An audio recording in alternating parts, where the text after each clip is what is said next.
Hello! Oh, well, that is a downside to accidentally selecting. So I found a thing.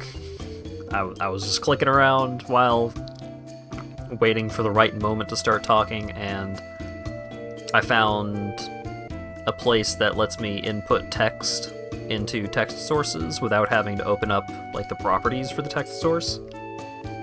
But if I have that selected and I try to hit the hotkey that makes me unmute, then I input a period into that, or a decimal mark, or a dot, or whatever you want to call it. I input text onto that text source thing, which I need to not do. Also unfortunate that the PNG tuber thing will sometimes wig out a little bit when I mute, but it not perfect system. It works well enough. I'll take what I can get. But yes, hello! Hope everyone's been having a good day. I've had a pretty good day, actually. I went to sleep at a more reasonable time. I woke up at a more reasonable time. I had a good lunch. I had boba tea, which was pretty good. The teas that I have gotten, the couple of times that I have gotten boba tea, usually I'll get like a milk tea, but they have like kind of a licorice-y vibe to it, and I don't jive with licorice, so if I get boba tea again, I might try one of their fruitier kind of mixes, but it's things have been going okay. Hopefully my stomach holds up, because I did have milk tea, Hokkaido milk tea, which was pretty good. Aside from the aforementioned issue. But yeah, I got to meet Acker in person, because he lives nearby now, and it's cool and fun to hang out with people. It's definitely a nice thing to have folks to hang out with.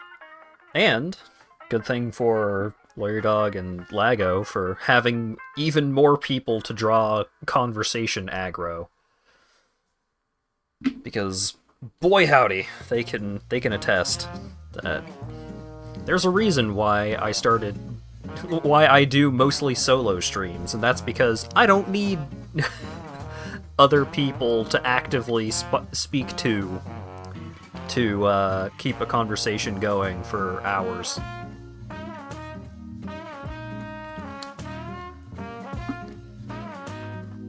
Captioner gets Lago correct, but Lawyer Dog connects to Warrior Dog? Warrior Dog is a pretty cool name.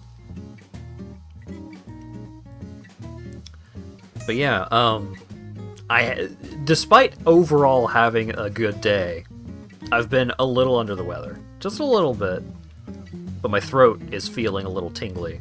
So hopefully, my throat holds up just fine, and nothing happens. But maybe it won't be able to hold up to doing full voice work for a full 4 hours and 20 minutes. So we'll see. Hopefully it's fine.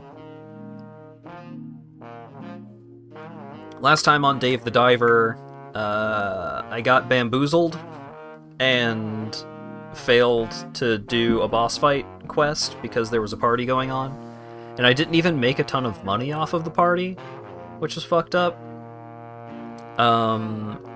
I started unlocking a new farm. There was a Zelda dungeon that I got partway through. A lot of things continue to happen in Dave, so let's go ahead and start playing it. I didn't set up the game capture. I am a fool. It wasn't a top-down Zelda dungeon. I also forgot to plug in my controller. No, it was not that wild, but it was, like... It definitely had Zelda-style puzzles and shit going on.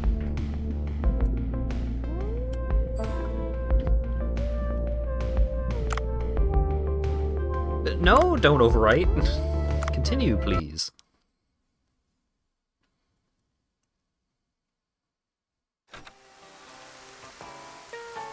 Alright, so afternoon.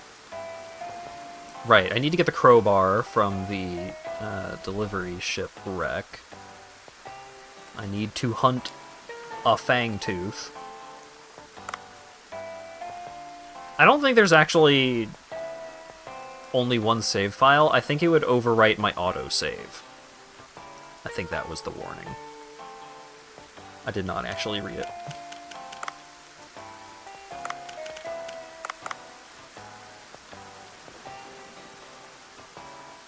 Famous character Dive from Dive the Diver.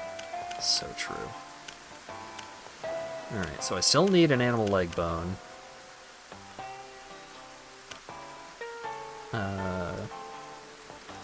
Need red and orange starfish. There's weeds!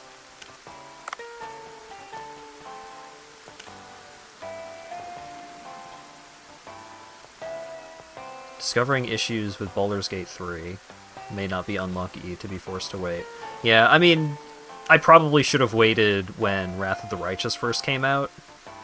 But I am looking forward to getting back to that game now that there has been a bunch of DLC for it. You get 1 feat for every 4 levels? Damn. Rough.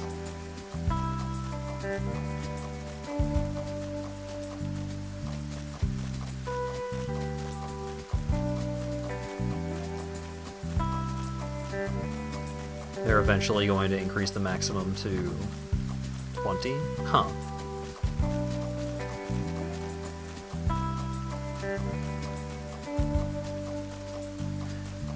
Yeah, Man, I really want to get back to Wrath of the Righteous. I want to play that game again. That game was so much fun. But I'm not good at CRPGs, so I'll often, like, look up builds and stuff like that. I'm not great with tabletop RPG character building stuff, especially when it is more like play to win kind of designs. When I do tabletop characters for, like, you know, regular tabletop RPGs that I play in,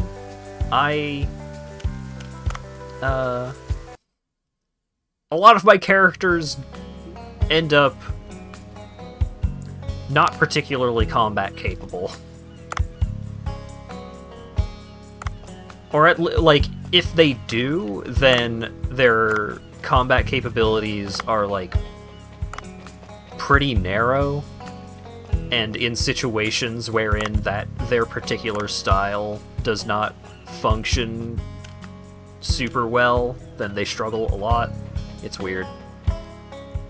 The good news is that Baldur's Gate 3 doesn't require optimization. So that was something that I really enjoyed about Original Sin 2.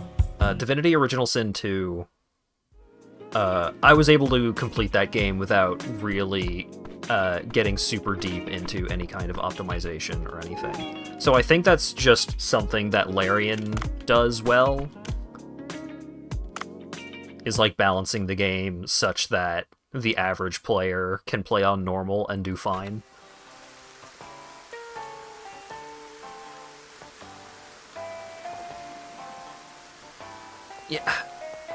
Yeah, the Pathfinder studio, they don't require that you, like, super optimize your character, but they do expect you to use buffs. They expect you to, like, diversify your party composition. They expect you to, like, use debuffs.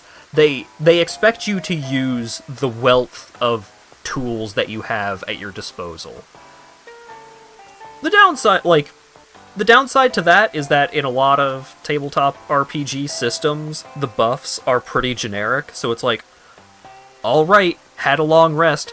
Time to put heroism on everyone. Time to put haste on everyone. Time to put mage armor on everyone that doesn't use armor. Like, it's a whole fucking process to redo your buffs every time. Which is one of the worst parts of CRPGs.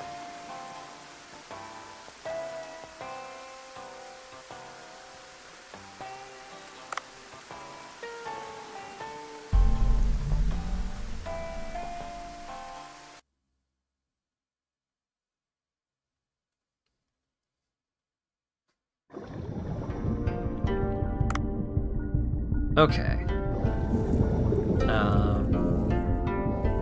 Man, all this tabletop RPG oriented game system talks making me want to play Baldur's Gate 3 real bad. It's also making me want to play Wrath of the Righteous just as bad. If not more, because you can be a furry character in Wrath of the Righteous. Like, Kitsune, I'm still mad that they're not letting me be a catfolk, because Pathfinder catfolk are pretty cool, but I just don't jive with lizards as much as I jive with the furry folk.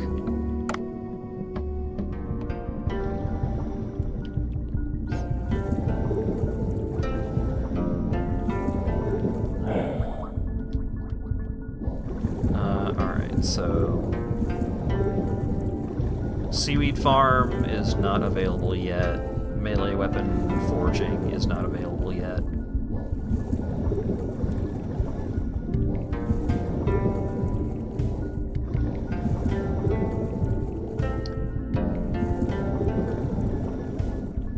Yeah, it seems like, broadly speaking, Larian's approach to combat encounters is generally better than Owlcat or Owlbear or whatever that studio's name is.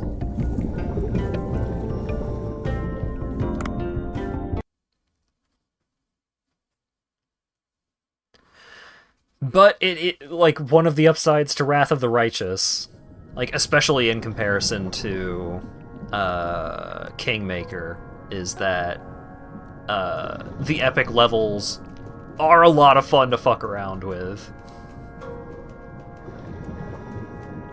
I ended up with a Golden Dragon monk, and that character was a lot of fun. That's something that can be kind of annoying, of like, I really love playing unarmed characters, but it's so hit and miss whether unarmed characters are, like, fun to progress with, because sometimes it's like, I want to punch and kick people, but then either it is like, okay, so you're really good at punching and kicking, but here, like, we don't have anything that makes your punching and kicking better outside of your class abilities, meanwhile here's all these cool weapons that we put everywhere. Or it's like, oh, you're playing a monk? Well, you can punch and kick people, but you have to use this weapon in order for your character to be good. Because martial arts weapons are actually what you need to use.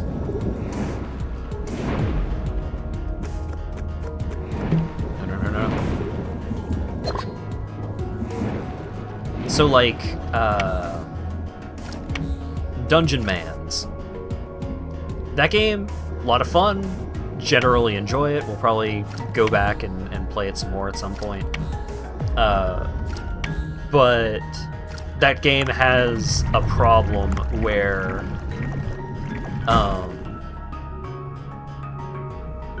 you can end up with your unarmed attacks being too good for too much of the game. So, like, for a big chunk of the game, you're just one-shotting fucking everything with your massive, powerful punches, and it's like, oh, okay, well, nothing is a challenge anymore. And then like, as soon as you get up to, like, level-appropriate challenges, then something will just completely whip your ass, and it feels like it comes out of nowhere.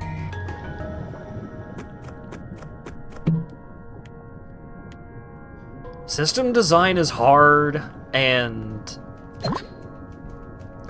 it gets extra hard to make tabletop systems feel good, let alone making them feel good in the context of playing them as a more traditional video game.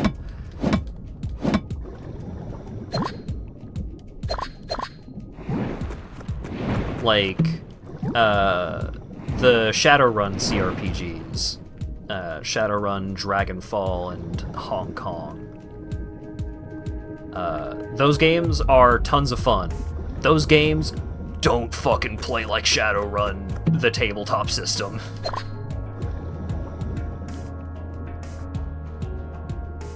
Like, that is mostly a setting thing.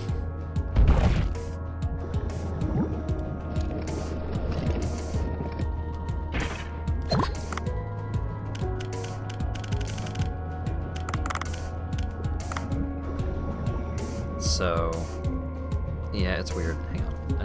Did I just have a double input there? Let me check something real quick. Okay, should be good.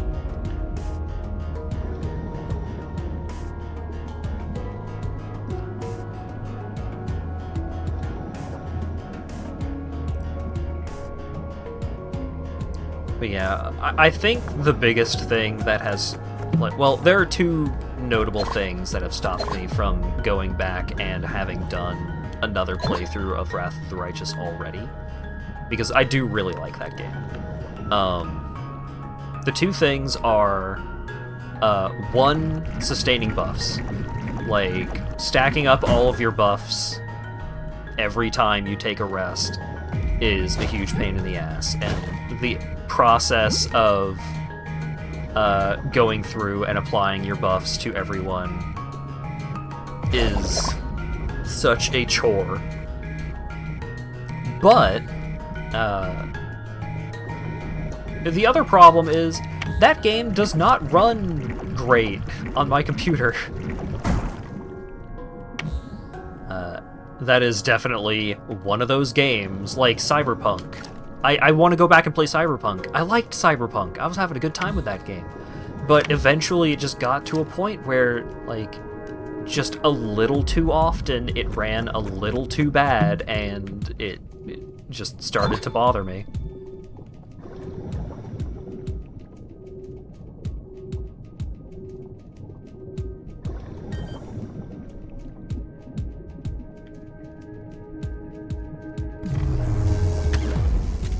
And it's not even, like, let's be clear. I'm not the kind of person that's like, oh, it doesn't run at 144 frames a second. Ugh. What a terrible experience. I just want 60. And my computer was nice enough for a while that most shit pretty consistently ran at 60. Now it doesn't. And I just want my 60 back. It doesn't even have to be 60 while I'm streaming it, for, like, really new stuff. But since I really want to get a new video card anyway, and have for a while, and the prices are no longer completely jacked up from crypto bullshit, like, if I'm gonna get a video card, I want to get a nice one.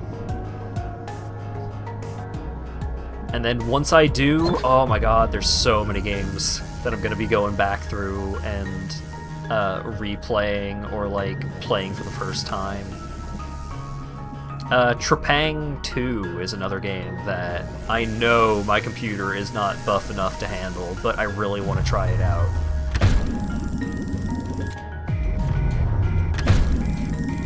Because despite not being super into, like, horror-oriented stuff or, like, super violent stuff, I really liked the gunplay of the original Fear, and the original Fear is, like, so much of the inspiration for Trepang 2. I'm watching gameplay for that game, and I'm just like, man, this is just this is the game that Fear 2 wishes it was.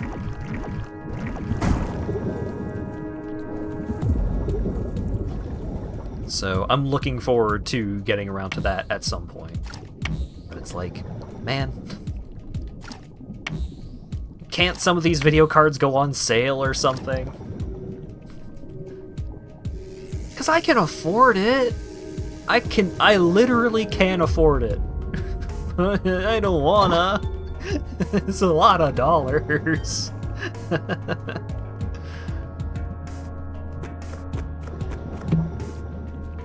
Also, sorry for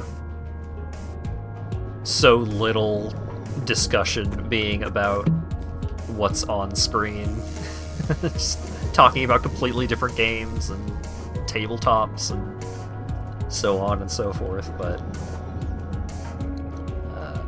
I made a bit of an oopsie starting in the Sea People village,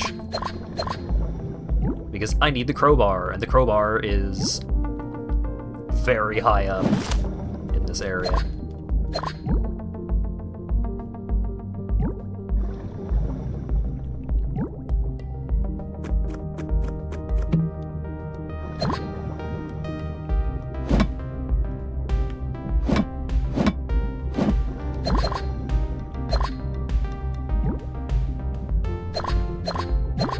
Dave upgrades are more affordable than PC upgrades. I mean, if you think about it, I paid one price for all... Or did someone gift me, Dave? One price was paid for all of the upgrades available in Dave the Diver. Because it's like, you buy the game, and you've got all the upgrades. Buying a new computer, or buying computer parts, it's like, well, I bought these upgrades. I upgraded my computer before, and I paid real money for that. But now I have to pay real money again to upgrade it again. Stupid fucking Barracuda.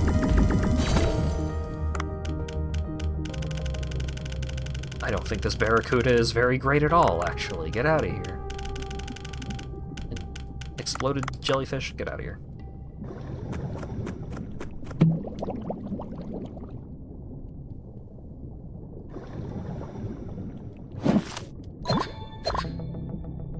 Also, despite how much I was talking about tabletop stuff, the chat kind of went rapid fire for that topic, so I didn't actually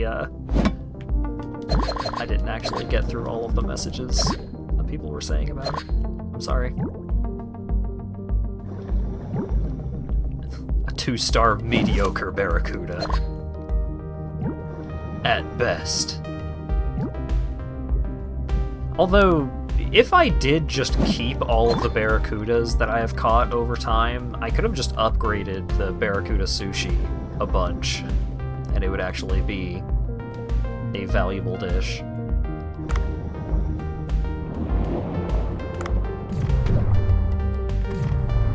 Nah, fuck it. What?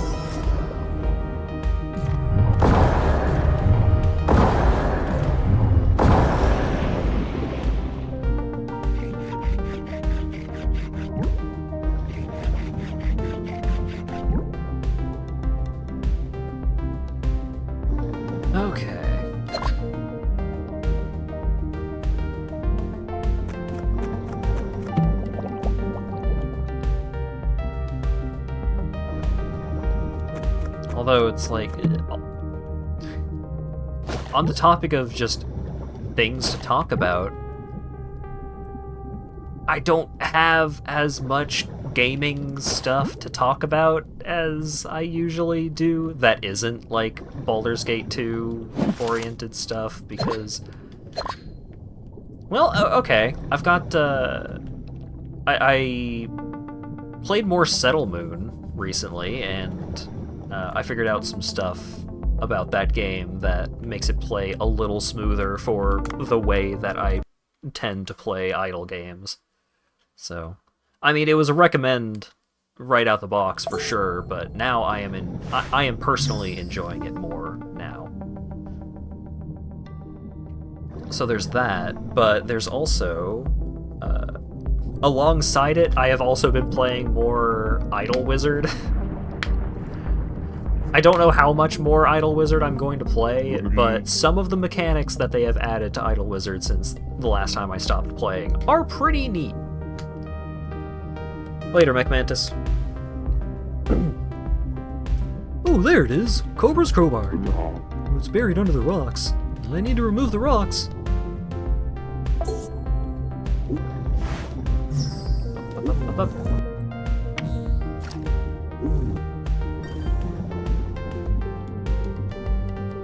Oh, do I need to remove them more?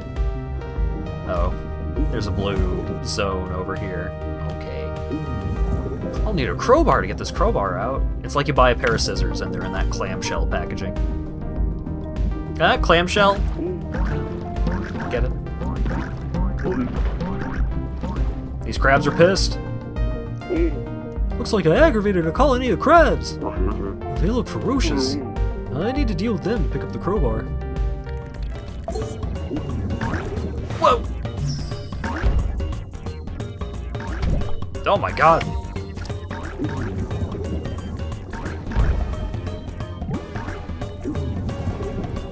These crabs got mad ups. Get out of here. That was a tough fight.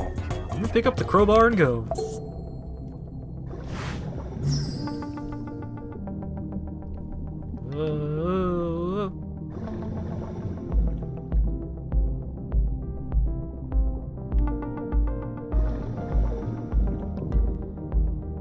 You can do it.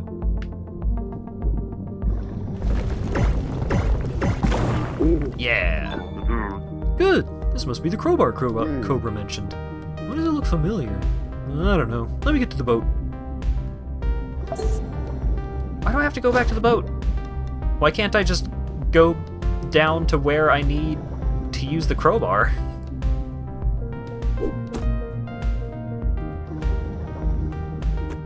Oh well. Alright. If it wants me to go back to the boat, there's a quest back in the Sea People Village that I can go hand in. Hammerhead Shark, hey!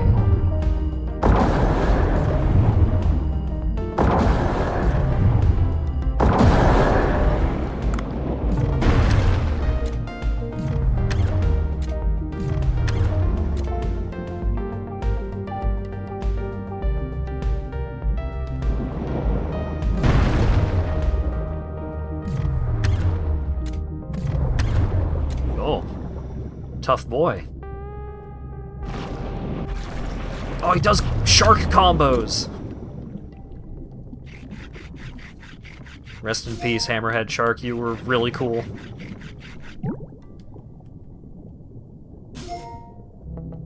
And I got a skull!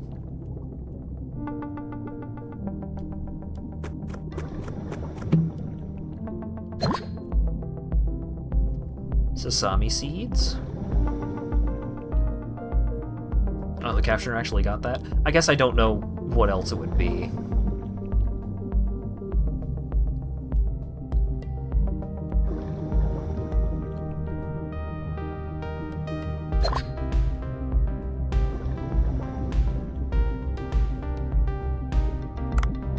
Alright, I've got this little scooter. Let's use it while I got it.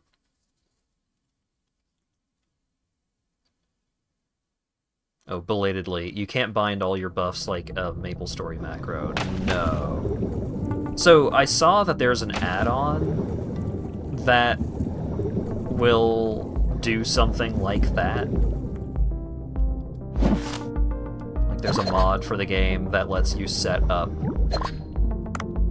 Like, okay, this character uses this buff spell on this character, and you just set up a bunch of those. But... I don't know, there are... I'm not a big fan of... especially medium length buffs, like medium duration buffs.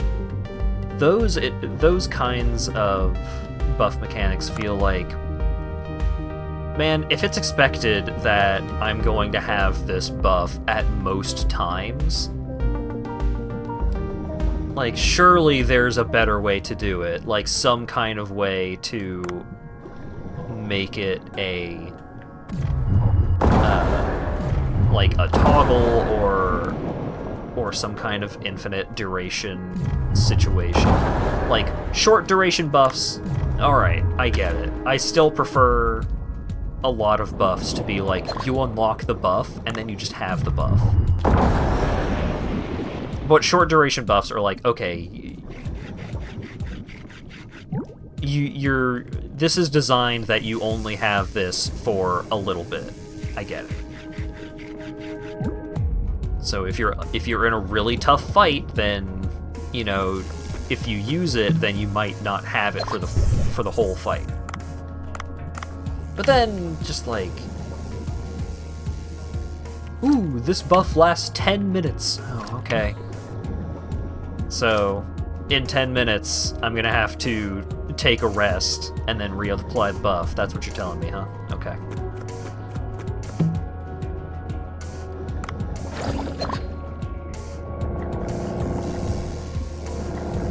Because it's never a situation of just like, ah, well, dang, I ran out of the buff. I guess I just won't have the buff for the next couple of fights. Like, no. You want me to have the buff?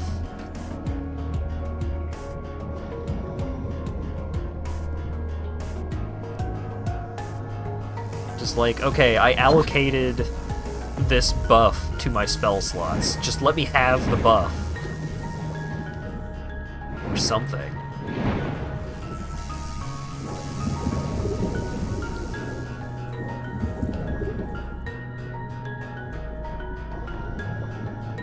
Later, Ash. Yeah, no worries. I did start kinda late.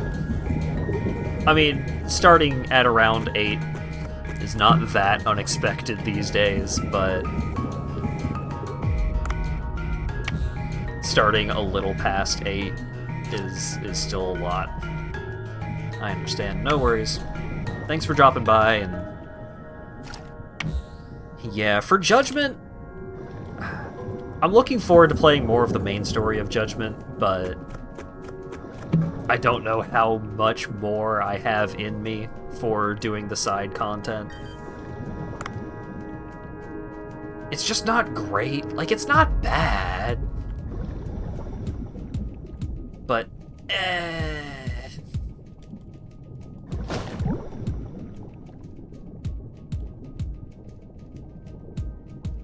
I would much rather, like, just focus on the main story for Judgment and then do a ton of the side content in Yakuza 7. Like, that seems better for everybody. Because the side content in Judgment is great. I don't know what it's like. Well, that's another thing, is like, I know that Yakuza 7 is great, like, start to finish.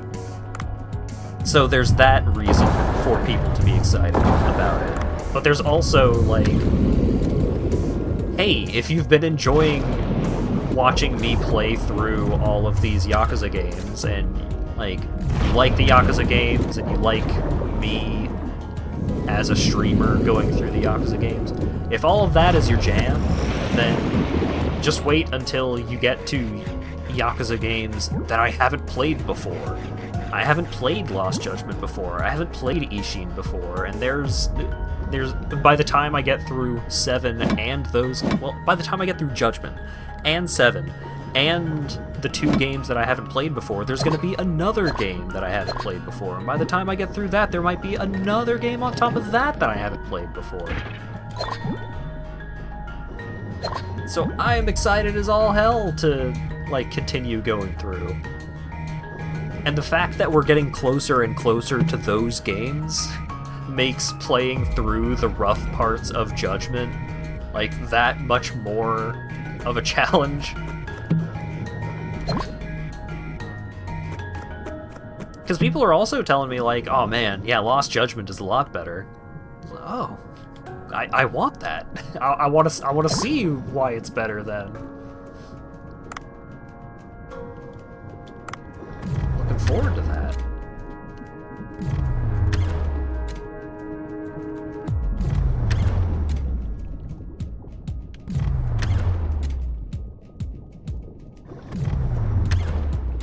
Lost Judgment's combat is a little better. That's not promising.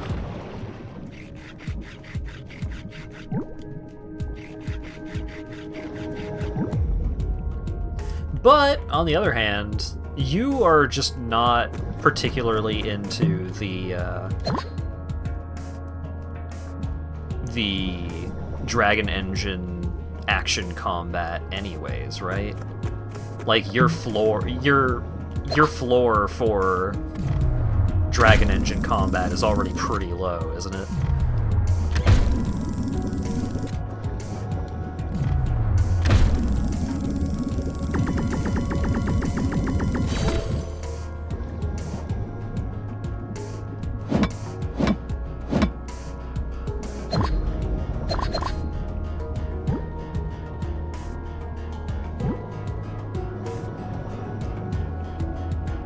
I think the Dragon Engine is too stiff. So, like, a lot of the problems that I've been having with Judgment is it wants Yagami's attacks to, like, be so flashy and showy and, like, ooh, check out these big kung fu action movie attacks that he's doing. But then some guy just, like, does a shoulder tackle and just fucking chunks your health bar. Or you're in the middle of this big swooping, like, spin kick or something, and some guy does the most basic ass, like, he swings a bat at you and knocks you out of your attack and does a bunch of damage.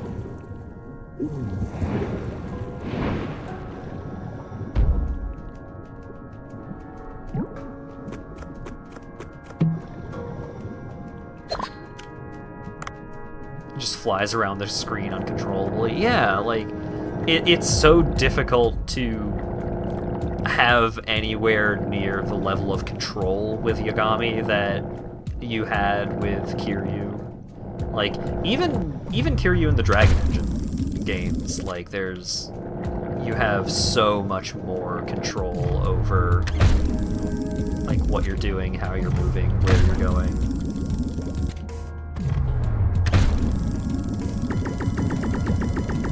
And that's an extra challenge if you are, like, a huge fan of the old engine, you know, 0 and 5 in particular.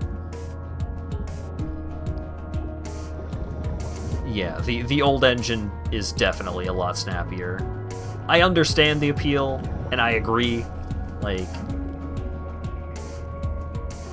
I don't necessarily agree that the old engine is, like, definitively better than the Dragon Engine. There's still a lot of things about the Dragon Engine that I like more than the old engine. Like, just talking combat, because every game is different in terms of the side stuff that you do.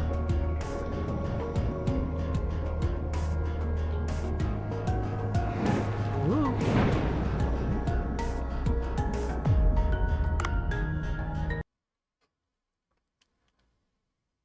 But,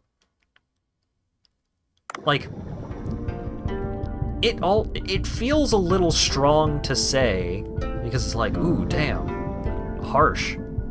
But I think Judgment is, like, the second worst combat in the series, like, sitting right above 3. But it's like, oh, you can do so much cool shit in Judgment. It's like, but it just doesn't feel great to do that cool shit. Oh my goodness. Dan Sapman gifted a tier 1 sub to Permanent Band 3. Thank you very much for the 5 gift subs, Dan. Dan Sapman gifted a tier 1 sub to Floatrand.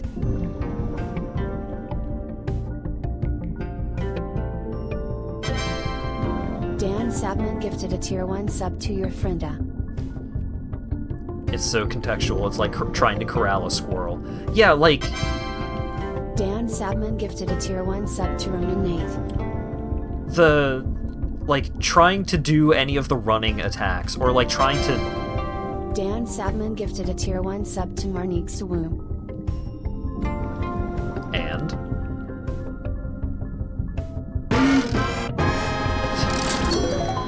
continue this thought eventually. I got the main stat feat to work in BG3, but the stat plus proficiency feats are still busted and the stat feat is sorta janky. I'm glad you got it to work, though. But thank you very much for the $25 donation, Dan.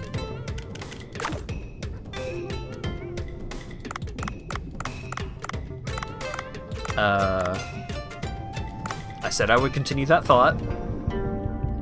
Right, so with Yagami, like, trying to utilize the running in combat is a pain in the ass. Trying to, like, do the cool, like, you run up the wall a little bit and do a grab attack off the wall, or do a big sweeping attack off the wall, or do a heat move off the wall. Like, most of the time, I'm just trying to, like, dodge out of the way of an enemy attack, and then Yagami runs up the wall, and then I'm, like, stuck on the wall for a moment.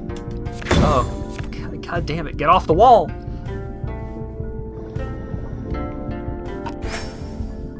And then, yeah, like, sometimes I'll try to do one of those moves intentionally, and he doesn't run up the wall. It's a pain.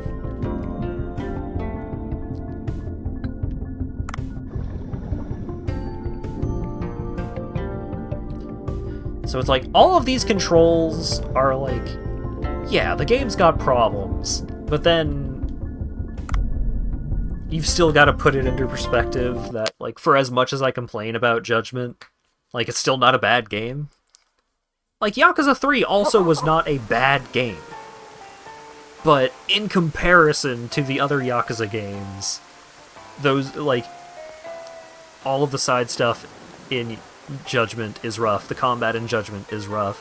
Like, Yakuza 3 definitely sits below Judgment overall, because the main story in Judgment is great. Love it. Main story in Yakuza 3 is just like, man, you forgot most of these characters existed for a while, huh?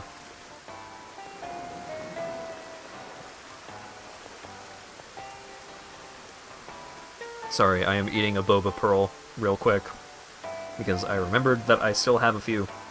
I think I have 3 remaining, maybe 4? I have 3 boba pearls remaining.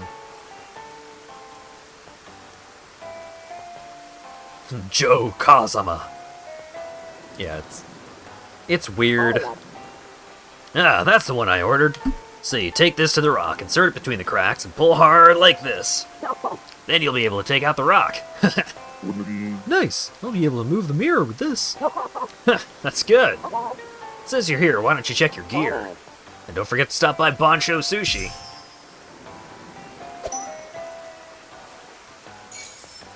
Yeah, I'm gonna stop by Bancho Sushi. I work there. Ooh, I got some roe. Wrap up your day and get things ready at Bancho Sushi.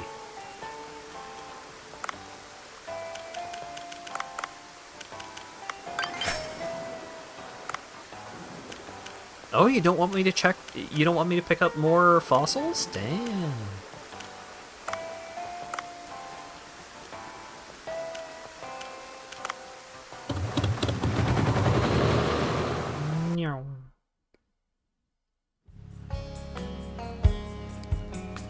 So it says that fish will breed as long as there are 2 or more, but I'm still not sure if there being more than 2 would make a difference.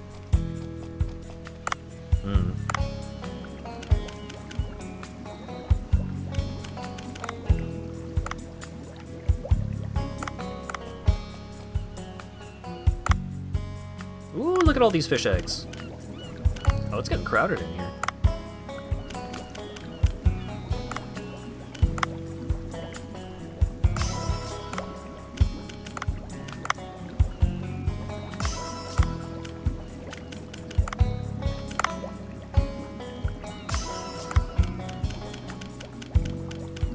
Okay. Take out a few of those.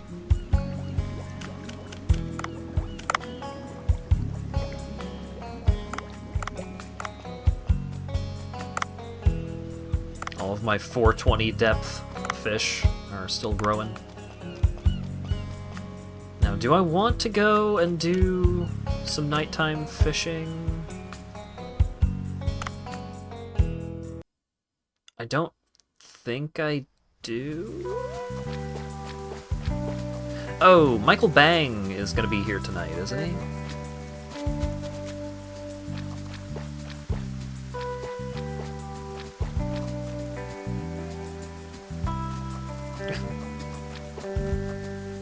Hopefully not gonna fuck up slotting in a SAD and a GPU. Yeah, good luck. Good luck with your SAD. Typo in the stream chat. Get his ass. Phew, this place is rather hot. Is the food ready yet? Be honest now, I won't chide you if it isn't. Here you are. This food will make your inspiration skyrocket. Looks like an explosive dish, alright. It looks nice, but will the taste justify its fanciness? Try it first.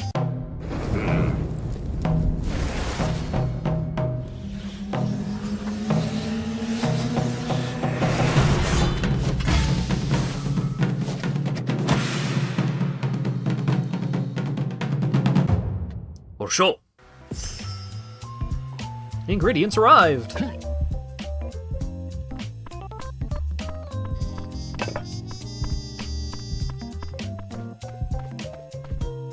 you go, sir.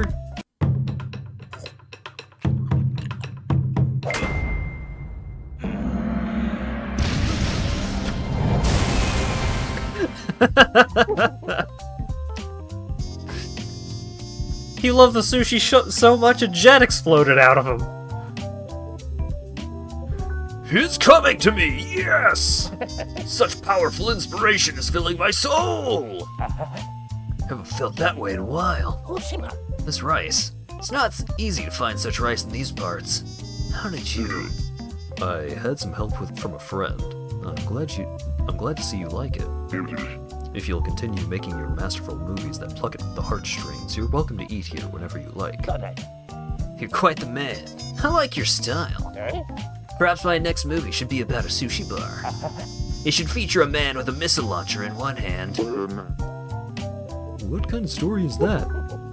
In any case, I think I'm all set thanks to you. This is a Robot Samurai poster with my autograph. You can have it as a gift. My gosh. Robot Samurai. You can look forward to the next movie. It's gonna be an exhilarating one. 1,000 gold, 50 like, and Robot Samurai poster.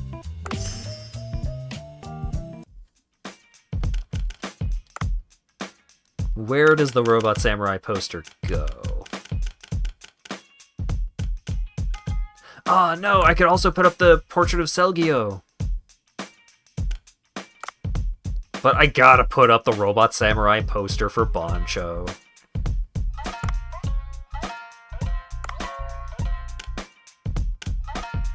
He's so excited. Ooh, plant.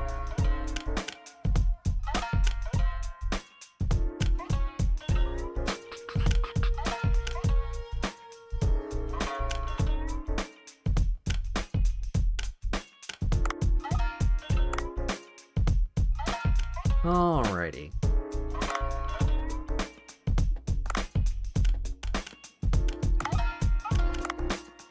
Need more inspiration flames. The tropical fish sushi set.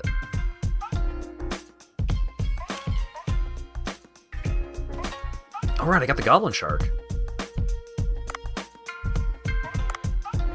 I got the mind goblin.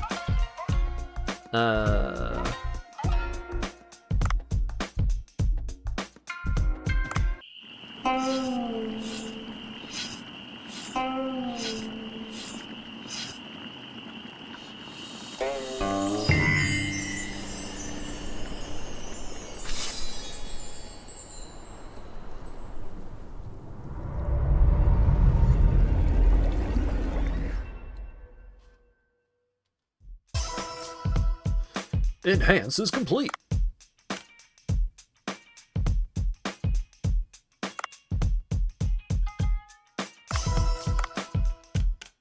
Sure, we'll bump up the fried seahorses.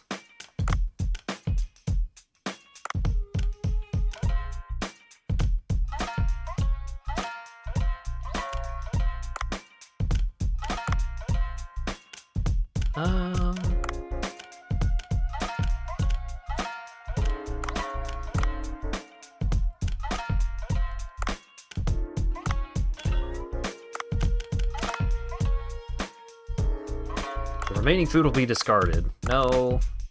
Damn it. Didn't mean to do that. Sure, we'll put in that.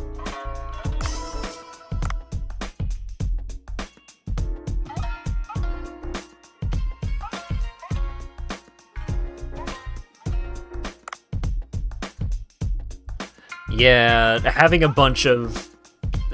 extra party members in that kind of game will often screw up the balance pretty bad.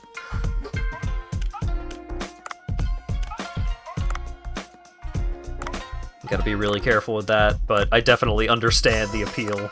It's nice to be able to see more of the party interactions, where it's not just like, oh, well, here are the 3 characters that I like to have around, and they are the ones that I will have around for the entire game.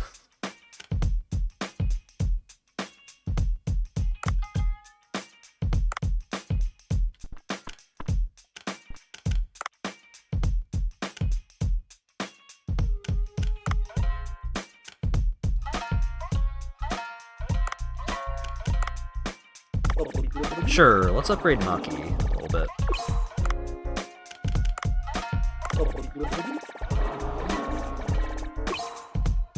Small spotted dart kajime soup. Neat.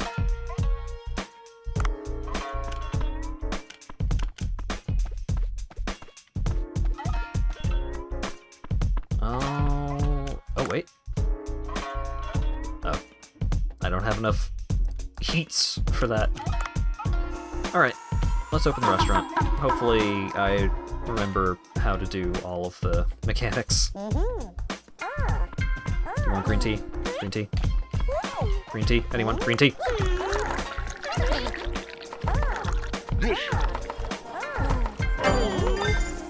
Only good. Green tea.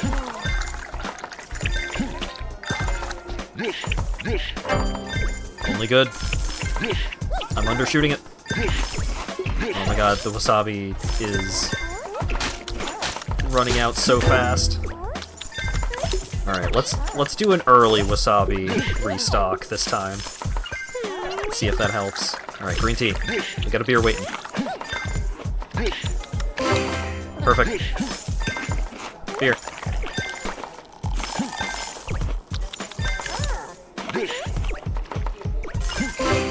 Oh my god. Beer is taking so long to settle. Good. Green tea.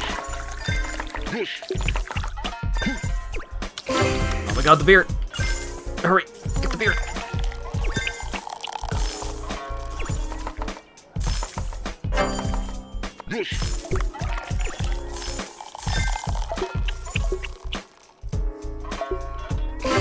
Perfect.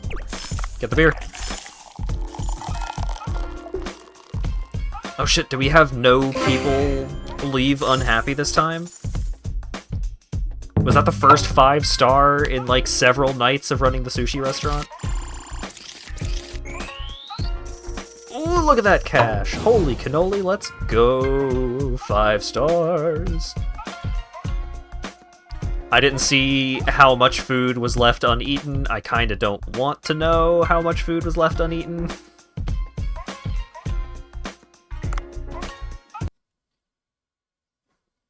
Actually, no, I did want to know how much food was left uneaten, because that I need to know how many servings of food to be putting out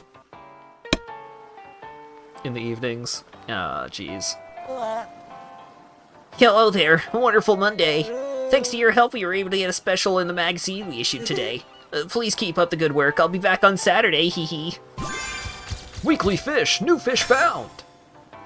The discovery of the warrior parrotfish has increased magazine scales. Udo has sent you a monetary reward as a show of appreciation.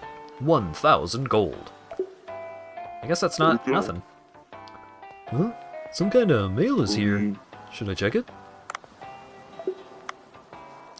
Blue Hole Tourism Committee. Hello, residents. Blue Hole Tourism Board here. The Blue Hole is getting more and more well-known, and interest is growing. In 3 days, a yacht party will be held, as a lot of wealthy people will likely come if there is a restaurant that can handle preparing high-class tuna dishes.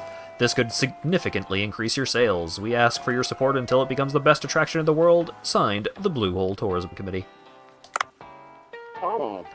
Dave, have you read the email you just got? Yeah, it says there will be a tuna party soon. Right, tuna is sushi's best friend. We can sell him for a good profit. I haven't seen tuna in the Blue Hole for a while. It's the beginning of tuna season now. We'll be able to make a fortune using this party.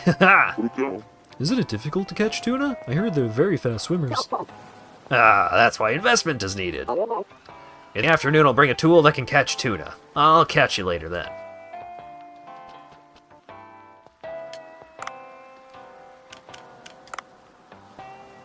Farm. There was a pest damage. No.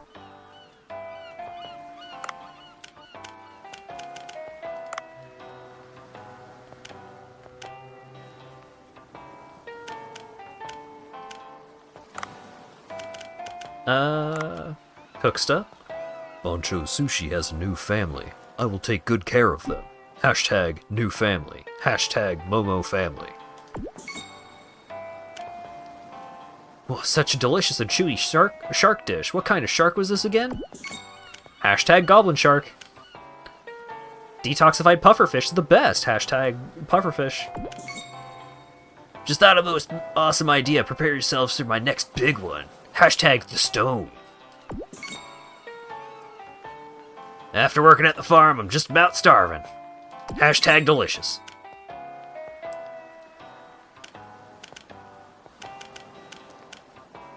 I need to research 3 more recipes and need a dish with another 18 taste than my current best tasting dish.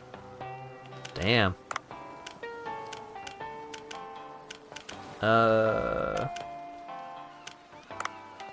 Alright, let's go check the farm.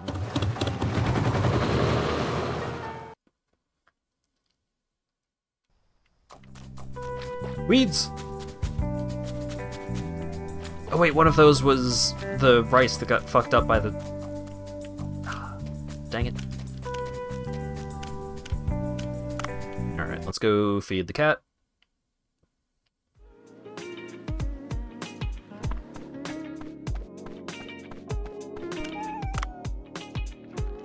Nothing but the best.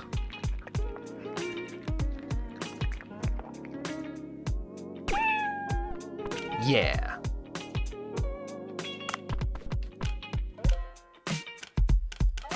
I don't think there's anything to do at the fish farm right now.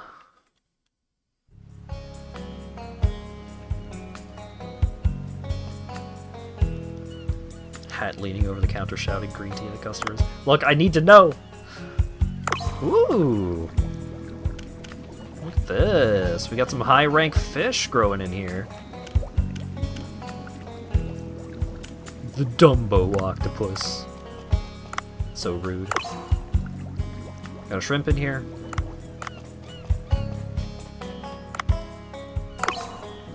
Got some more barrel jellyfish and white-legged shrimp. Oh, I got a hammerhead? Cool.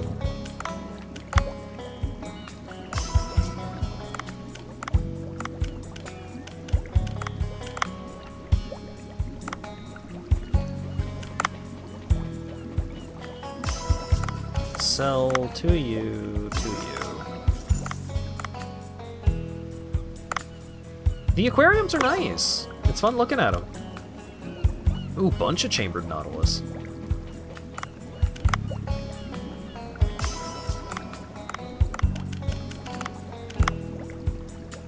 Let's sell a couple of them.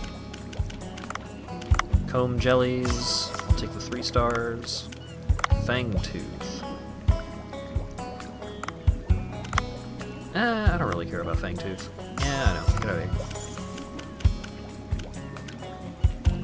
I'm going to regret having done that, probably.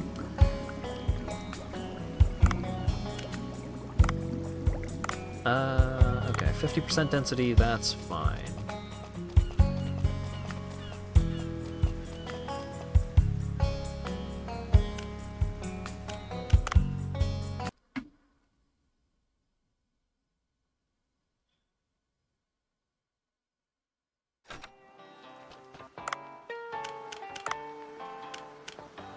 I could upgrade the cargo box. Ooh, I could also upgrade the harpoon gun.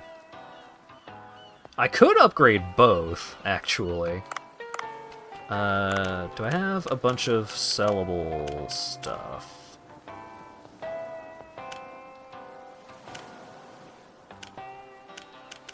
The skull can be used for crafting weapons. Hold up.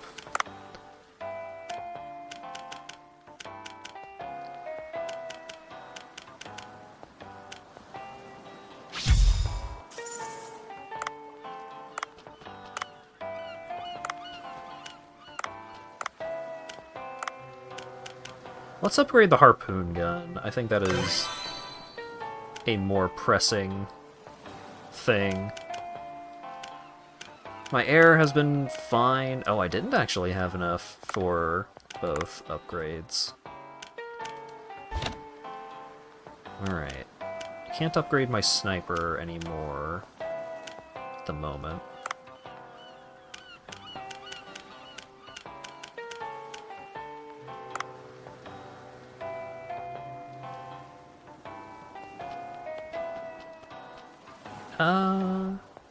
Move the giant mirror. Do I have any other quests at the moment?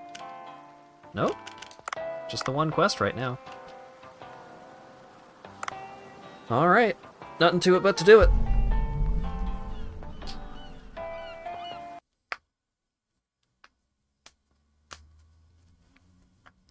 I was thinking about bringing along my trank dart gun to the new area, but there might be a boss fight or something. 2 cookie cutter sharks. That's not too bad.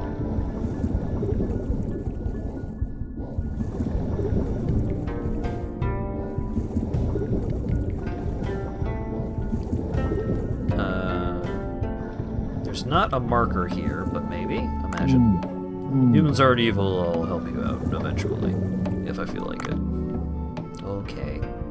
Oh, I might unlock his shop from, like, ooh, I found a fish that's immune to gunfire that I need to fight, or something. Oh, human, the seaweed farm is ready. I see you got some seaweed seeds. Want to try planting them? New content seed shop. You can cultivate many different seaweeds at Gumo's farm. Seaweed seeds are available for purchase at Gazin's seed shop.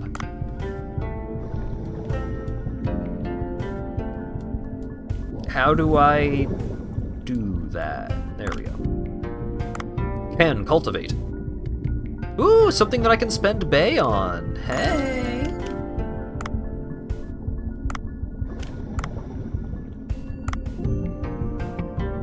Yeah, I'll buy a couple, why not?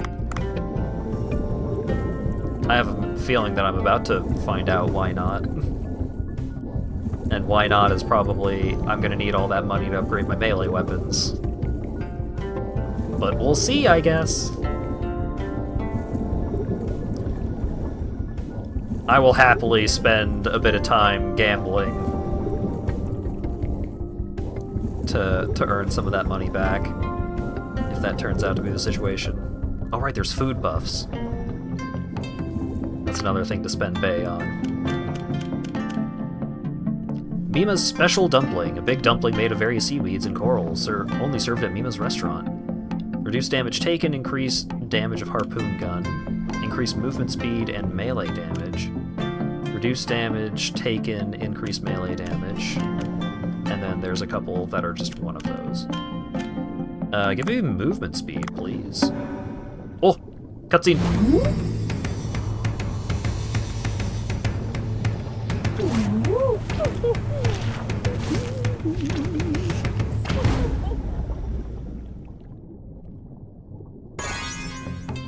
Thank you, Mima.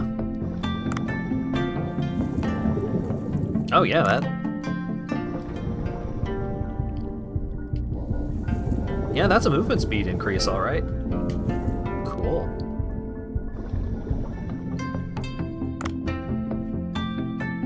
Ooh, I could grow sea grapes? Nice.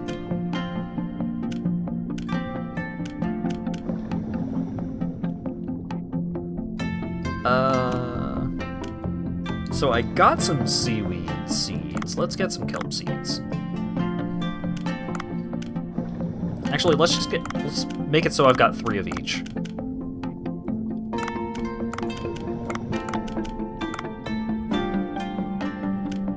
Just so I don't have to think about it for a while.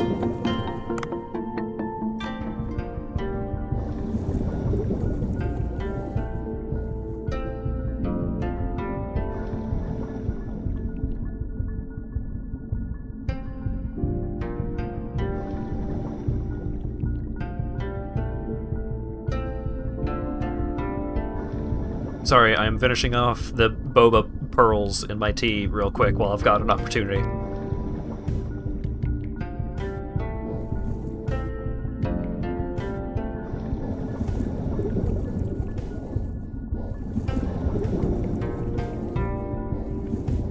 Okay, all done.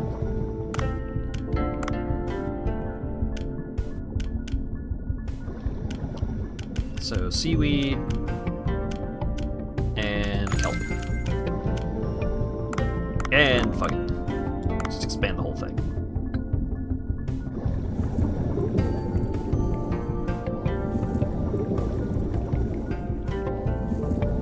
Now I want some milk tea. Yeah, sorry. I know the feeling of like, person is talking about food item. I also want food item.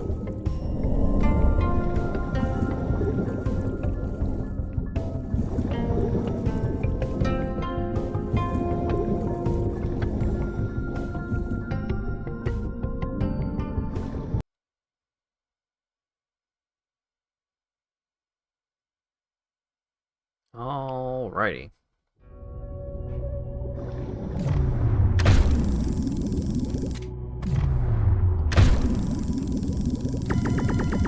Hey, it takes 2 to catch the barrel eyes now.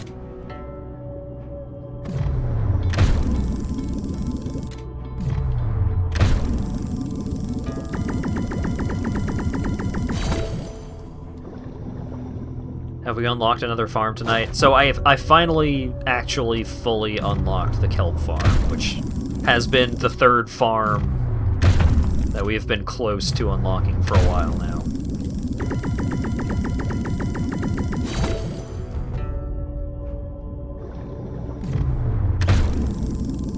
So now we have the fish farm, the rice farm, and the kelp farm. Or the seaweed farm. Except the seaweed farm also farms a lot of things.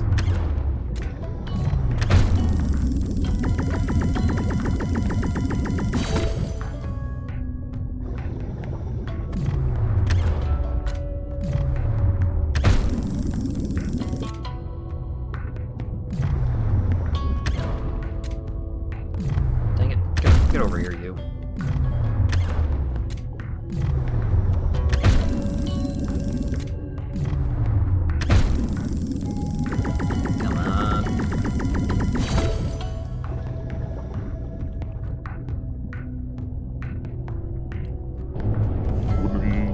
Well, I should pick out that rock using the crowbar.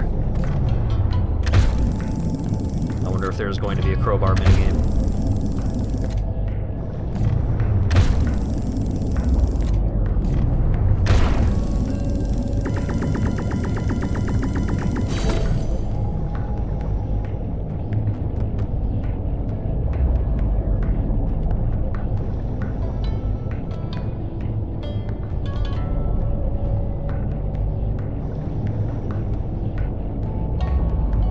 Kind of.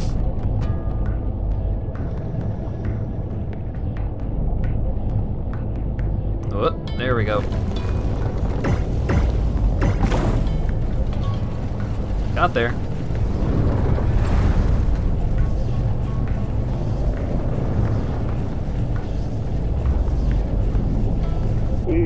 Amazing! The divine tree fruit has an unbelievable energy. It melt that thick ice wall. Well, let me go down again.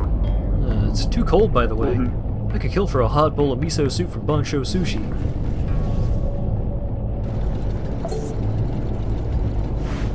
I think the localization is showing its struggle in a few more spots as the game goes on.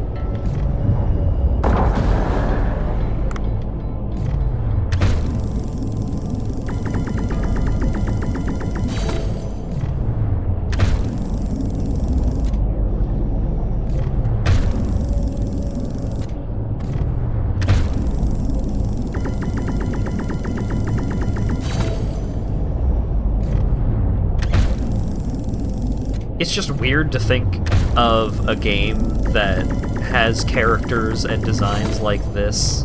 Like, a lot of things about this game feels pretty American. I guess part of it is just because of Dave being the main character, but like, a lot of things about the game feels Western. And then it's like, oh right, it was made by a Korean development team.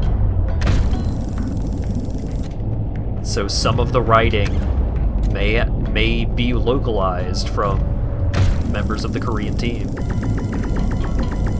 Yeah, I know! Like, this game was developed by Nexon Korea. And I know they have some Westerners on the team, but I think it is primarily a Korean development team.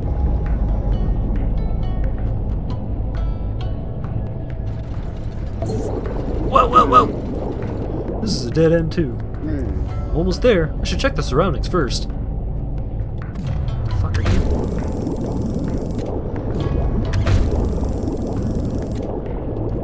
Weird big mouth fish.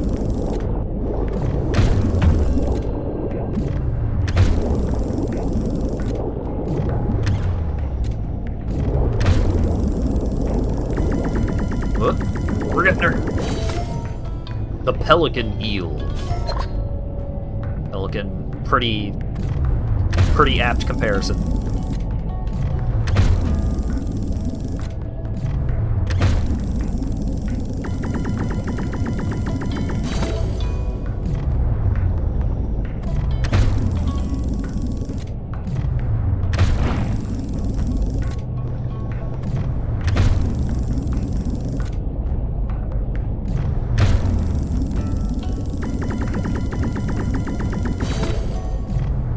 It's also taking me a little bit of getting used to for this different controller that I am using. I thought that my other controller was just like starting to die a little bit, but the driver for my controller just glitched out a bit. So after reinstalling the driver, it was fine. But I am still using this other controller, the one that I normally just use with my PlayStation, since I had gotten multiple controllers, not multiple PlayStation 4s.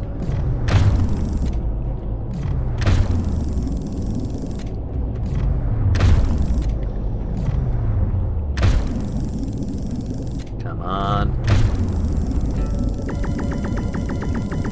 Buy a new controller. PS3 controllers are all dying. If you like the PS3 controller, the PS4 controller is just superior in every way, in my opinion.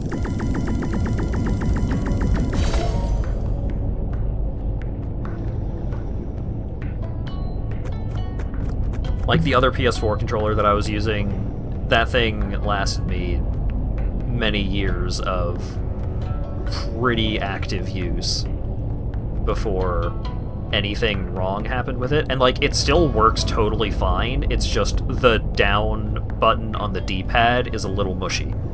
And that's the only problem with it. It's cold here and the lens collected frost. I need to clean the lens first. Oh my god. Really? You could open up and clean it. I don't really think it needs clean. I don't know if cleaning would help, but maybe. Yep. The Mario Party minigame comparisons continue. I took too long to defrost. Okay. I just need to defrost the part that is covering the thing. Got there. Camera focus, the mural in Glacier Passage 5, wiping off frost.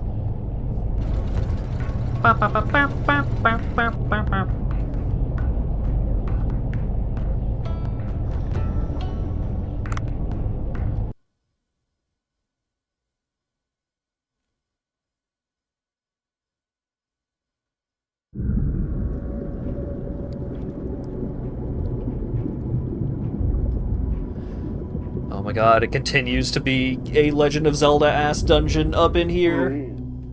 The ice wall is blocking the way. I think I can melt it using the divine tree fruit device.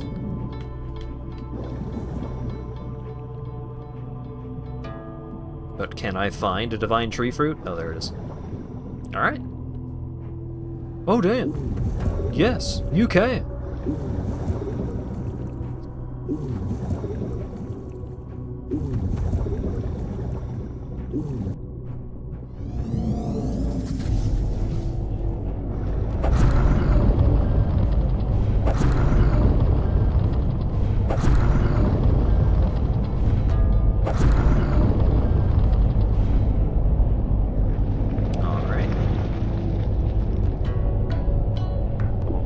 Nice! The ice wall is melted.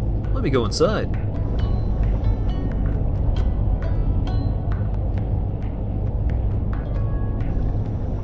Gotta love a good mirror puzzle.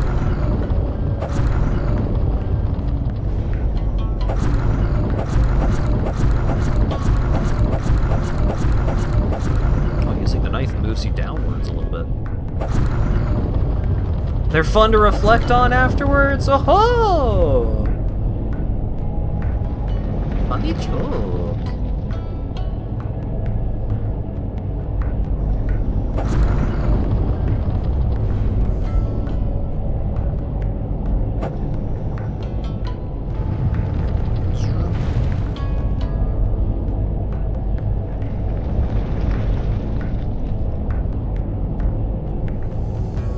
At least their lasers have timed balls. Yeah, the timed ball reflect puzzles can be annoying.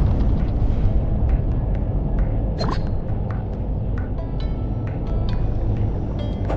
you imagine if a Nintendo made a Zelda dungeon like this? Oh, that would be crazy.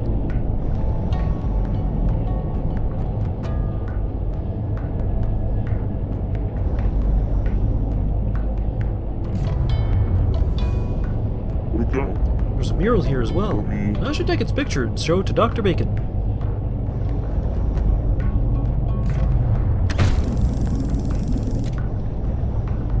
I want more water dungeons. Ah! Unless you mean like water dungeons as in dungeons in Dave the Diver, not like water dungeons in Zelda. Water dungeons in Zelda are... I think they often become, like, so cycle and state-based in a way that's just like, oh, this room is flooded, you can't do anything here. Go hit a switch somewhere. I feel like they get a little repetitive. Shit. It's fine.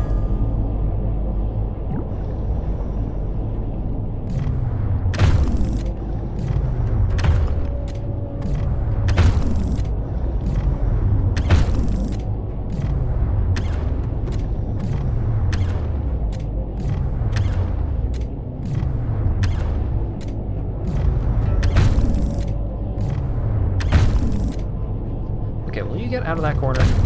Thank you.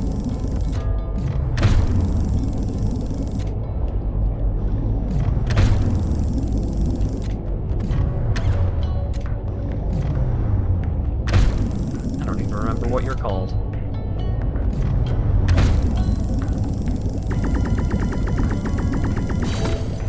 The blobfish. Oh, there's another?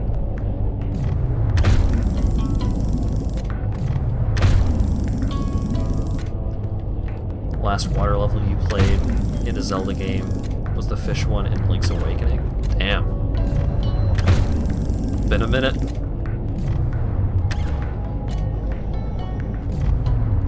I still need to actually beat Tears of the Kingdom. I got a little distracted, like starting to farm for materials to upgrade a specific thing.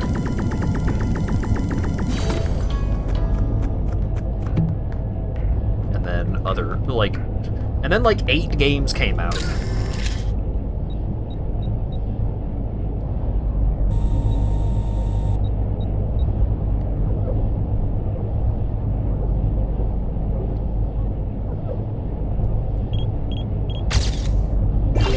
I did it.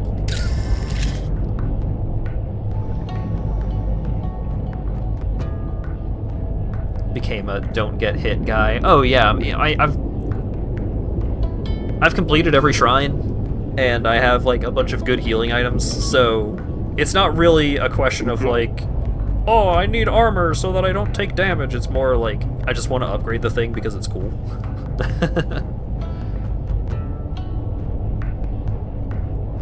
Mirrors here are not well aligned. Is there a way to align them? I bet there is. If I do this... Wow.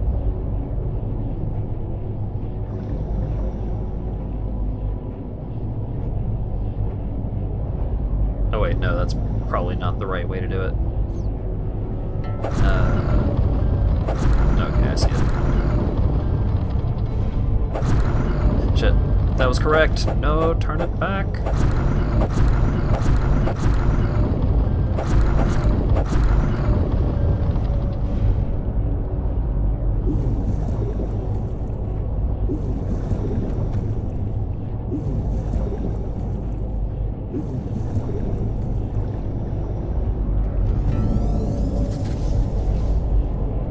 I'm a firing my laser.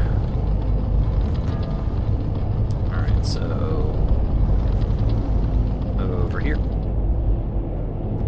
That's already in the right direction.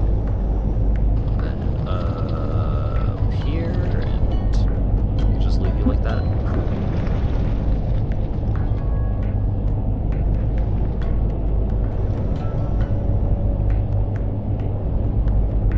Give him the twister.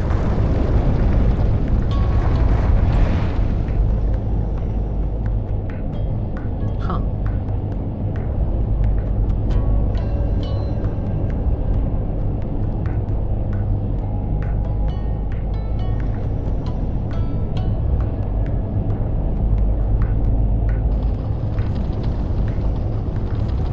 Visual effect made you feel like that it'd damage you for passing through it. Yeah, a little bit. Thankfully not. Alright, and then 1, 2,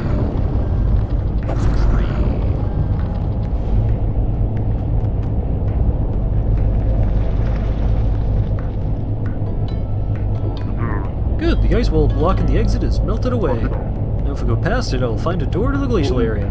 This place is really cold. I use a hot cup of green tea right now. Nothing happens if you cross the beams. Nope. That's the puzzle. Is that you gotta.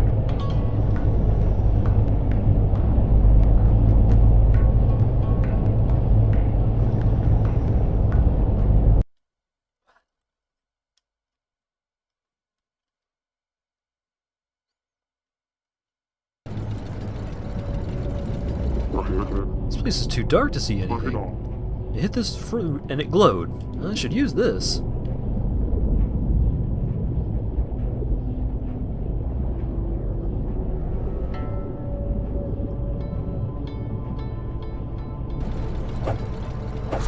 Bam. Oh. Hi.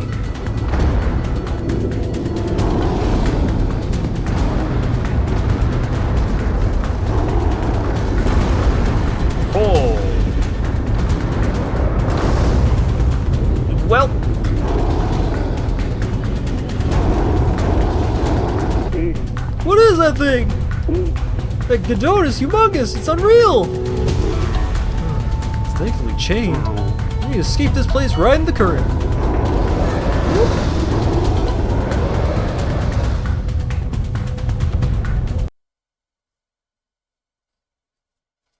That was way bigger and way scarier than I was expecting. I was expecting a big fish. I was not expecting giant zombie. Oh god, this is the minigame section, for sure. Whew. That thing shouldn't be able to escape since it's so big. Now we just gotta get out with the current. What? Giant Gadon! No way! We're all gonna die if we get caught! Let's run away!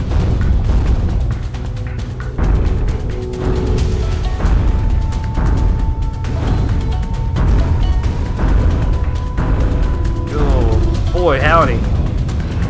Our Lord Wolnir is here, and he's pissed.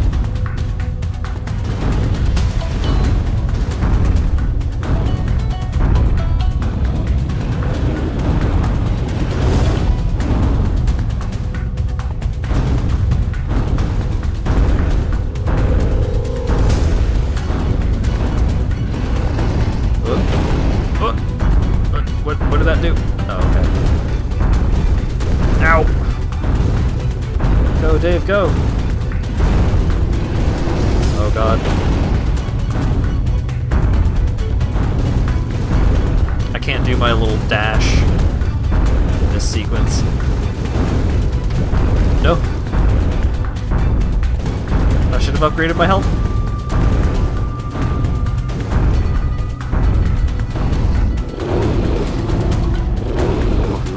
Something doesn't seem right. I think it's preparing an attack. What do I do? That's a divine tree fruit. It hates light, so if we hit that...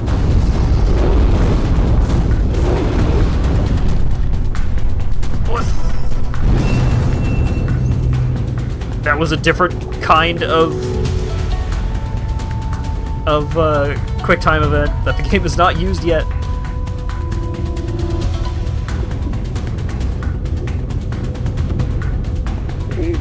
It's a dead end! There's no way out.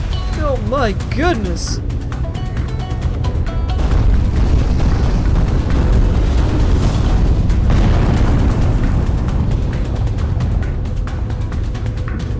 That was a close call. I think it fainted.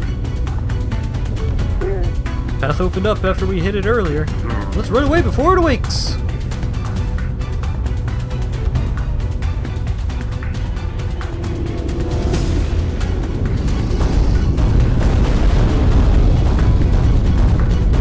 Boy. It's awake already? What a disgusting creature. Let's run away!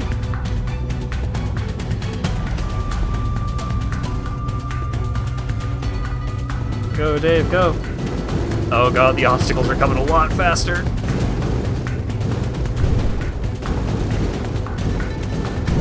Oh my god.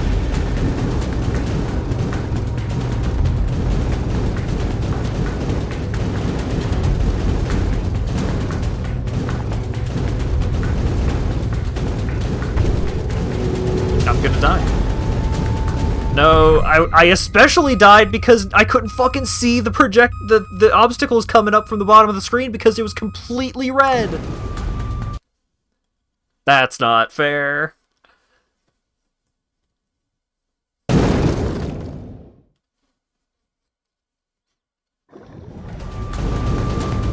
Alright, I got an air refill from doing the restart, so there's that at least, but that was uncool. Dying because of the low health indicator is... that sucks.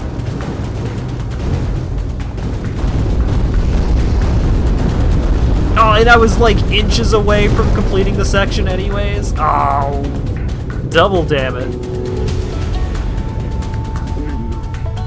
Did I lose the creature?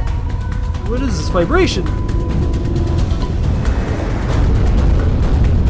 Wound penalties did you in? Yeah, really though. Should let my guard down. Flow is flowing back to the right. There should be a way out nearby. Let's Let's run away before it awakes.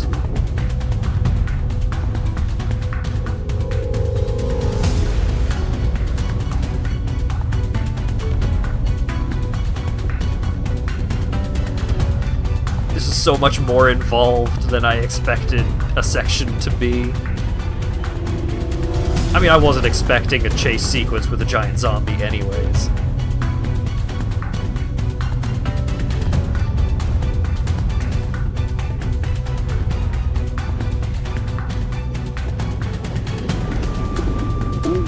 There's a light! We should be able to escape that way.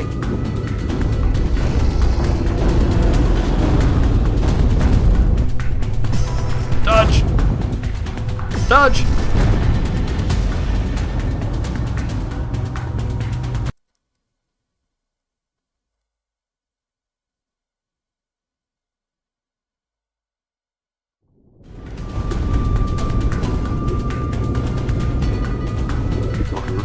Managed to escape. I must barricade the entrance before the Godone comes after me. Now if I nudge that pile of stones...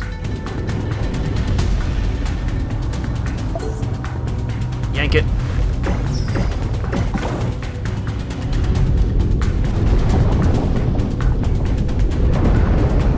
Oh my god!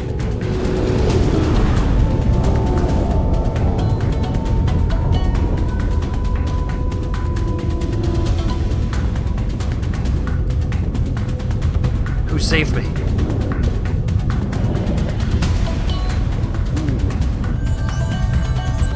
Oh my god. He did it! The greatest warrior of the village! Suwon? Humans are not that trustworthy. You would have already been eaten by the deep-sea fish if I were not there for you. I admit it this time. Thank you, Suwon. Well, go and find out what's happening in the glacial area as you promised me, human. I didn't imagine this place would be this cold. I'll freeze to death if I go down any further. Oh, you helpless human. You don't have any gear or clothes to protect your body from the cold. Well, I must return to Cobra and ask him. He may have something to help me protect from the cold. We have no other option then. Let's return to the village. You see that huge mirror in the back? Activate it again and you will be whisked away to the village. You pull the right lever, I'll pull the left one. You'll never live this down. Oh. Yeah. Yeah. What are you doing? Grab the lever on the right, human.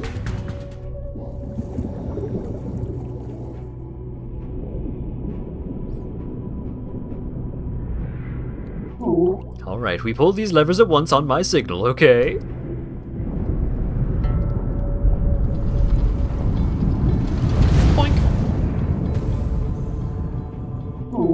Good, now we can access this place straight from the village. Go back to the village and find a way to withstand the cold, human. Humans are so fragile. This is something unthinkable for a superior warrior like me, Suwon. Tail has been shaken some time now. Are you really alright? What are you talking about? You're clearly mistaken, human. Let us return to the village for now. Achoo! Guess krill went up my nose.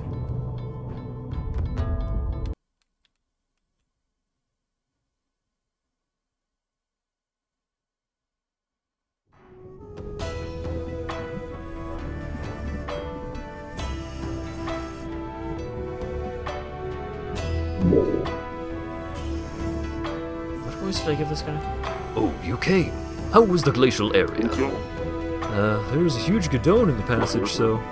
Glacial area is too cold for me to explore. I need something. You're ill-equipped to explore the area for sure with your light diving suit. Other people wear clothes with divine tree fruits and can withstand the cold. I am curious. Can your people tailor the divine tree fruit cloths? Tailoring? Cobra or Dr. Bacon may know. You seem to have talented friends. Take this cloth and ask your friends. Divine tree fruit cloth. I need to tailor it into a suit. It might protect me from the cold. 200 bay.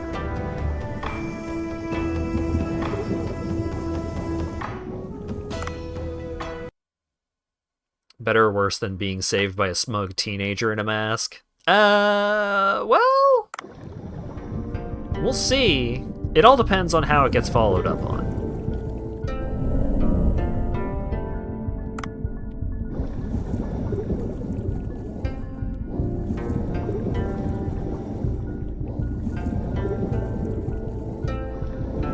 And now we're back to just chill ocean exploration after giant zombie chase sequence. Alright, I want to see if I can get a cookie cutter shark or two.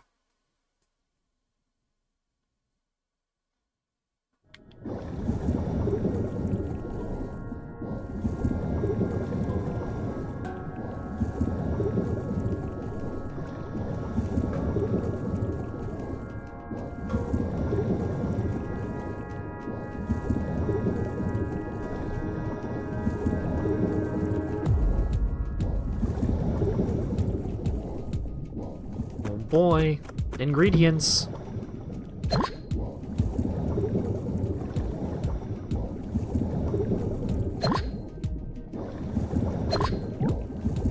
I just had a fight with the Greenpeace guy not too long ago. I don't think I'm going to be attacked by him again soon. Eventually, yes, but I don't think it's going to be soon.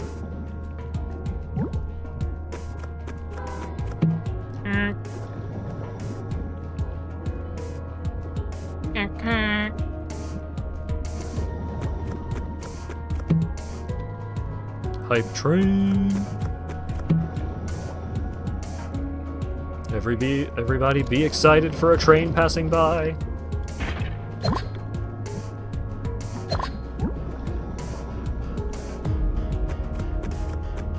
Yeah, so there's the pirates, there's the Greenpeace fellas, there's the zombies. We're building up a pretty good cavalcade of villains and such.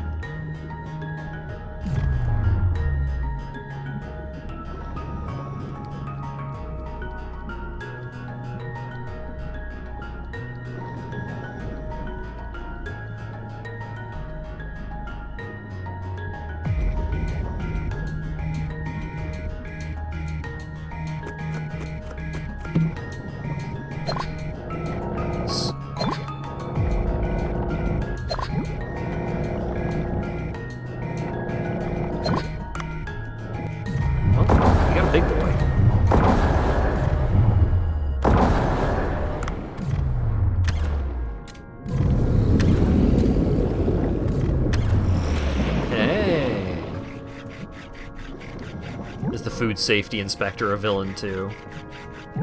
Maybe. We'll just have to see.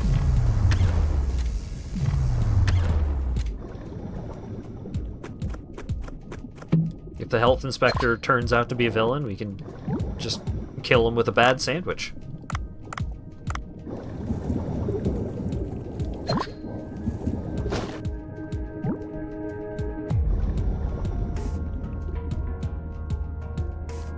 Where will you bury the body? Probably down with the body of the giant zombie or something.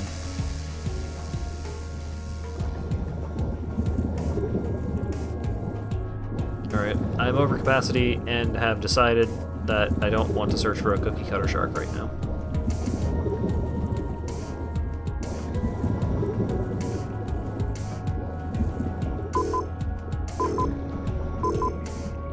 Time to go! I've been streaming for almost 2 hours now. What? Oh my god.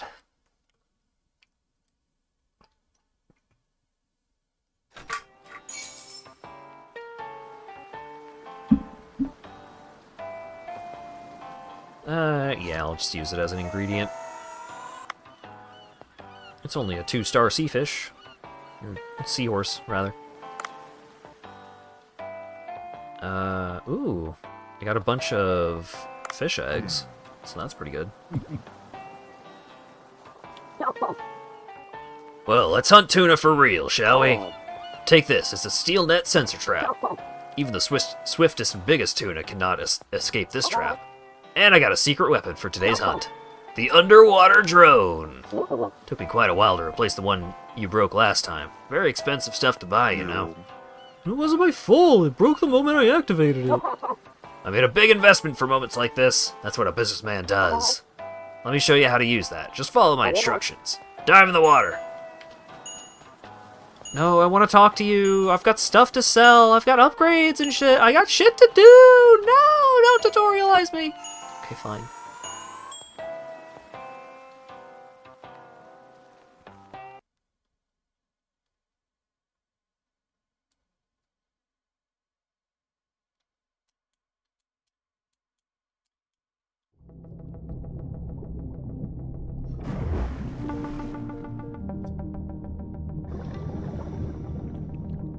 Back at it again in the hole.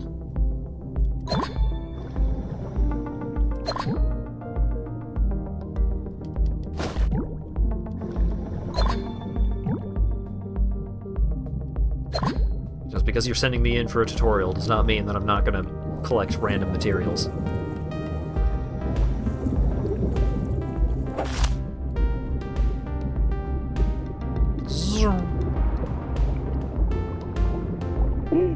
Oh, I see tuna! The fish is big, fast. I'd love to catch him. Should I use a tool?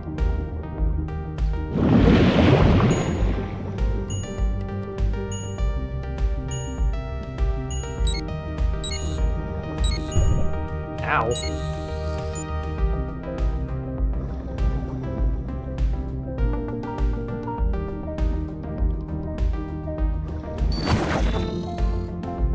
Approach the tuna and call the salvage drone.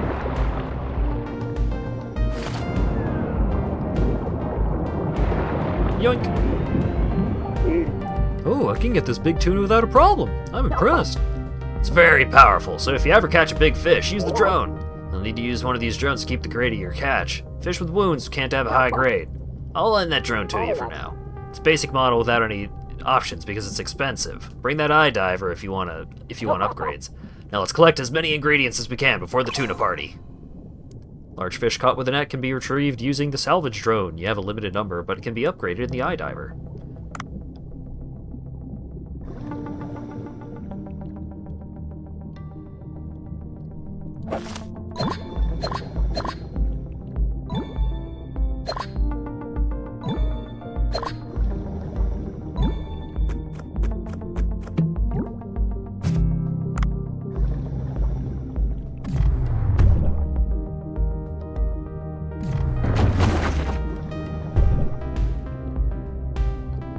Well, the net gun does not seem to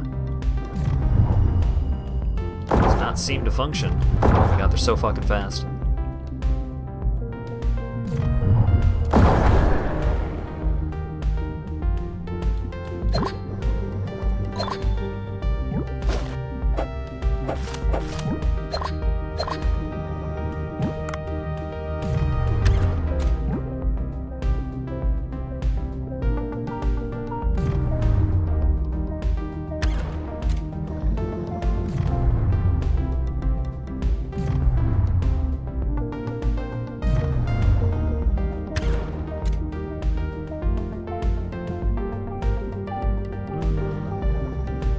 Is there an ammo pickup near here?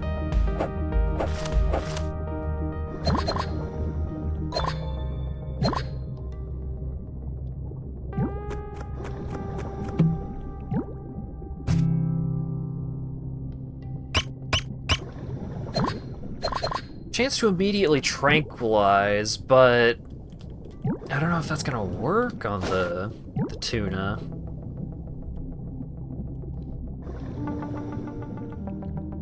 Also, I think I only have one use of the salvage drone.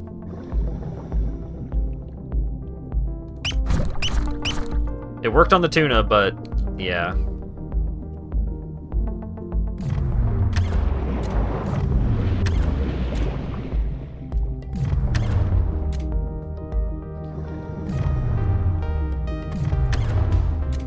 Trying to catch a tuna in Final Fantasy 15 was such a massive undertaking. Like, tuna are big fish, and they really emphasize that in Final Fantasy 15.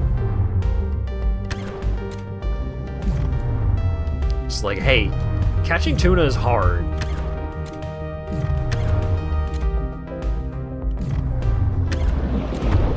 Yes. Oh god.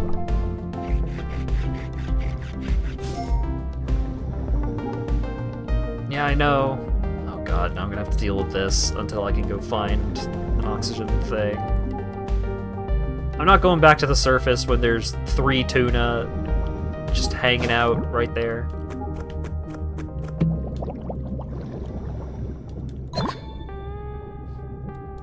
I'm not getting full value for them, but...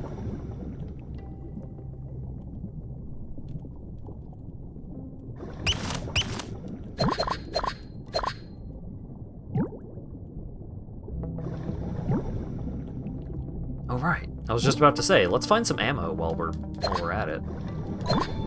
And then I did.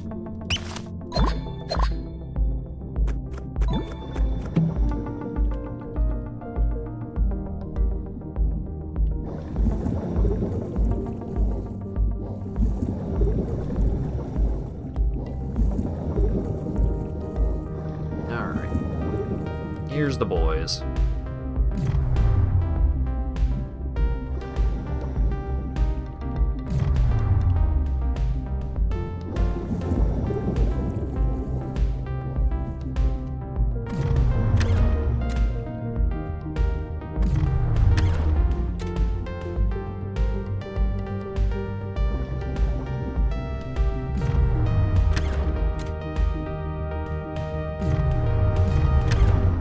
What? Ah, it reset to neutral for no reason.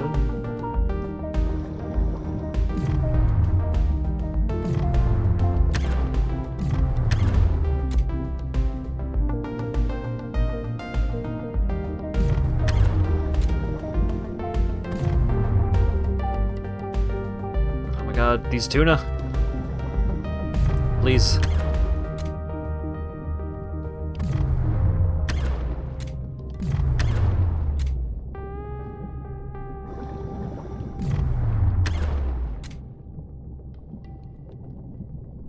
Please, tuna, you're so valuable. Thank you.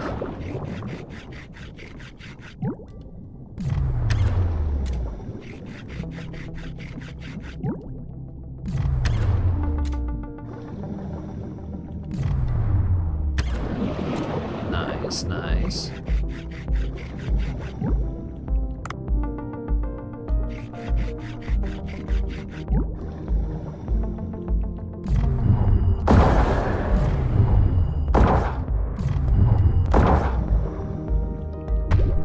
Ran out of ammo. Damn it.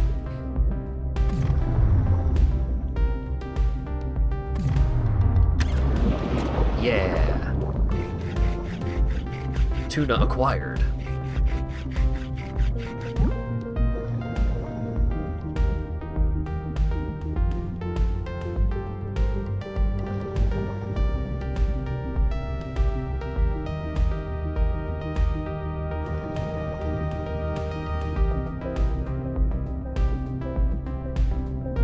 It's an extra good thing that I didn't spend all of my money on upgrades for the equipment that I already had.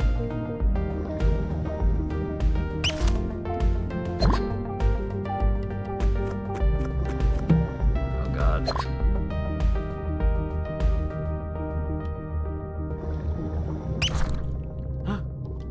No, why are you big? Why are you considered a big fish? Oh god, zap. Oh, and it slows me down. Get me the fuck out of here.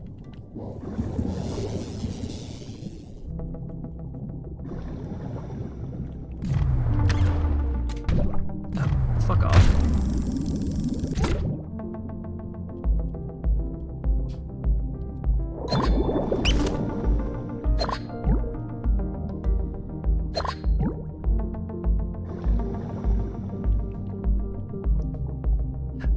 Man, why was that considered a big fish?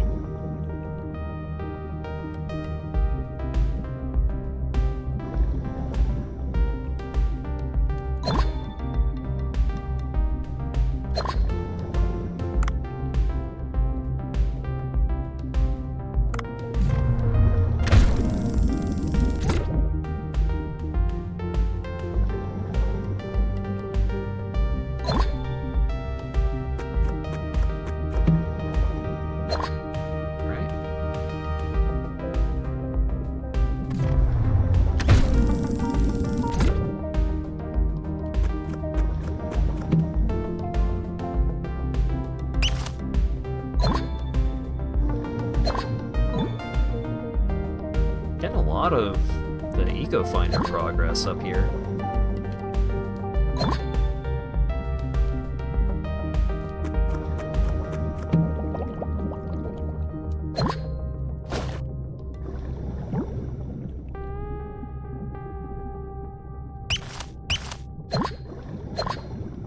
Okay. Let's go catch that stingray.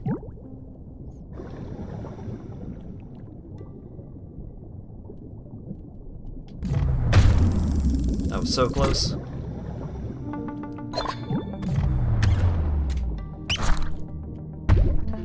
god, I don't want to catch either of you, but you're both just gonna keep bumping into me for like no damage.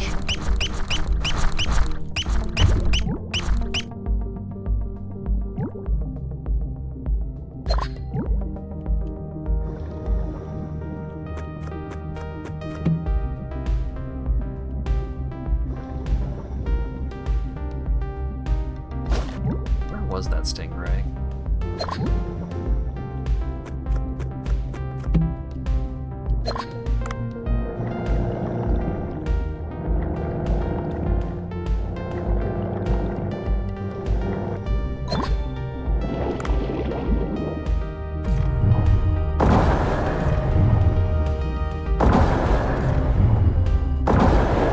Okay. Because if it took more than 3 sniper shots, like, what the hell is going on?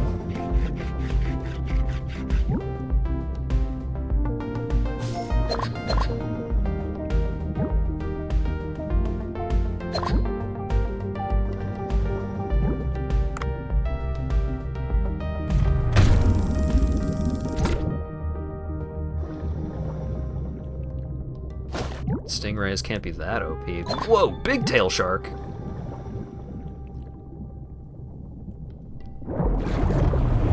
Oh, look at this silly little guy! He's gonna murder me, but he's so cute! He's got a big tail and huge eyes.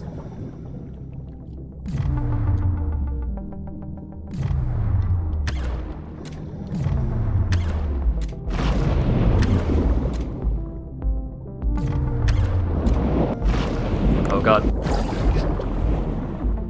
That was almost a disaster. Whoa!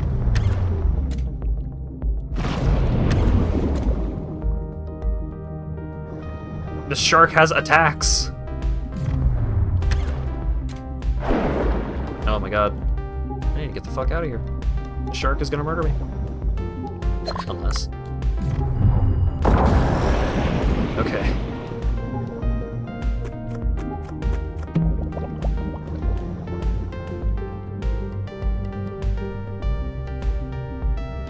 Hey, buddy. Thresher shark. What a tough boy.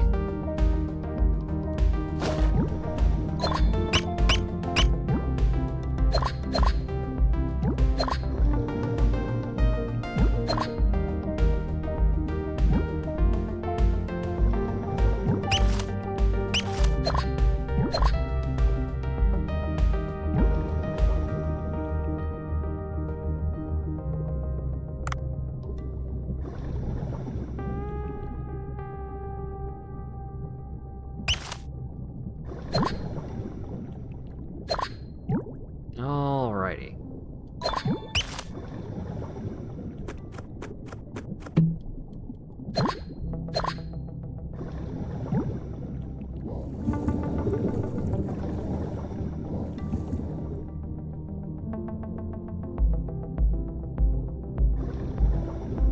Like, theoretically I should just go up now, but I've got inventory space left.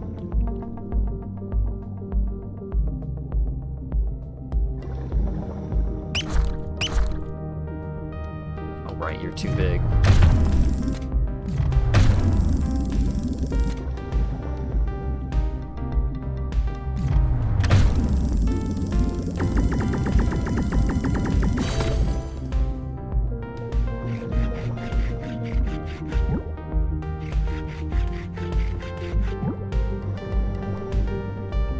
It was only 3.2 pounds, come on.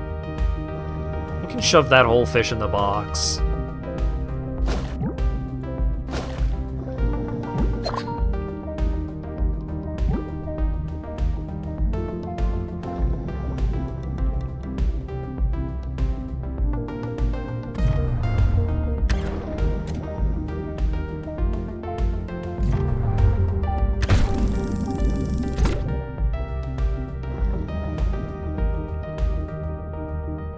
Just gonna wander around looking for random garbage to fill up the last bit of my inventory. It's like, maybe at some point I'll need wood again. Or something.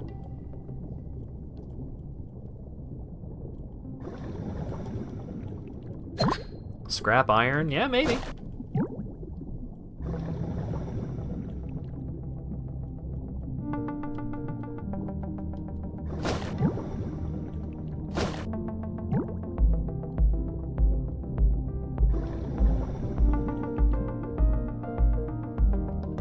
Shark.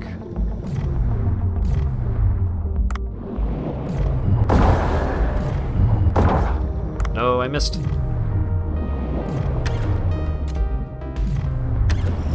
Bonk.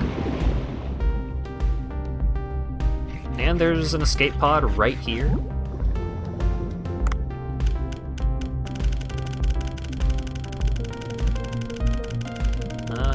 Is there anything worth dumpstering to fit this shark? I mean, I know there is.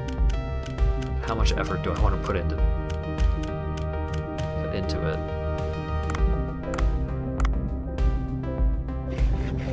Oh, I just needed half a pound.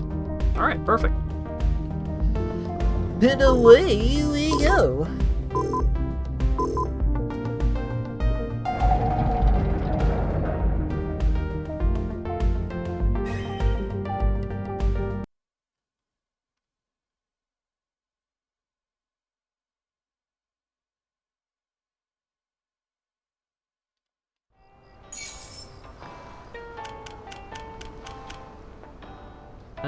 All of these are low rank fish. They can be ingredients. That's fine. Tuna. We got akami, tutoro, and utoro.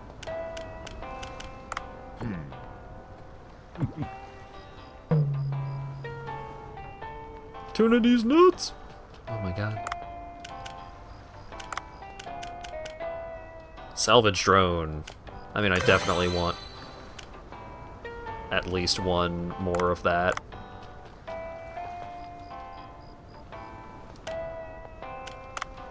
How's the farm doing? Is there any weed?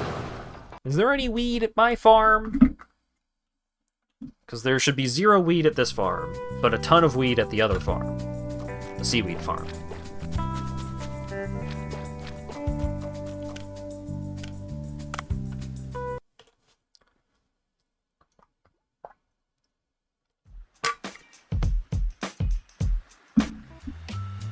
Whoop! Sammy the rap star. Huh. Didn't the manager say he saw someone who looked like Otto around here? Yeah. Hey chef, may I ask you something? Welcome to Bancho Sushi. Yeah. You guys sell vegetable sushi here by any chance? Vegetable sushi? We don't have that on the menu. Norimaki sushi is the closest to that though. Oh. Not Norimaki sushi, I want sushi made with fresh veggies. Yeah. It's okay then. I'll get going. Have a good one. Shrug. Hapeptuna. What? Hapeptuna. Hapeptuna. Hapeptuna. Hapeptuna. Hapeptuna. Hapeptuna. Hapeptuna. Hapeptuna. Do some more chanting. Hapeptuna. Hapeptuna. Hapeptuna. Huh. Hapeptuna. Hapeptuna. That's a hell of a song that's playing right now. Hapeptuna. Hapeptuna. Hey, hey. Hapeptuna. Hapeptuna. Hapeptuna. Hapeptuna. 썩은 고추 이름은 참치라 you know 태평양 다랑어 출신 밥도둑으로 유명 간장게 게장 스팸 걷길 나란히 아지도 말없이 참치 캔을 찾았지 어디 네 집 앞 슈퍼에서 농가에 숨바꼭질 잡았다 연서거나 그 놈은 없는 거니 살코기 Yeah, that is Korean. I was like, that's not Japanese, that's not Chinese, but it has that kind of sound. So like that's Korean, right? 손가락 케첩 범벅돼 잘 익은 고추 참치를 흰밥에 비벼 you know what it is 깨놓은 감추듯 Alright. 이를 보장하지 Wait, this music. It's Hot Pepper Tuna, the title song of my first album. This kind of music intrigues me. You must be MC Sammy, I presume. You recognize me? I'm pleased to see one of my fans here. Could you perhaps make me some vegetable sushi then? We do have some vegetables, but vegetable sushi is not that simple. Give me 3 days, and I will serve you some proper vegetable sushi. Nice, yo. I'll come back in 3 days then. I can't wait. I also really like his balls jersey.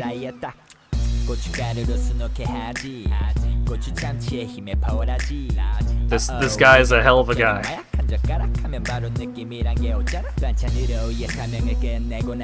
Balls 48. Hot Pepper Tuna.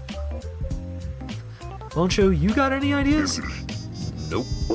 Then what's your plan? Otto knows more about vegetables than I do. I was going to ask him.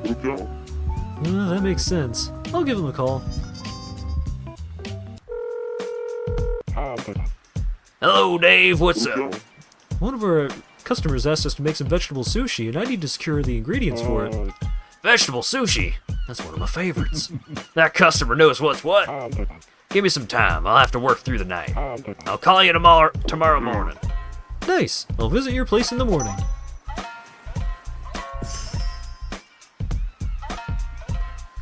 Eyes were wrenched from the other monitor when you said balls jersey. Thought you were memeing, but it's real. Nothing I could come up with is as crazy as the shit that is in this game. Alright?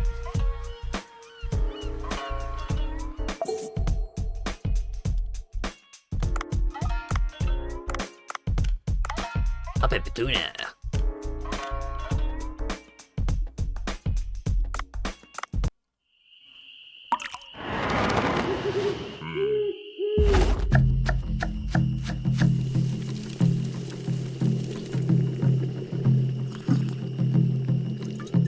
And like, surely that's an original song made for this soundtrack too, right? The soundtrack for this game is so good.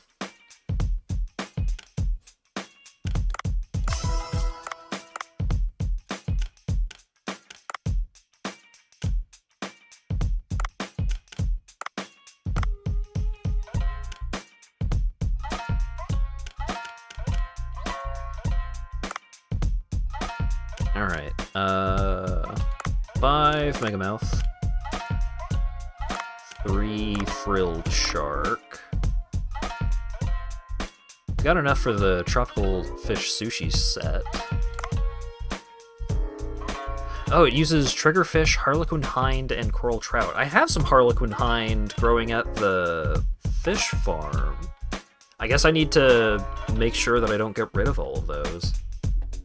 But maybe I could go trank some Titan triggerfish to get them growing reliably as well. So that way I can reliably do this dish. It also uses rice, and like rice is pretty a pretty competitive ingredient.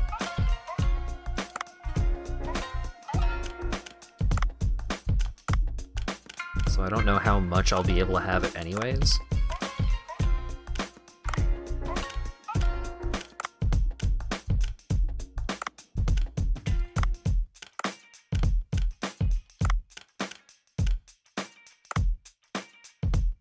Alright, so I've got how many ingredients? So that's 10, 6, 12, so that's 22, 25, 30. So I've got 30 dishes available.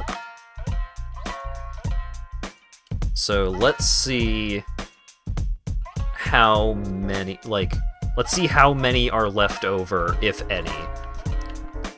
if I serve 30 servings of food.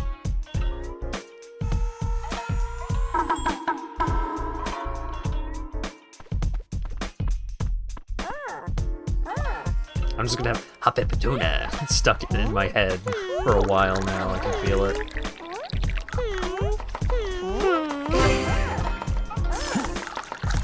Green tea, green tea, green tea.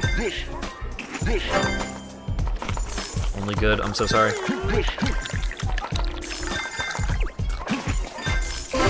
Perfect.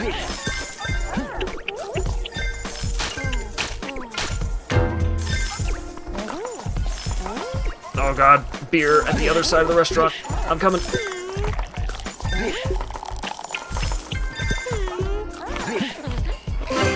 Perfect. Beer.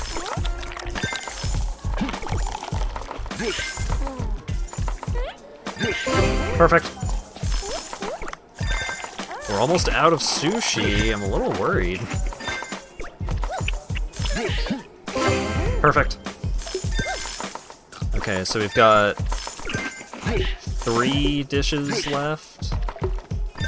Okay, it's too late for more people to start coming in, I think. So 30 servings seems about right for our current level of popularity.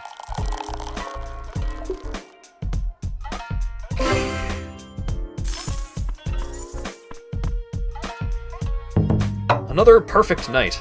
Having a guy that can clean up messy spots at the bar helps out so much. Holy shit.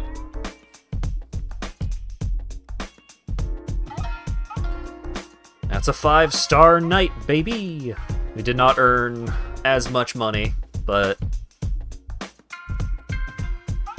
pretty good.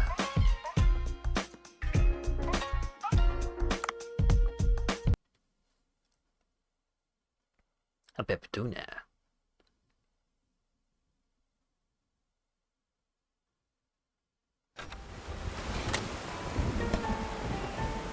When the song first came on, I thought it was like a Simlish thing.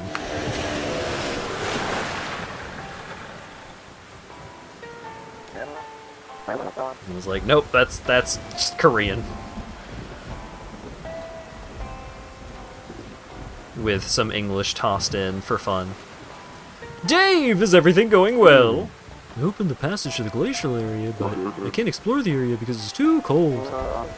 Your current suit is not warm enough, I see. The sea people gave me this cloth, but I don't know how to use it. The cloth is warm to the touch! This is the breathing apparatus I found in the sea people's cave. I could make a cold-resistant suit if I have a mechanical part that can patch up the items. Mechanical part? Don't you have one from John Watson's suit? You're right. Actually, I brought some complex mechanical parts. This is a device that automatically adjusts water pressure. I may be able to do something with this. But it's too damaged to be used without repair. Only if you could find one intact somewhere. Oh, I have a good idea. What is it? I'll tell you later in the evening. Need to organize my thoughts. I have a bad feeling about this. Farewell. Goodbye, losers. Aha! Get yourself some sleep, Dave. Yeah, I guess. Yesterday you said you needed the ingredients for vegetable sushi, right?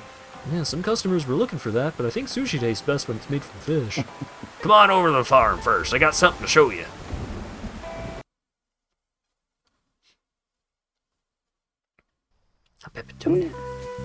Ooh, there's new space. Just right. Just growing rice would be boring, wouldn't it? I took it around yesterday and made a garden next to it. A garden? You betcha. A place where you can grow vegetables and fruits. Not just for vegetable sushi, but for all sorts of stuff for dishes. Well, sounds great. Now, since you have to manage the farms yourself, I'll give you a little explanation. Listen up. First off, I'll give you some tools and seeds you need to farm with. No, it won't let me get rid of the weeds. Assign seeds to quick slots. What? Alright, Stardew Valley time. Now try planting the eggplant and carrot seeds I gave you in the soil. There are 3 bundles each, so you can fill 1 row with 2 packs.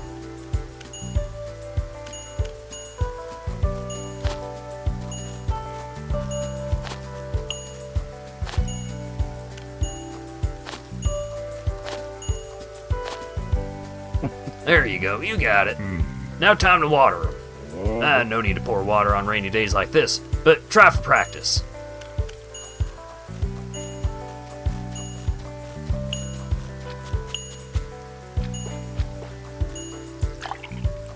It's Fred the farmer, thank you. Yeah, it really is the Harvest Moon Valley. Well, you learned quick. I knew you'd make a great farmer. When you get back from the What you get back from the crops is equal to the work put in. Stop by often, pull weeds, and water the plants. Status of the crops can be checked in the Farm Now app, so don't forget to take care of them. Got it. With these, I can prepare the ingredients for vegetable sushi. You can now use the vegetable farm. The vegetable farm is where you can grow vegetables. What? This game is a lot of things. Oh yeah. Oh, I can expand the rice paddy? I thought I was going in here to expand the crop section. Okay. I mean, yeah, I would like more rice space. I'll expand the rice paddy after the next harvest. But I want more vegetable space too. Yep, well, not allowed.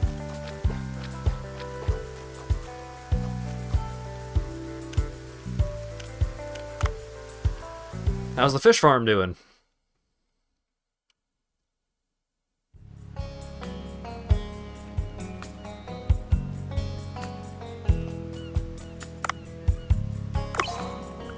New fish! Alright, well, I've got a breeding pair of peacock squid and barrel eyes, so that's nice.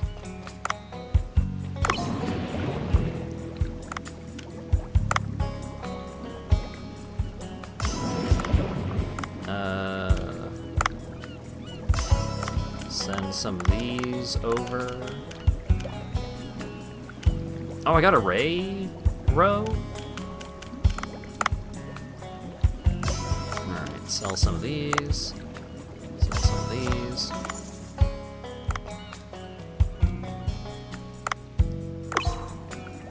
Got more coral trout. Send them to the kitchen. Got a bunch more jellyfish. You know what? Just send them all to the kitchen. Fuck it. Well, all but 2 of them.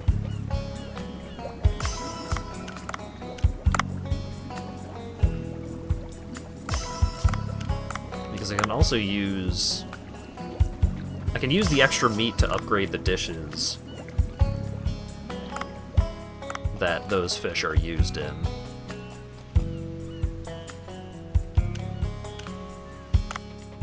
Gotta go feed the cat, obviously.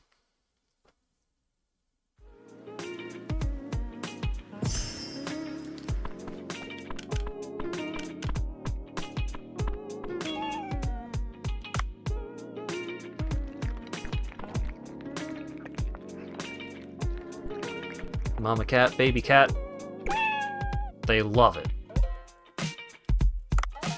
Check what you need to increase your Cookster rating. I know what I need. I only need 1 more researched recipe. It increases...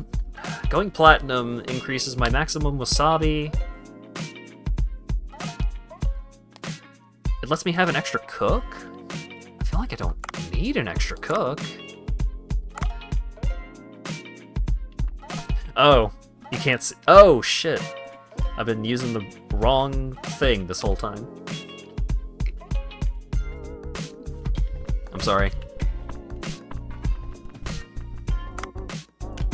This blocks a few different things, but this doesn't block the oxygen, which has been blocked this entire time. Oops.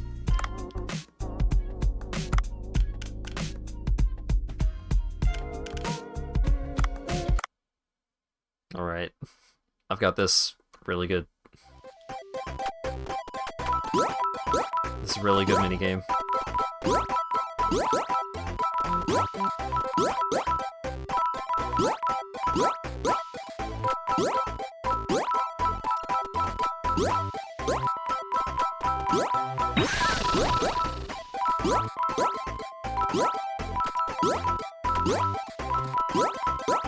No! How could I have known? New best, though.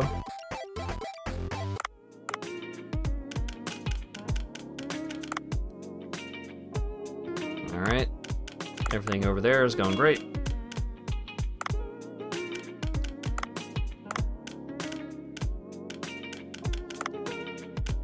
I assume that I would be informed if there were new levels of upgrades for my weapons.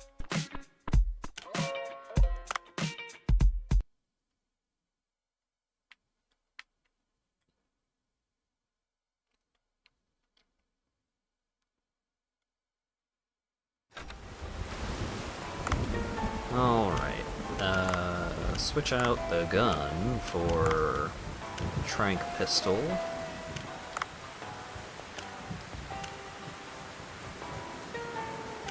It's kind of tempting to use the Sea People necklace, just so I don't need to carry around the stupid flashlight.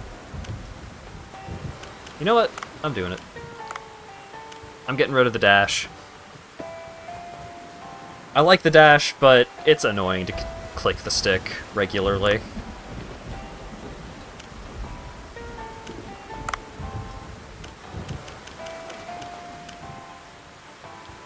The marbled electric ray electroplax appears to emit powerful electricity. It makes me go a little faster periodically, but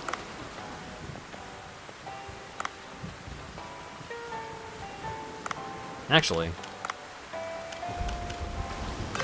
let's upgrade the air tank. That gives me a little more room to work with for using the dash to just move around more often.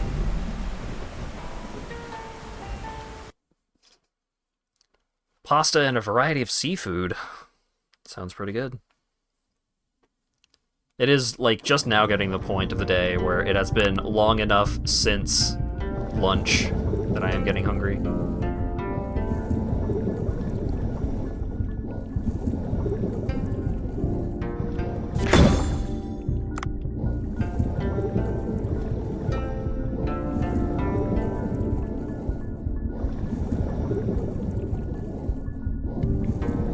Boy, oh boy. My beautiful harvest. Wow. Alright, so let's get more kelp, more seaweed, kajime, agar, and seaweed. Just one of each.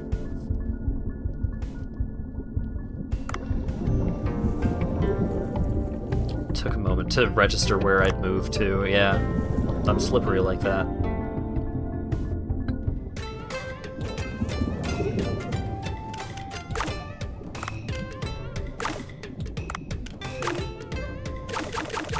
Do I have a badass seahorse that can actually do the S-rank race now?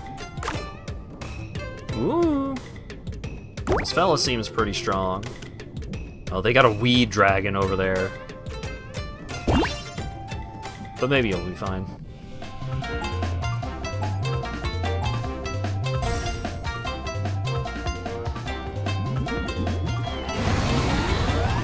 Oh yeah, no, it's not fine. That seaweed dragon is so fucking fast.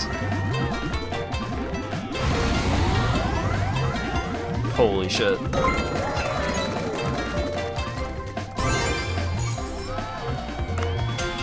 Hey, I got bronze. That's not nothing. But it's not much.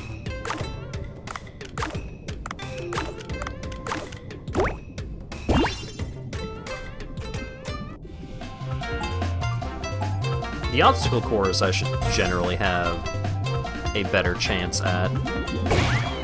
Well, about that. Oh my god. It's fine.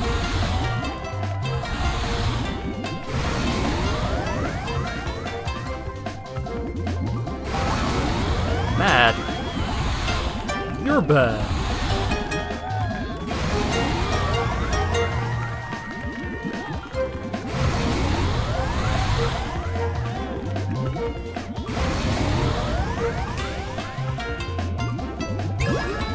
Perfect.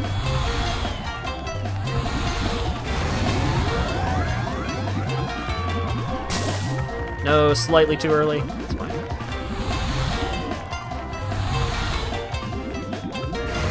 Yeah, the opposition is not even fucking close here.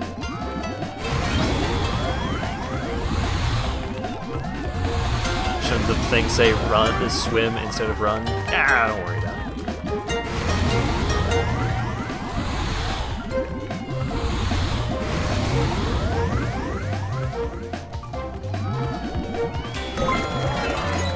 Well, they were not even close to being close.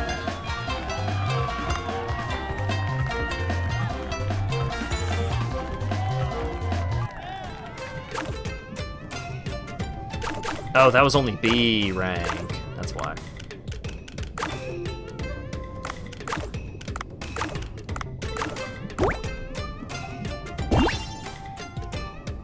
Alright, this one's probably gonna be a little closer.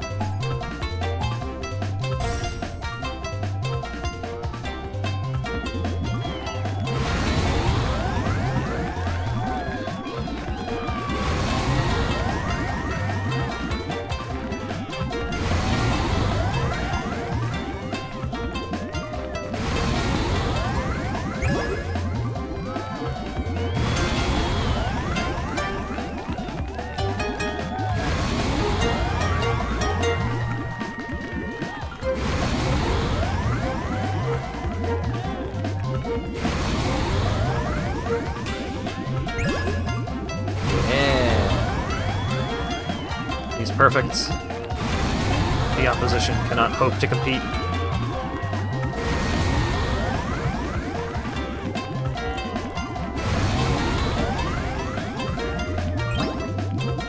Only good. They could hope to compete with that. But they won't.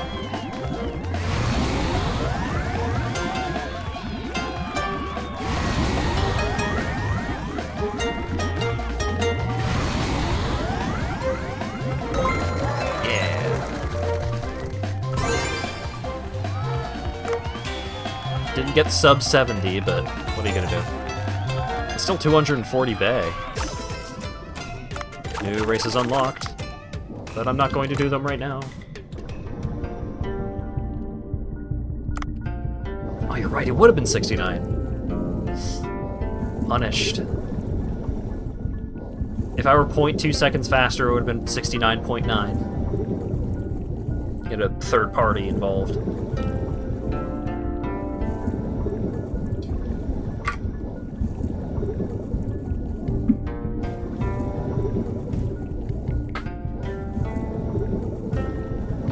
Yeah, if it were a perfect instead of good, that probably would have done it. Okay. Hey, Mima. I would like the one that makes me fast.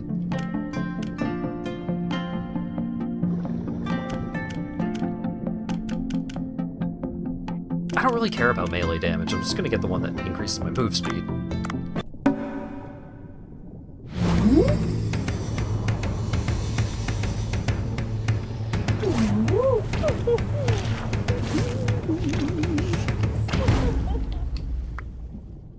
Ho ho! Nice.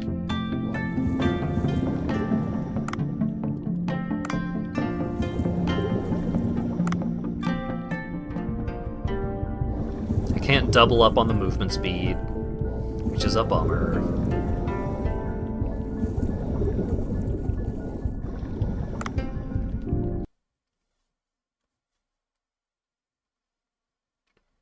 Oh, you got a train over there? We're probably gonna get a train here soon.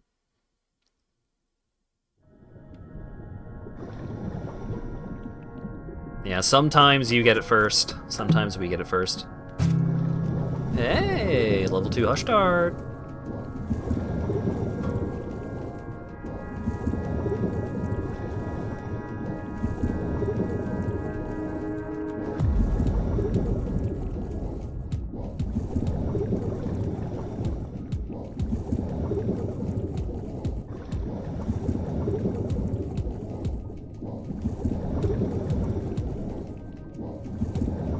Alright, I can capture 2 big boys. Hey, high quality cat food.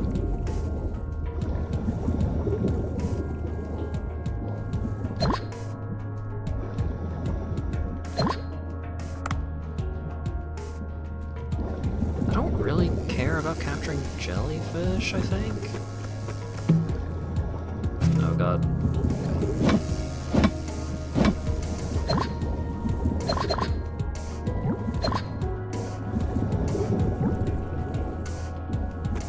If this is ammo, then maybe. Tranquilizer rifle? Sure. Are you feeling lucky, punk? Ooh, unlucky. If you're lucky, you're knocked unconscious by the bullet instead of killed.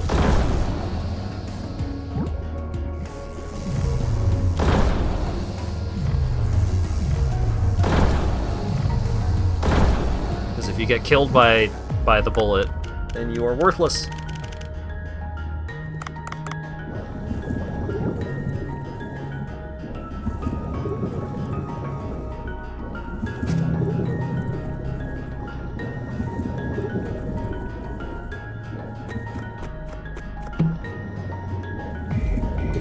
Hacker is powerful.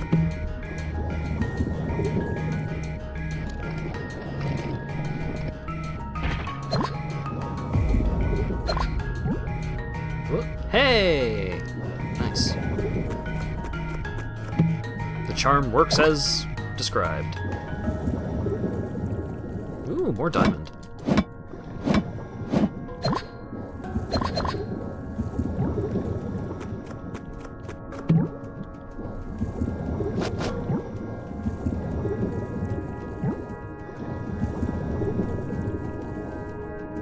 Alright, I'm looking for a big boy.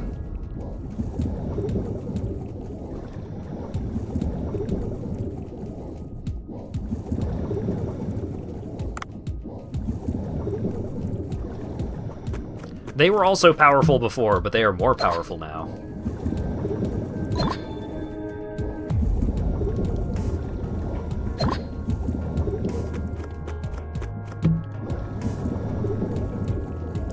Big boy.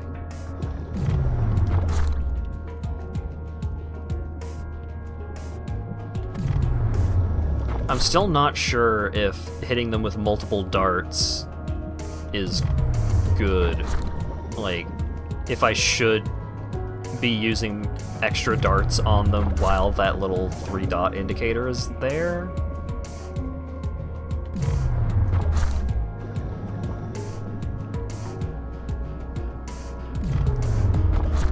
Or if I should pace them out so that it's like one at a time.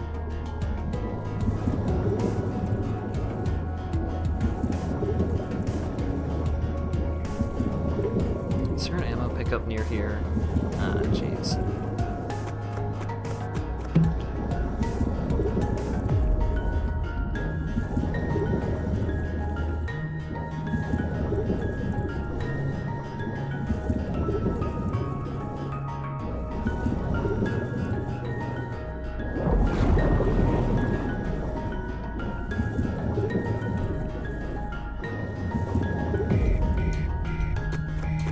There's an ammo pickup. Frick off.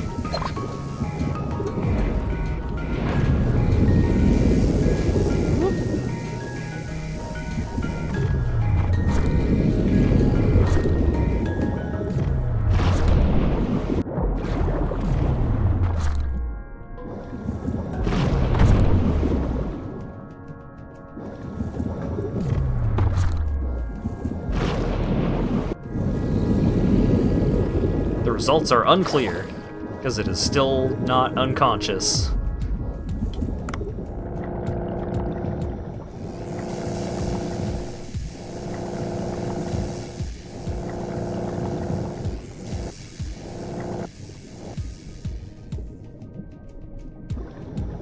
He's like Ocelot. He started using...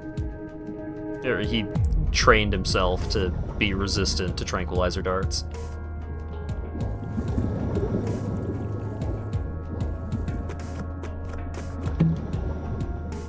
Mayonnaise?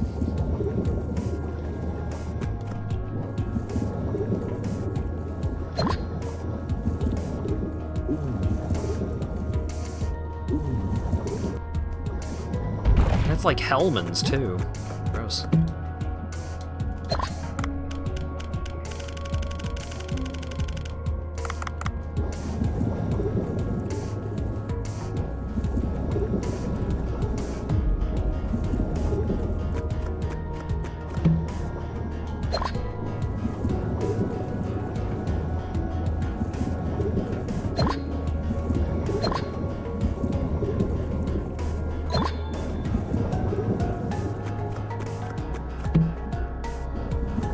I think I might just need, like, the squeaky toy hammer to make the big boy, or at least that particular big boy, go to sleep.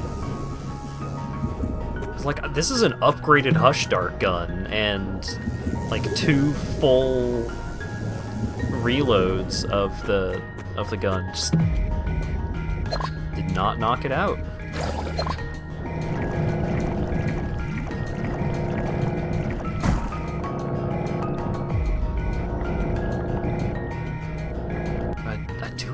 Down and try again.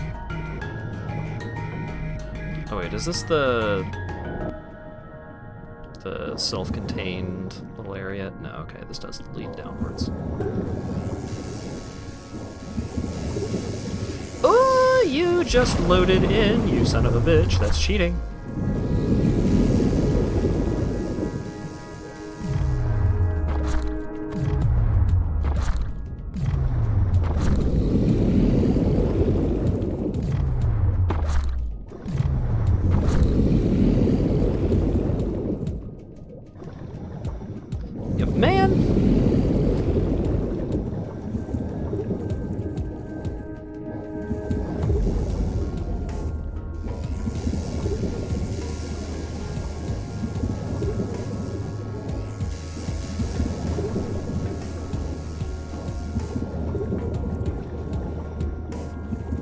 No big boy for me, I guess.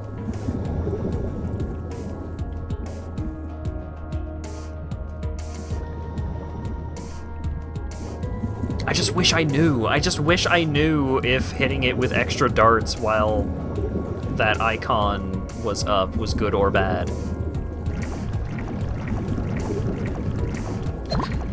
Because I tried waiting for the dots to wear off each time, and that didn't do it. I tried, like, just hitting it over and over while the dots were there, and that didn't do it.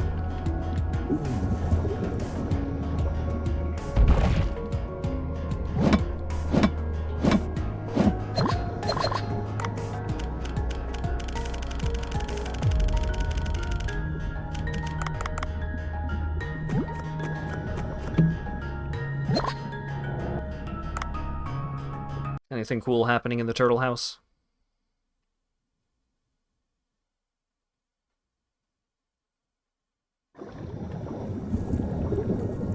Yo, what up? Don't calm down, just quiet on the appetite. Okie dokie.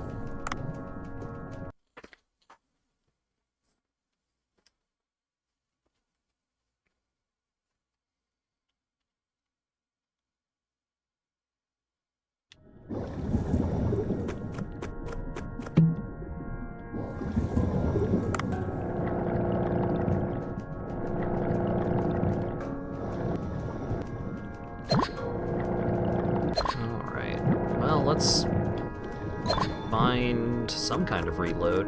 Weapon upgrade kit? Oh.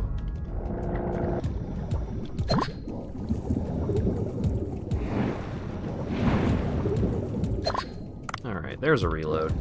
You. Go to sleep.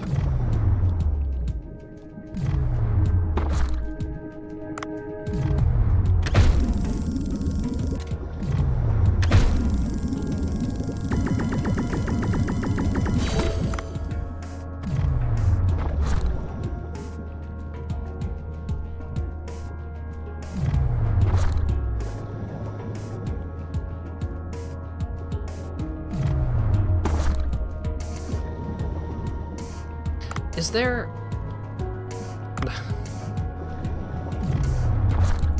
I just don't know if I'm missing something about the tranquilizer mechanic.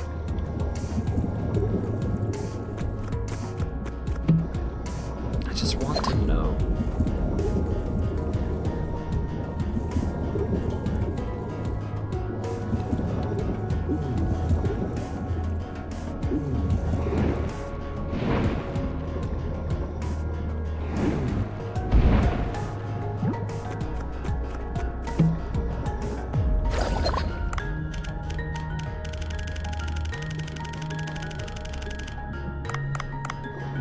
Because it could be even like, oh, if you deal damage to it while those dots are there, then that will give you progress towards making it fall asleep. I just don't know.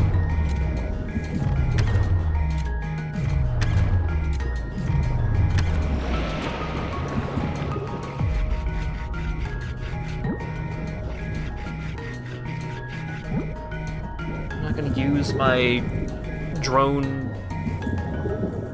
one of my 2 drone recalls on a thing that died. I can carry a thing back to the surface that died.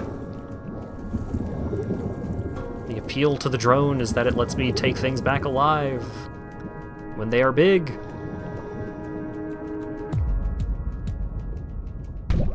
Yep. I didn't try it the first couple of times. Because it was like, if you try to go too fast through these things, they'll probably bump you and deal damage. That last attempt, I was just like, I gotta know if that's actually the case, because I could just be wasting my time for nothing. And now I know, and I am disappointed by what I have learned.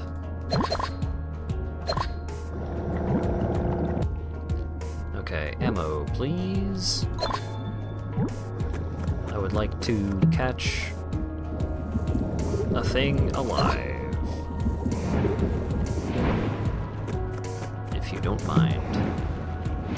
Curry block. Japanese curry powder that comes in blocks. Sweeter than Indian curry. Neat. Alright, that might be a weapon upgrade kit, which does give a reload. Please. Just a gun! I don't care about a gun! I want to knock a fish out! Cobra said, knock you out. Whoa.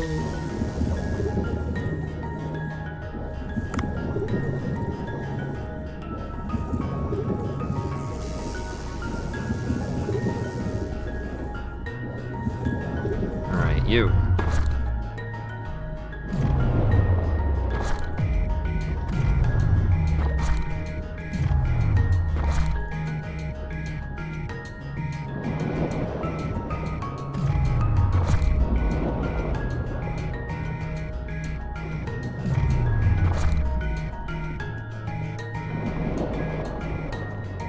Results still fucking inconclusive.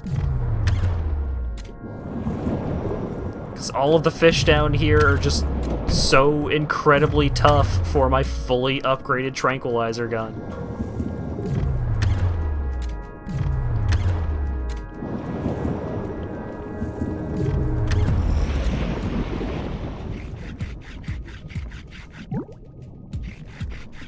I'm gonna catch a big boy.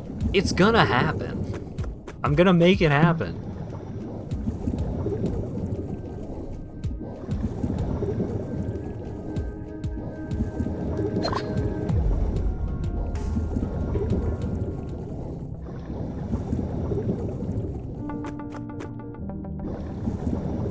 Oh wait, anglerfish.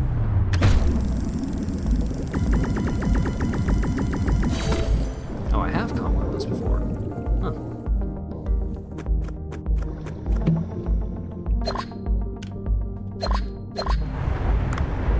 Let's go fast. Whee!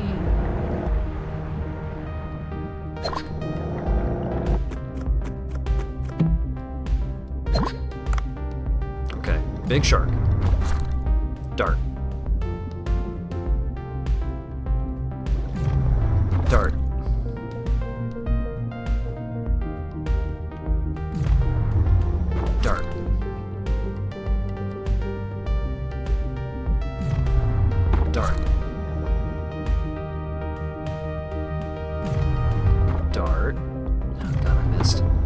I missed again? He's so big! How did I miss twice?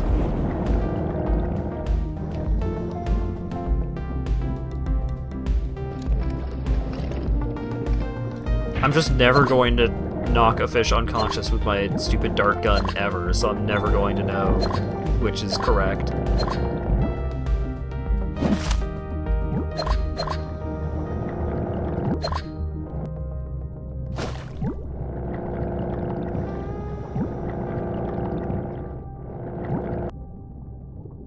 I don't even care about catching the big boy with the drone anymore. I just want to know. I just want to know what the correct form of trying to trank a shark is.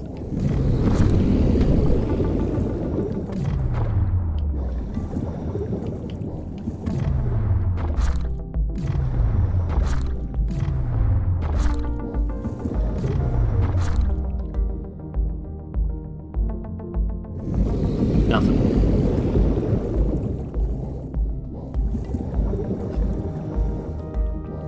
You know what, Train? I'm not actually feeling particularly hype right now.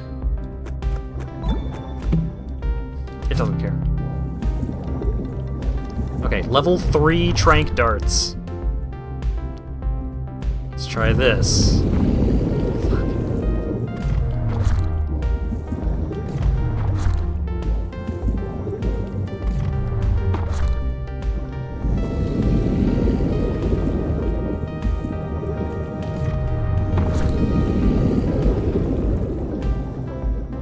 Nothing. It doesn't do anything.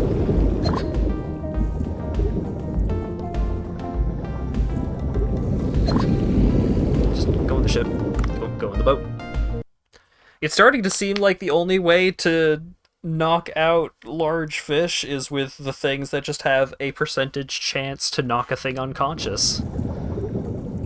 Which doesn't seem correct. Why would they give me the trank dart gun?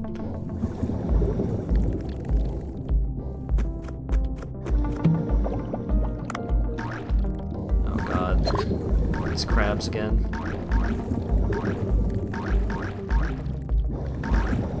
Wait, are the rocks still over there?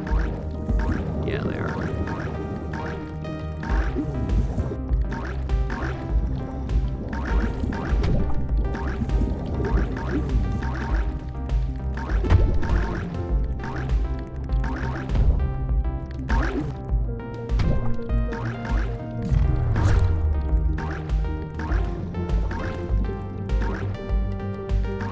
Hit that crab with a trank dart.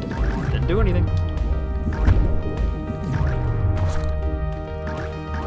Oh, there's the shield icon, or the shield effect for a moment there.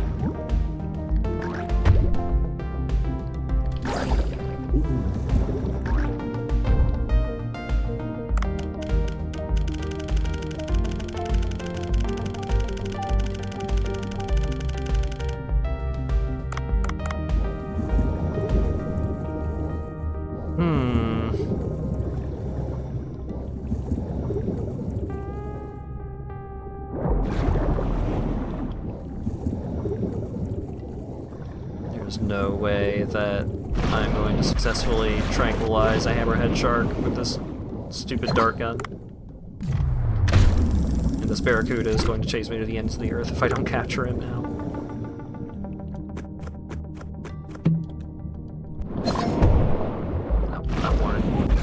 I wanted the ingredients so bad.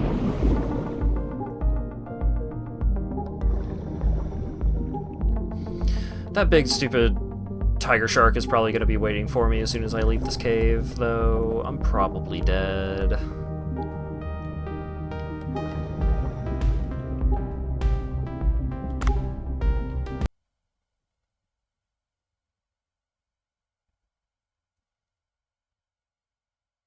Please, no tiger shark.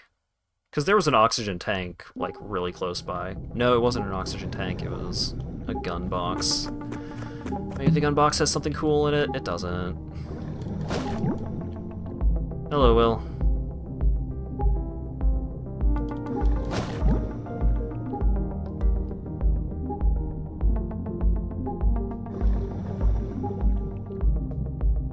Come on. on. No oxygen tanks anywhere? None?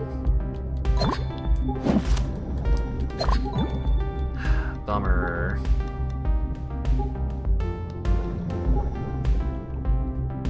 Alright, I should have enough time to go use this evac point. Maybe not. Oh yeah, I'm good.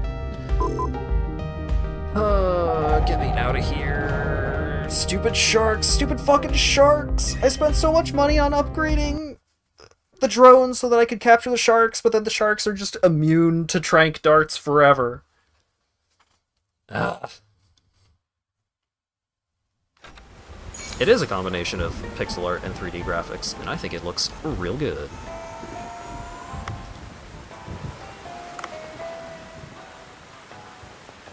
Also, I am not British.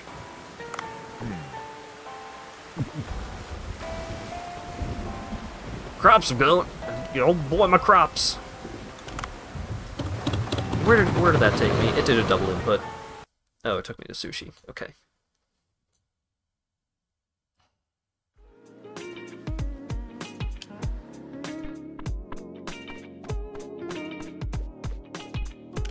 I already fed the cats today. I can't feed the cat again.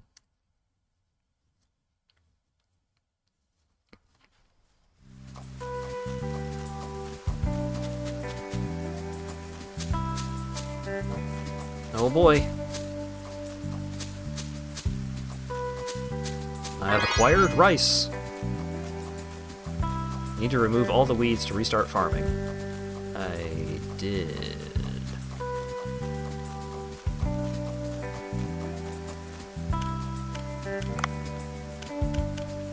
At least I'm pretty sure I did.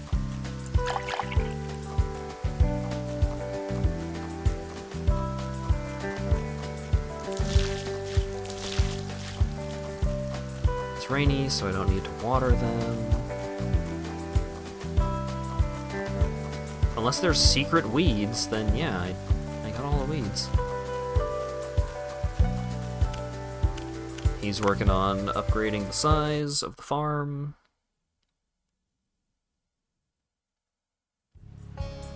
Maybe I should go back and see if it'll let me plant rice anyways.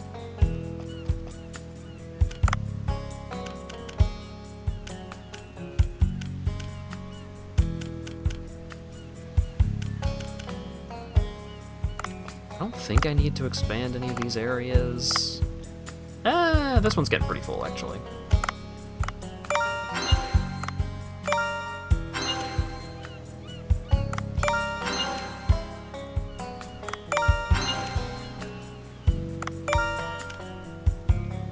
Just expand all of them a little bit.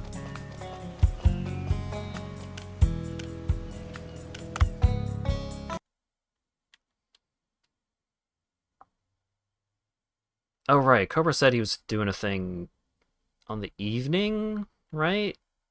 Or did he say he was going to be... Have you been making use of your gun? Yeah.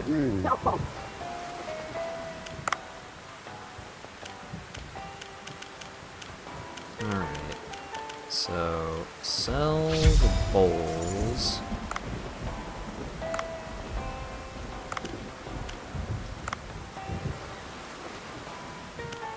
I could try and upgrade my rifle into a tranquilizer rifle.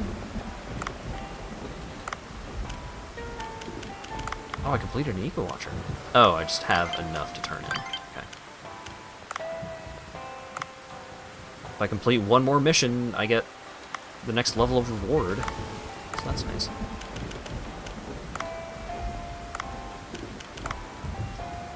Alright, underwater rifle. Okay, there's only one level of tranquilizer rifle, but I need cuttlefish skin. And I haven't caught any cuttlefish.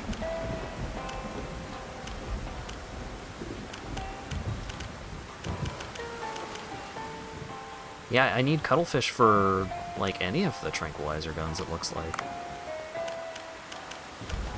Huh.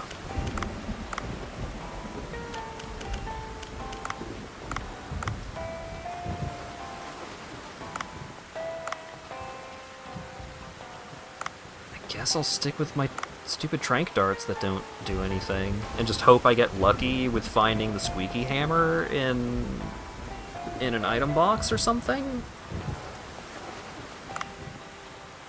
Maybe the blacksmith will finally have something to tell me, and the blacksmith will let me craft a squeaky hammer.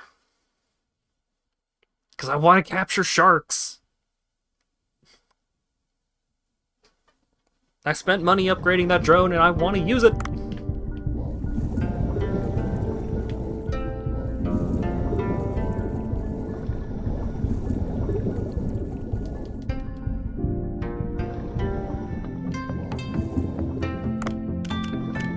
Hello, Mima. Make me faster, please.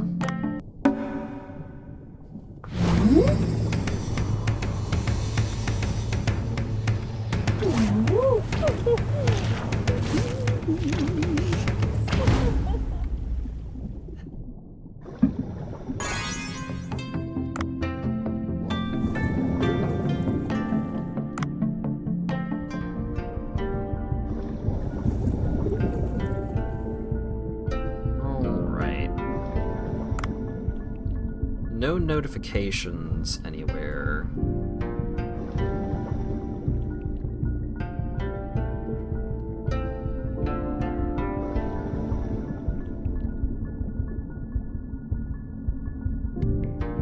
Oh, actually, I've got my tranquilizer gun. I could go back to the glacier passage and trank some of the fish in there. Maybe that'll be worth my time. Alright, seems like the plants are going to be available tomorrow.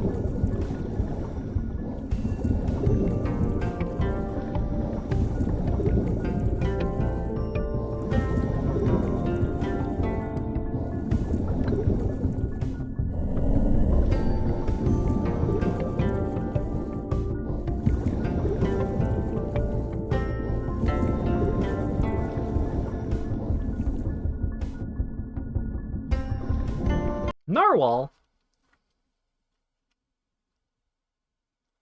Stories say that swindlers sold the fang of a narwhal as the horn of a unicorn in the past.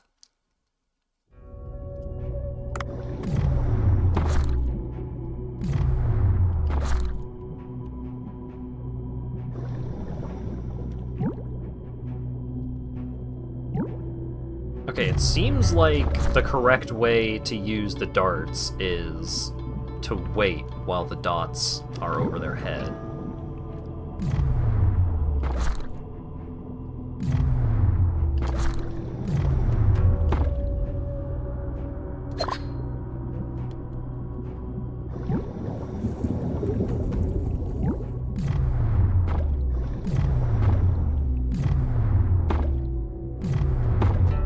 Oh my god. We got a wily one on our hands. Please fall asleep. Thank you.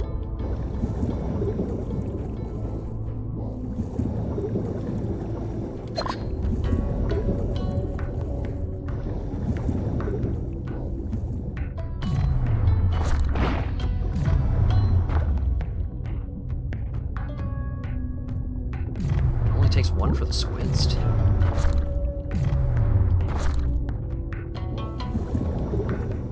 Sharks suck. I just want to capture sharks without having to murder them.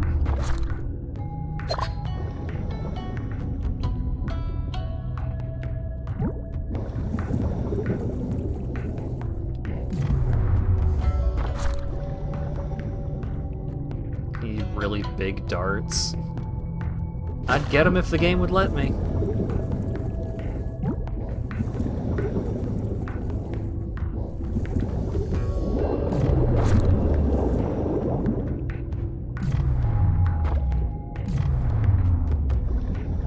Even the angry, the pelican eel still goes down in one dart, and I use like 12 darts on a shark and it doesn't care. It's so rude.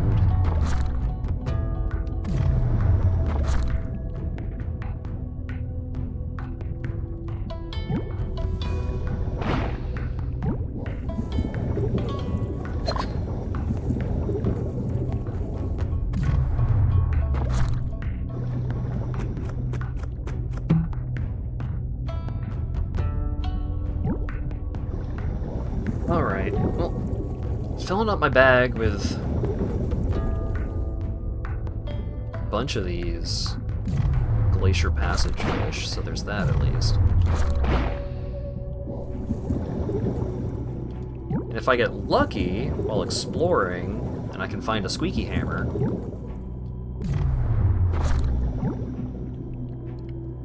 then that will give me what I need to catch the 2 sharks that I can carry back with me.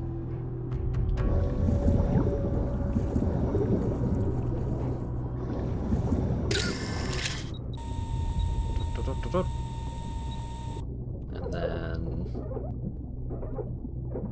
just get rid of this right here. Wonderful. Great.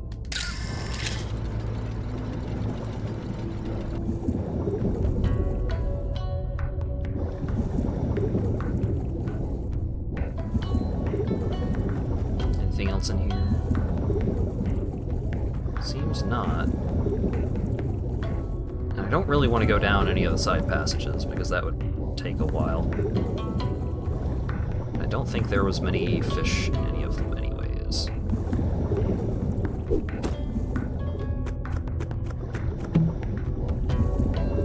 Walk in and immediately Dave the Diver is doing more wild Dave the Diver stuff. Yeah, it is, I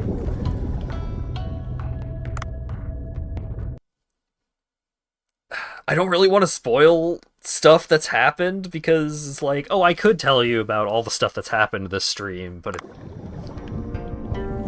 maybe it's better to see that kind of stuff for yourself if you missed it, because this game is fucking crazy.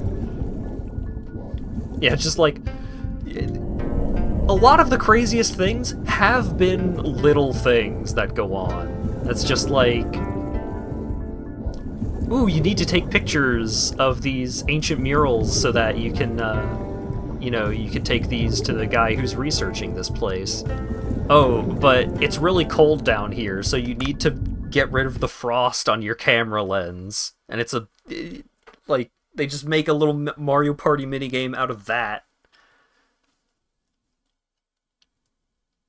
I had a mini-boss fight with a bunch of crabs because the crabs came out of, like, a little alcove because I needed to get a crowbar out. And the crowbar, like, getting the crowbar out, you have to, like, wiggle it and yank it in specific angles and stuff. Like, it's a whole thing to use the crowbar. It's not just like, hey, you have the crowbar, you could just use it now.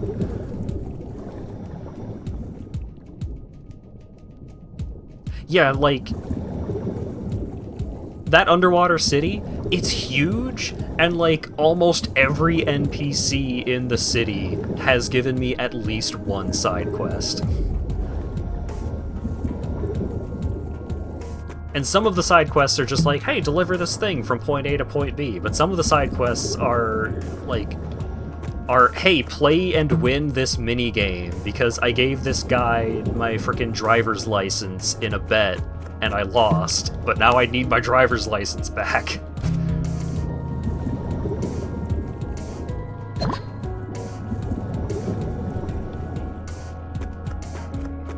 How long have I been playing Dave the Diver? Like, what stream is this? Like, 5 or 6? Every single time I have streamed this game, it has introduced at least 3 new mechanics.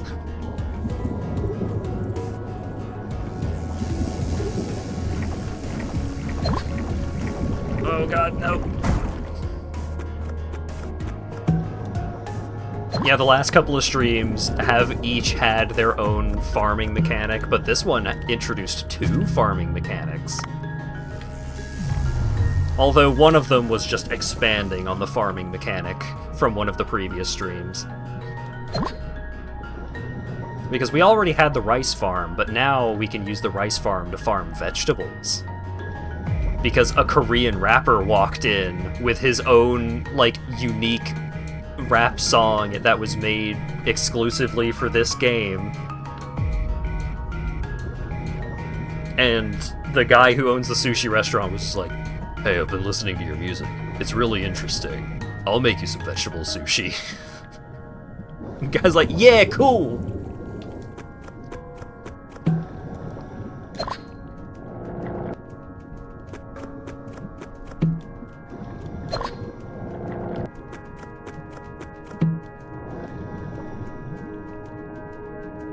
And, like, the rap song was pretty good. Oh, rap song. W-R-A-P. Great. Had a big surgery. Yeah, so I meant to mention that, but got carried away by talking about frickin' Dave the Diver, the Infinite game. But yeah, I'm glad to hear that you're recovering well from the surgery. I had noticed you mention it and was like, oh, geez. I think a couple of people that I know have been undergoing surgeries or, like, have been injured in one way or another or something recently. A lot's going on. Lawyer Dog hurt his back.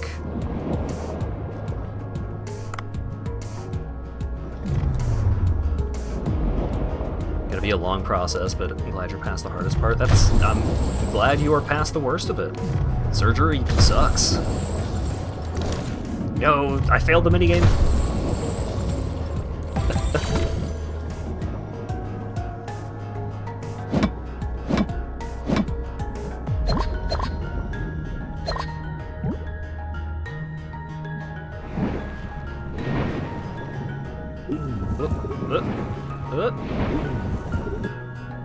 Bonk. I don't need a fire element harpoon tip that ruins the meat.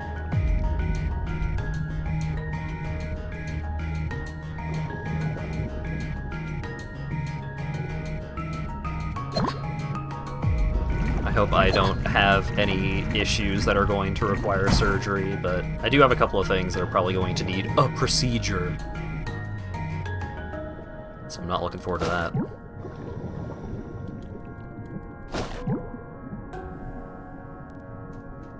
I might need dental surgery or something, because it's been too long since I've been to the dentist, but it has been a long time since I have had any kind of procedure, and best case scenario, I keep it that way. Dental plan.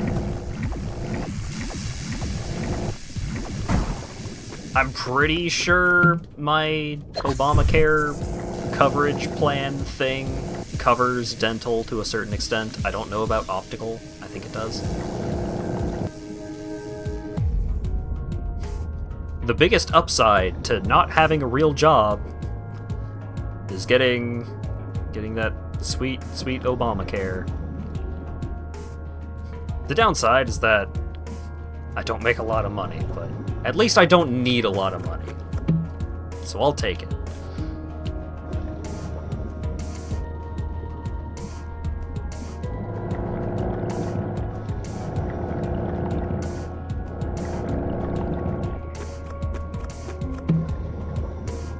Although with this being my job, I do really need to put more effort towards, like, finally getting the highlight video stuff going.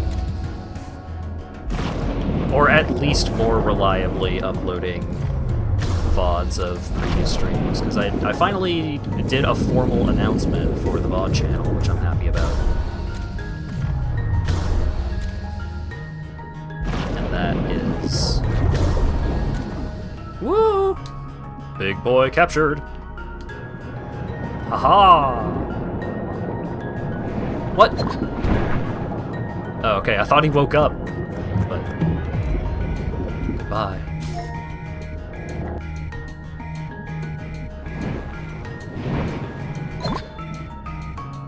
Yeah, there are some real hot streams, already on there.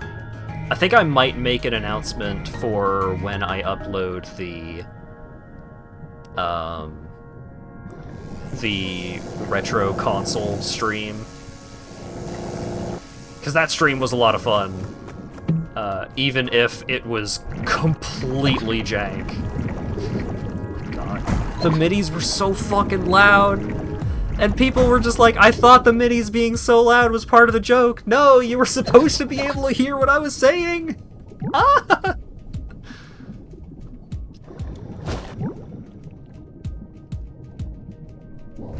How was it not?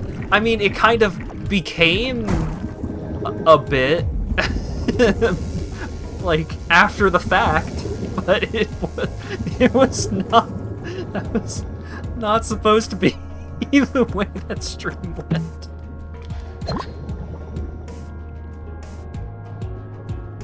Twitch made it a lot easier to export straight to VOD channels, so I don't do that for a couple of reasons. One, if you had connection issues or something,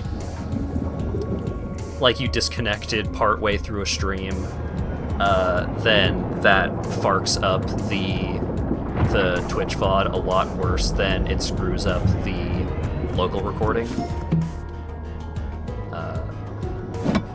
So there's that.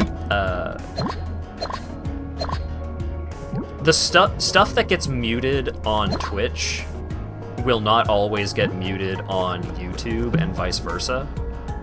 So there's a couple of reasons why I stick to just uploading the local recordings, but one of the biggest upsides to exporting the VODs from Twitch is that if you have the Twitch VODs already separated into, like, each game gets its own segment, that does make it a little more watchable for people who only care about specific games. So, you know, there's definitely ups and downs to either way of doing it.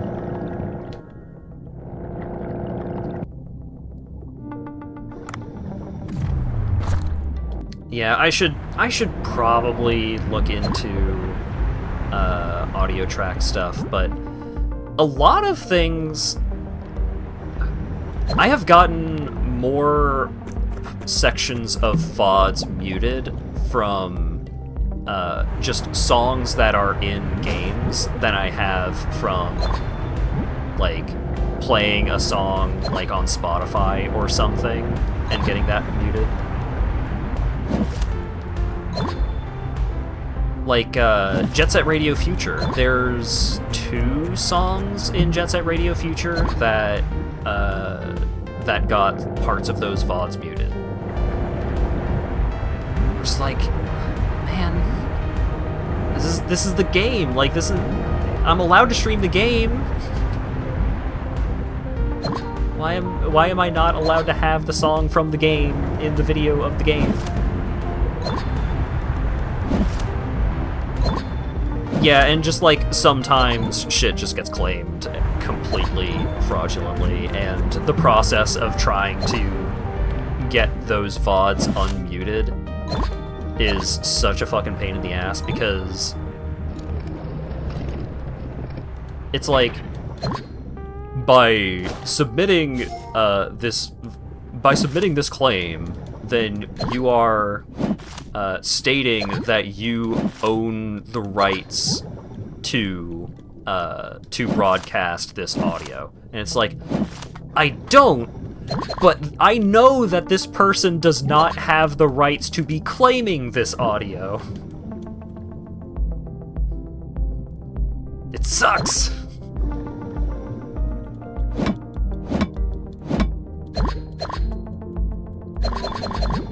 Figure you'll just let the VOD channel be unmonetized and main channel for the cultivated stuff. Yeah, but, like, sometimes YouTube videos will also just get full muted, like, we'll get portions just full muted for monetization claims. Like, it's not just you're not allowed to monetize the video, it's like you're not allowed to have this audio in your video. So... sucks. It's a pain.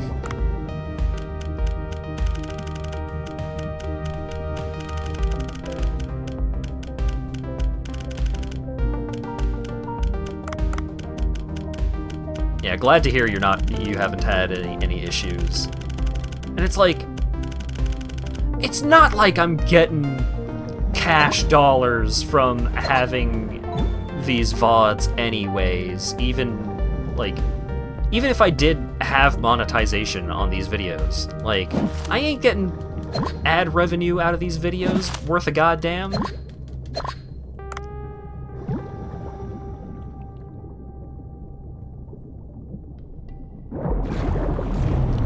Alright.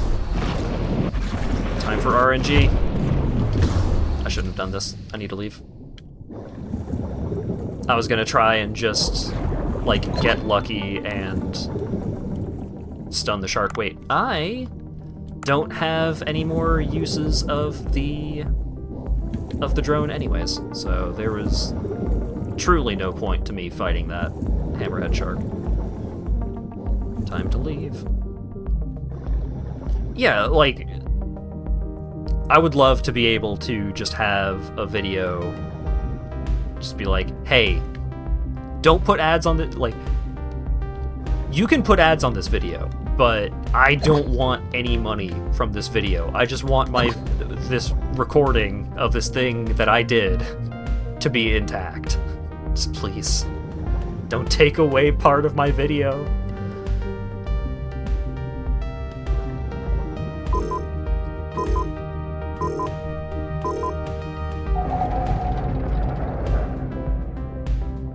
Welcome back, Burke. I got a drone that lets me capture big sharks. It's pretty cool. And we're talking about VODs and VODs getting muted and stuff. I do really need to start working on highlight videos, though. And it's like, Larry Dog said this to me, of like, being able to watch your own content and not just like cringe yourself off the face of the earth is most of the battle when it comes to just making a like pure basic highlight video.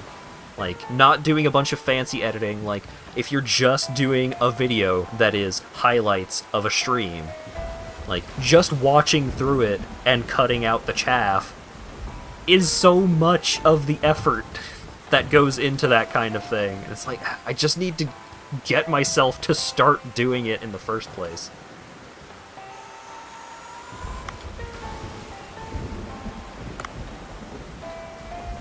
Fancy editing can be cringe. I like the Simple Flips highlight videos and the Germo highlight videos. Like, there is some fun editing stuff that they do in some of those videos that does make those videos better. Video software hurts. Yeah, I haven't gotten too fancy with DaVinci Resolve, but I do have it installed and functional. Why is Sato dressed like Ash Ketchum? Because this guy is the guy that you go to for rare fish. And the rare fish are often like mini-boss fights, like bonus bosses. Boy, the storm is getting rowdy again. How about the super rare boss card? How about we try to get it again? You'll be able to meet the creature by going into the vortex that was created by the storm. Don't lose the opportunity, Marinka Collector.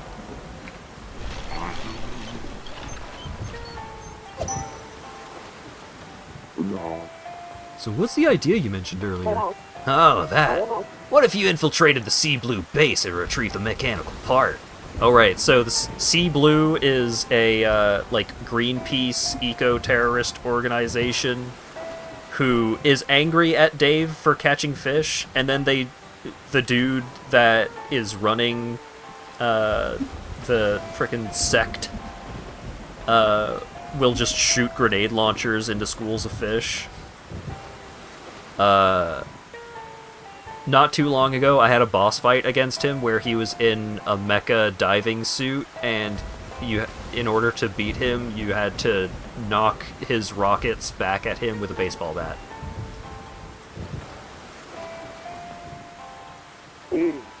Me? Go to their base? Sea Blue folks were scouting the area using underwater drones at night. Follow those drones and you'll find their base. Sounds very dangerous. Don't worry, I'll prepare an infiltration suit with camouflage patterns. It'll hide you from plain sight at night. No guarantees, though. Anyway, it's not dark enough yet, so I'll see you later when I close the bar. Whenever you describe something happening in this game, I'm not sure if you were joking or not. Earlier, when the Korean rap guy showed up, I was like, oh man, he's got a Balls jersey. And someone in chat was just like, I thought you were joking. I thought you were just making shit up. But then I look over at the screen and it's like, nope, that guy is wearing a jersey that just says Balls on it. I would never lie to you about this kind of thing. Because nothing I could come up with is nearly as crazy or interesting as the shit that is just in this game anyways.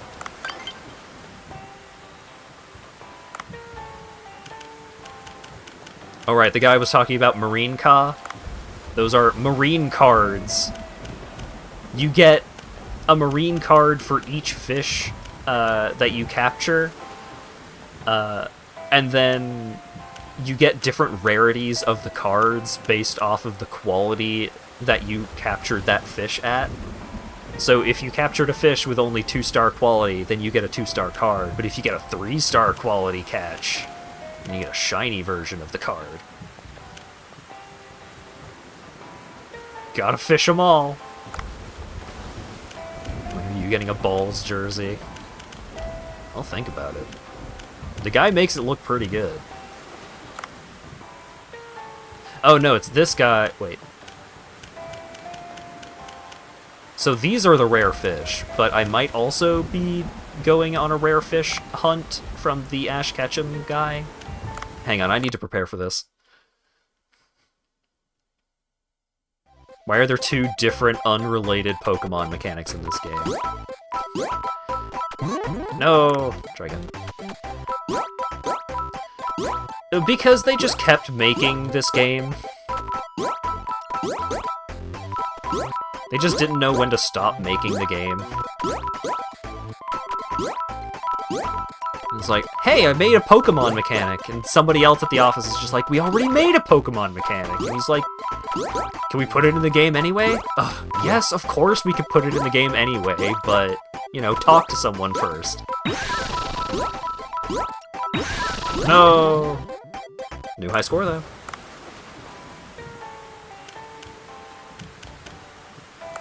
Calculator... Alright. Is there anything else? Oh, the expansion work is done. Alright. Gotta go check on my farm first.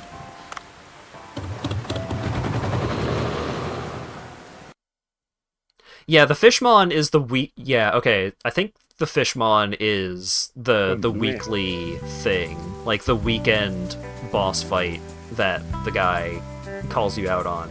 But I think the Ash Ketchum guy is also calling me out for going and doing a boss fight. It's just I'm doing that boss fight to get a rare card instead of for getting a bonus for putting a weird fish in a magazine.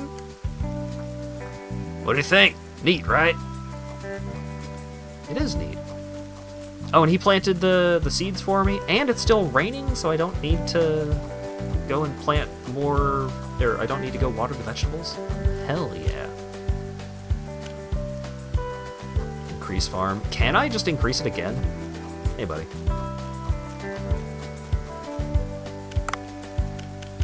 I can, but I can't afford it. Bummer. Dave's storage. Ooh, I can grow garlic? Maybe it'll let me buy more of the vegetable patches once that, that first batch of vegetables finishes.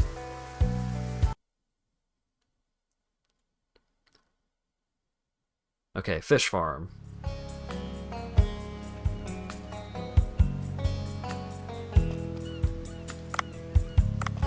No hearts or anything going on at fish farm, so probably nothing interesting. Alright, I don't want to miss out on the opportunity to fight the vortex fish again. Because last time I fucked around and I found out that you can just miss the event.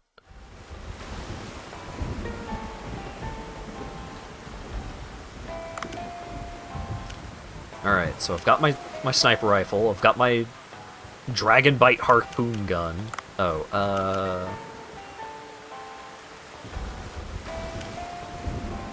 yeah, give me the octopus weapon charm, which increases my weapon damage by 15%.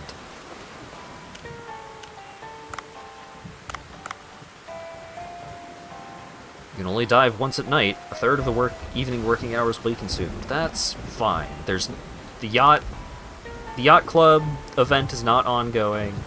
The Korean rapper isn't here. So yes, it should be okay to dive.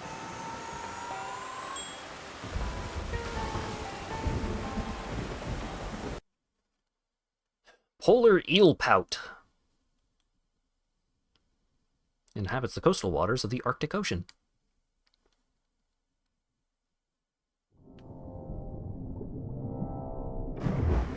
Didn't know there was a Shovel Knight event in this game. There's probably a Shovel Knight tie-in somewhere. It wouldn't be an indie game without one. Weapon upgrade kit? Aww.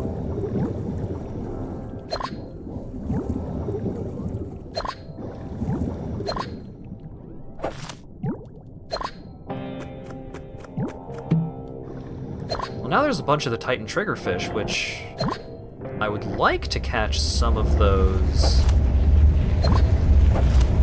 There's the vortex. I would like to catch some of the triggerfish alive, if I can.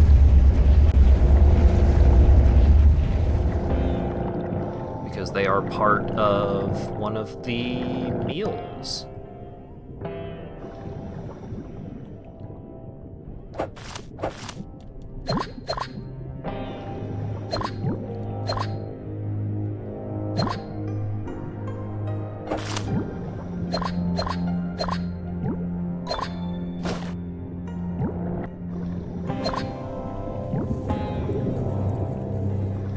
But I just don't trust a lot of... Alright. I also want to catch that big boy. Someone... Give me a tranquilizer weapon that isn't the tranquilizer dart gun. Because apparently the tranquilizer dart gun fucking blows chunks for trying to tranquilize fish. Okay, yes. Okay, that's fine, I'll take that. I want to catch you. I could just murder you right now, but I want to catch you.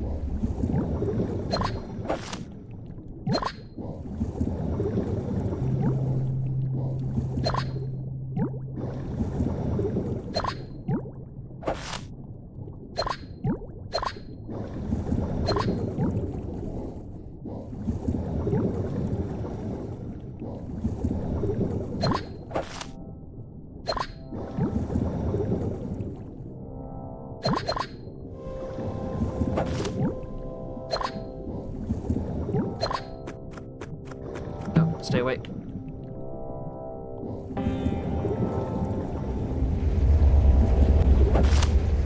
I need a trank gun, or a squeaky toy hammer, or something.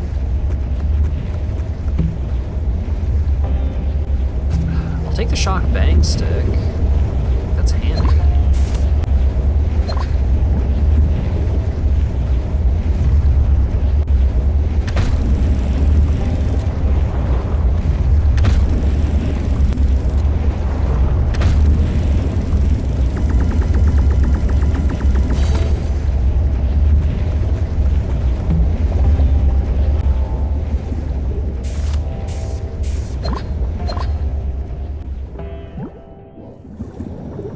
Where is my squeaky toy gun? Where could it be?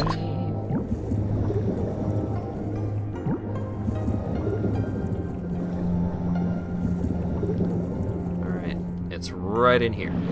Guaranteed. God damn it.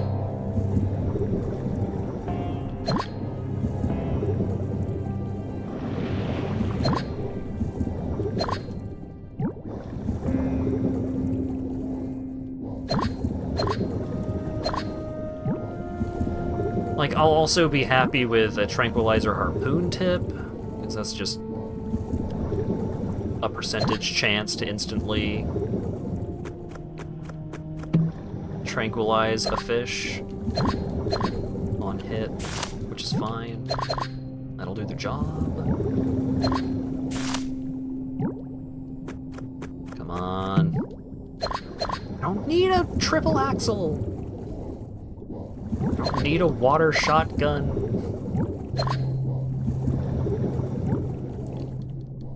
I want the fish to live.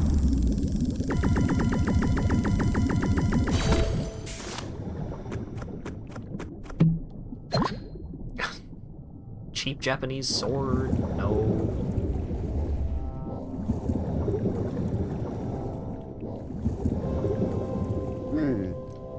I think I saw some kind of strange creature. Should I check with the camera? Oh.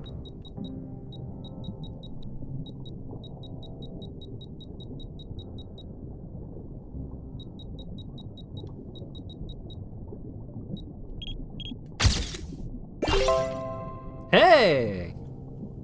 I got a picture of the red-lipped batfish. Love being a tiefling berserker. The dialogue options are so great. Yeah, that seems like a very you kind of character build. That seems like it would be a lot of fun. It's a fish that has red lips. That's really unique. Udo is gonna like this. Let's go up and show it to him.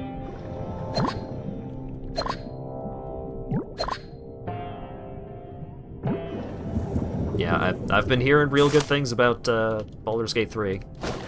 I just need a new graphics card so I can run it good. Because I set the game to recommended settings. I watched the opening cutscene, which I hated, because it's very buggy, as in, like, insect-ish. I got to the character creation screen, and it was running at 40 frames a second. And I am a spoiled, modern video gaming boy, and I cannot live my life like that.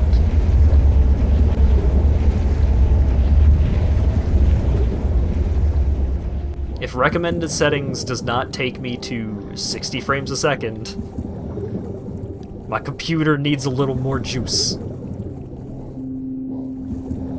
It's the kind of game that gets a lot better a year after release anyway. Oh yeah, I feel like that's definitely going to be the case, but Dan bought it for me now, so I would like to play it now.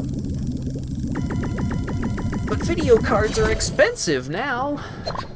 They're not gonna get much cheaper, you know, by Christmas or anything, but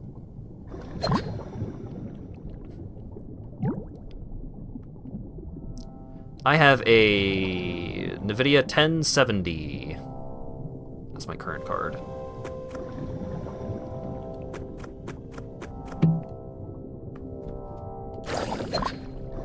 Kill for 40 FPS in a game.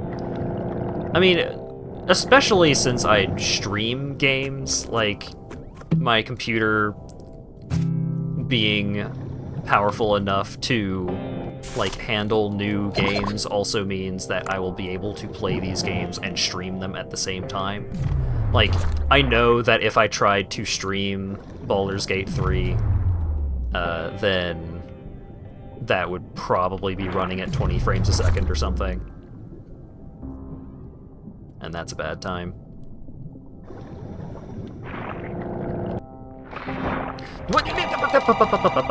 Stop that.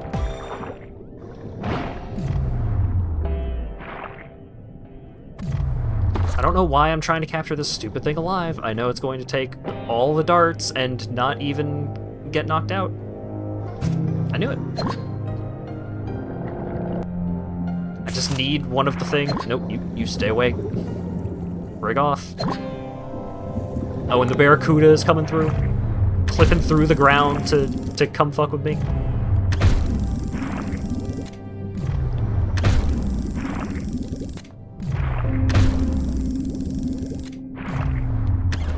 Ah!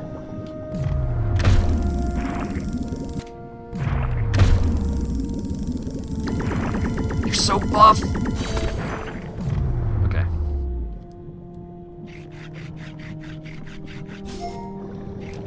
Humboldt squid.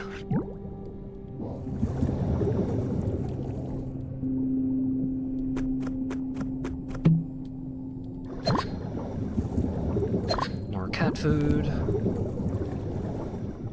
No, stupid barracuda.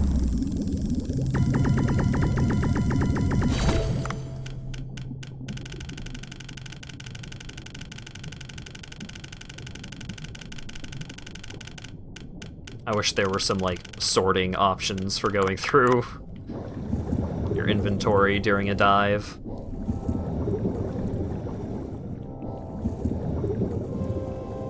Yeah, Divinity Original Sin 2. That game rules.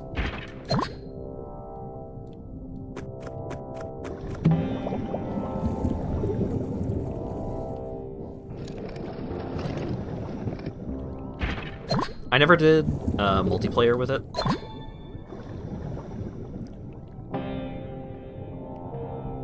I just enjoyed playing it as it was. Okay, we got a big boy. Please be a tranquilizer harpoon tip. Poison.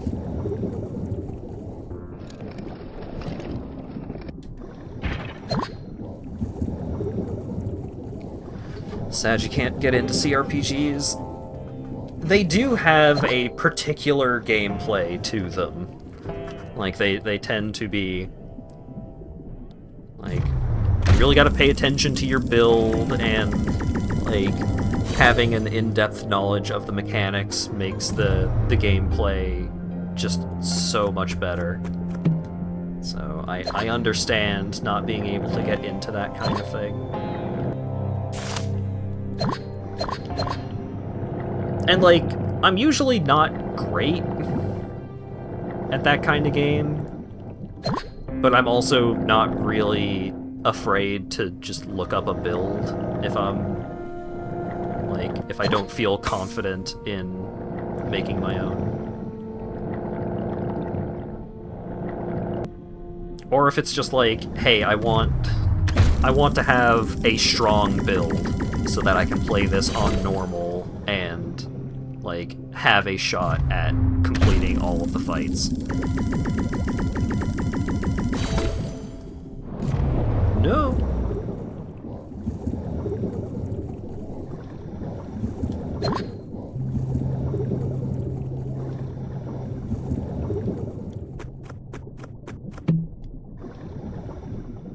I don't need a tranquilizer gun. It doesn't fucking work on any of the fish that I want to tranquilize.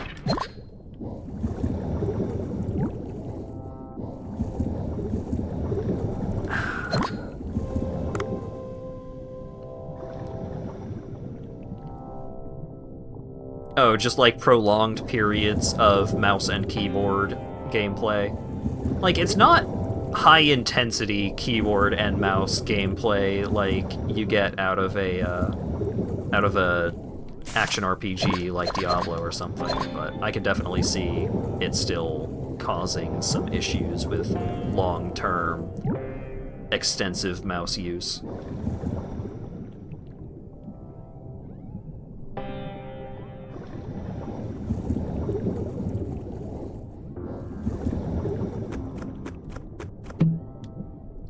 Tennis racket? Oh my god. I'm gonna check every stupid item box on the map. There's not gonna be a single item that does the percentage chance of tranquilizing like I need it to.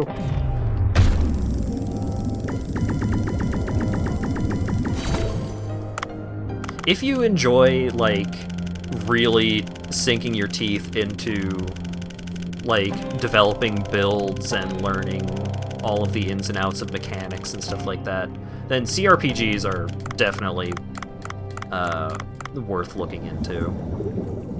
Divinity Original Sin 2 is a really good one to recommend for, like, beginners of the genre, because one of the biggest benefits to it is that it is turn-based.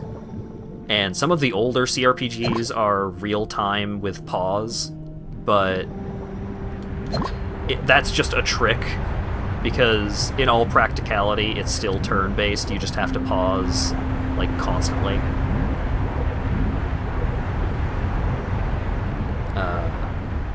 The new Pathfinder games, Kingmaker and Wrath of the Righteous. I would recommend checking out Kingmaker before checking out Wrath of the Righteous, because Wrath of the Righteous is kind of like a pseudo-sequel. It's not exactly a sequel, but it like builds on a lot of the mechanics from the first game in ways that you're definitely going to want the experience of having played the other one first. So Original Sin 2, Pathfinder Kingmaker. I've heard people just like sing the praises of Pillars of Eternity, and I liked them, but I didn't get anywhere close to finishing them. Or Pillars of Eternity 1 was the one that I played.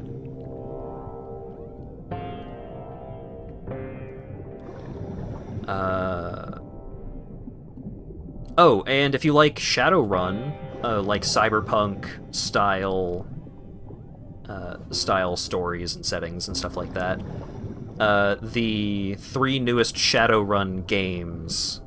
The first one was just like it was just called Shadowrun or Shadowrun something. I don't remember the exact name of it. But then the other 2 that were made by the same studio were Shadowrun Dragonfall and Shadowrun Hong Kong. Those 3 are also really great CRPGs, and their mechanics are generally more simplified.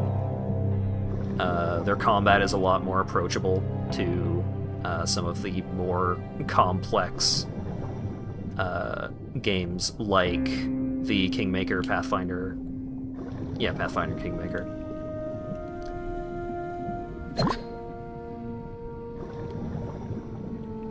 Yeah, there's a lot of really great stuff going on in Baldur's Gate 3.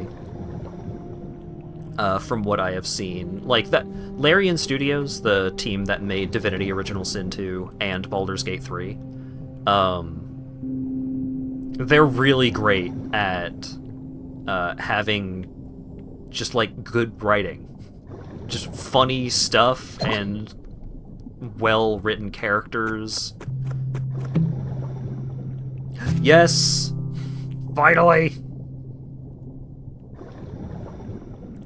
I'm still not going to be able to tranquilize the triggerfish, but that's okay. Now I just need to play... Yes! Thank you, RNGesus. Take the shark away!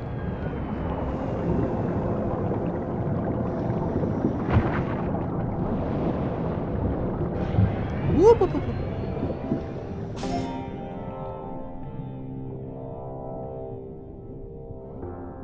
Just kidnap a shark.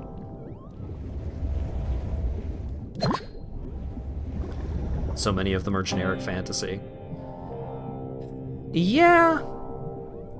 I think, like, Pathfinder Kingmaker is definitely very generic fantasy, until you get, like, pretty deep into the story. The story does get, like, cool and weird of, like, weird, like, Fae, alternate universe, like, time travel shenanigans, like, that stuff. Pathfinder Kingmaker does go into pretty cool directions with its otherwise standard fantasy. But, Wrath of the Righteous is, like, it really leans into the story being based upon a war with demons. And, like, you get to interact with some demons in ways that are just like, hey, like, you go to a place where the demons are, and the demons are just like, yo, what's up? Yeah, some people, it's not really that weird to see folks like you just wandering around. You know, we get adventurers all the time. That just happens. And, like, the demon zones are really crazy and interesting.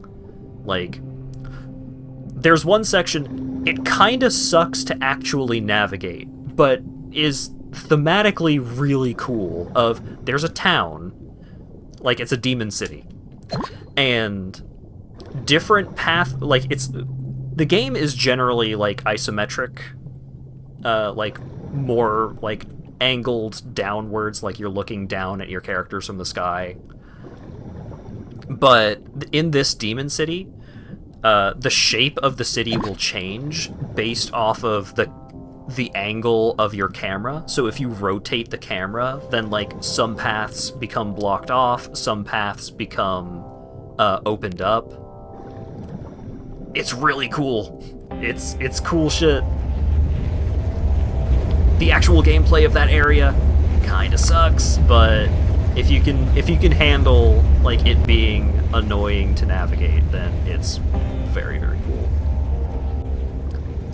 But also, the Shadowrun games, again, I recommend those games like pretty readily, because in addition to being really well written and having like really cool characters and pretty neat build diversity and encounter design, they're also not super long. Like, some people get intimidated by CRPGs because a lot of CRPGs are 100 fucking hours. And rightfully so. But, the Shadowrun games,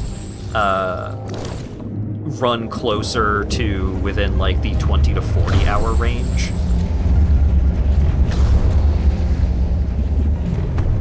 Oh my god. And then he just gets bored and walks off. Bitch, get back here.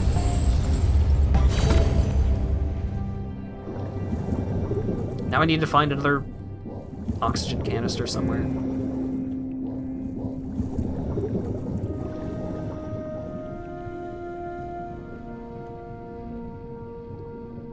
But there's also, like, if you like tabletop RPG kinds of games, there's also some, like, some games of that variety that you can find out there that are, like, not combat oriented.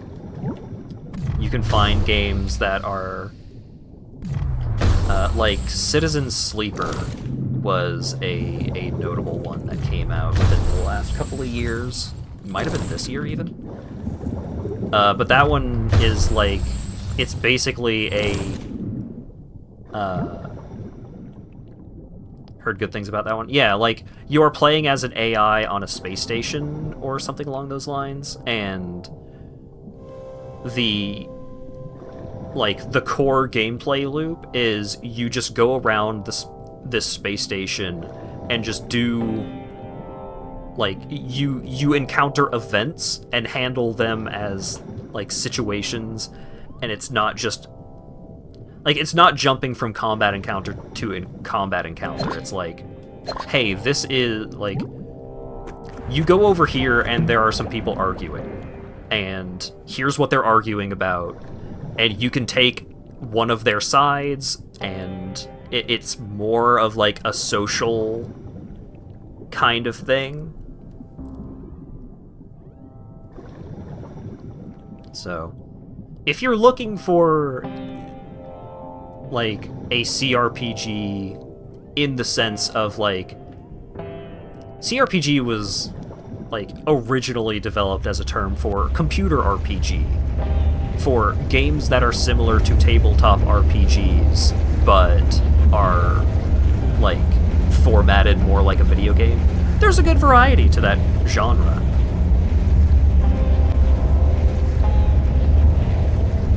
I'm going to the vortex.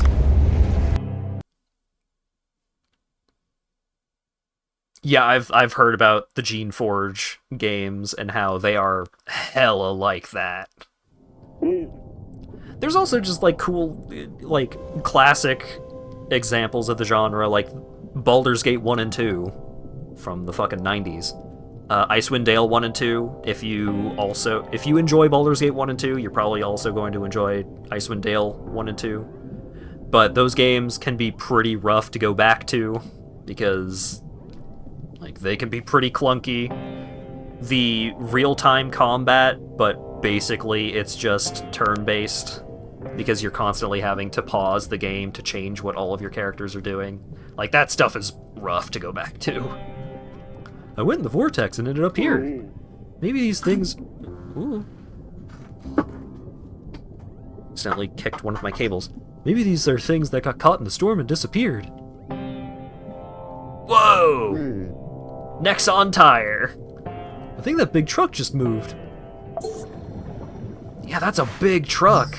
Holy cannoli. Yeah, this is gonna be a big crab for sure.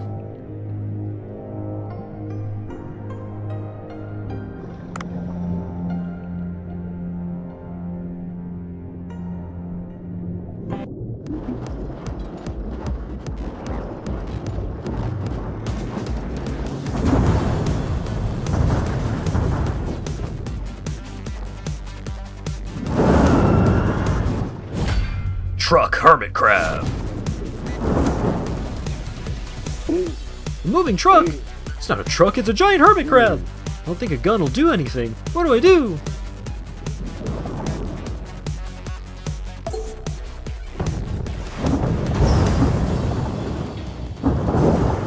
Whoa.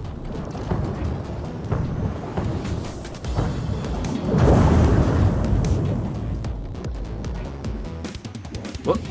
Explosive barrels! Ow!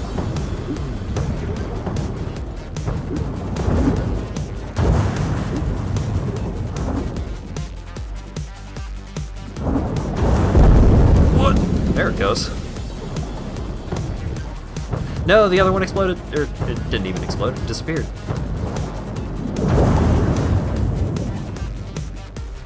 Give me that.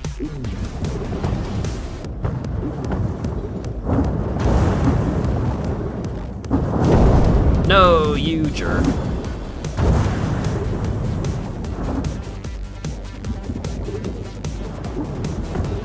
that again. Alright, over here. No, don't. Stop. No! I was moving slightly to the left.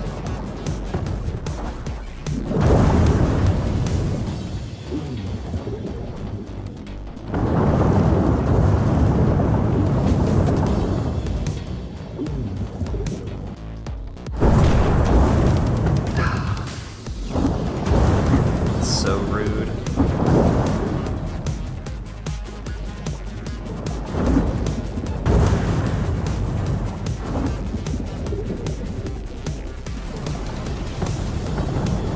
Is it gonna turn around?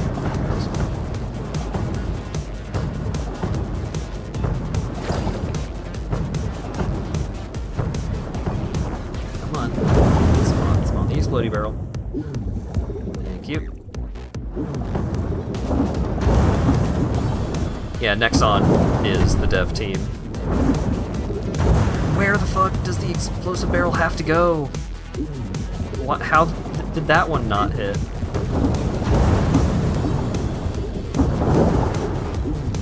No.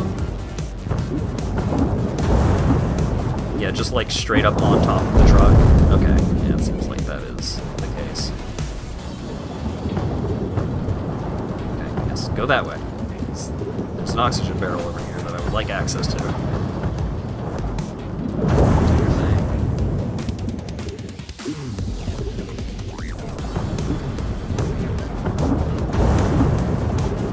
Lift its claw. Okay. And then, like that. Yeah.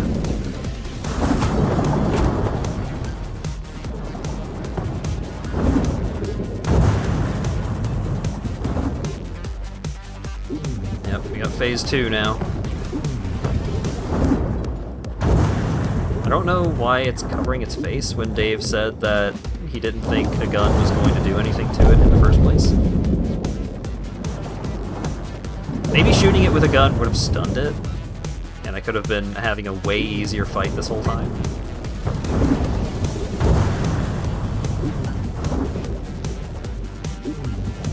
Well, either way, I have figured out... I figured it out.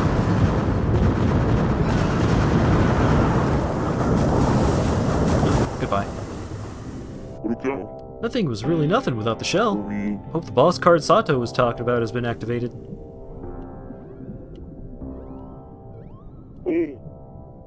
The piece of the hermit crab pincer came off. Should I pick up a piece? Yes, you should, Dave. Explodes like an arcade game, too. What do you expect? Come on.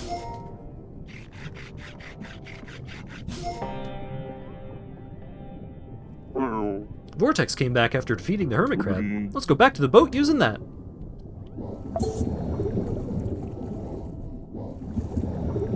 Man, I brought my sniper rifle for nothing.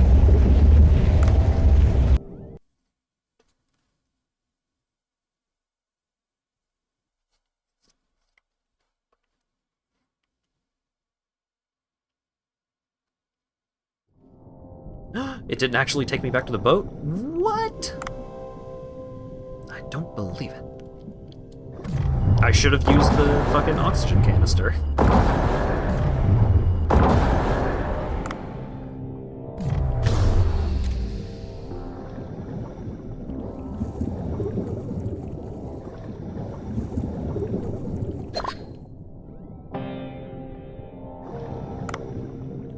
It said it was going to take me back to the boat. I believed it.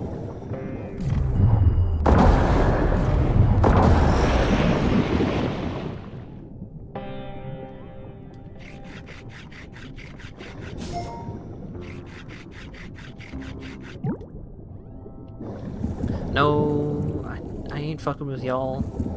Leave me alone.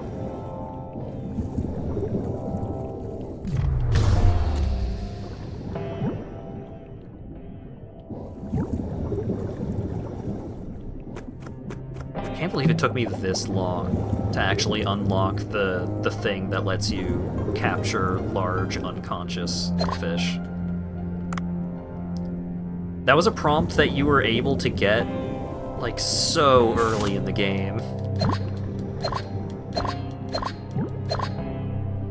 It was a little icon of the submersible, just like, nope, you can't get this yet.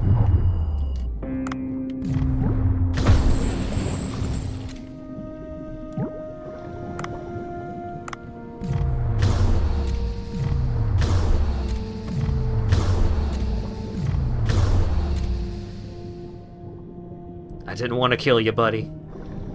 But you just wouldn't get tranquilized, and... you know, you could lead a horse to water and everything.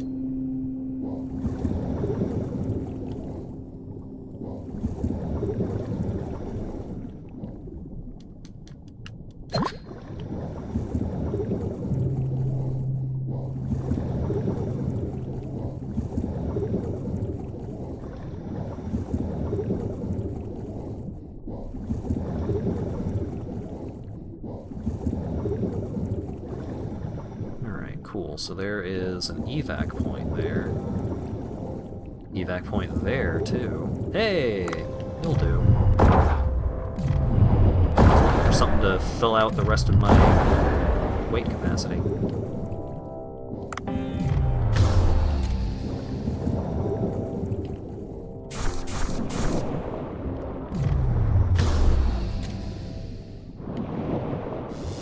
Well, now I don't want the thing to get tranquilized, because it needs to die.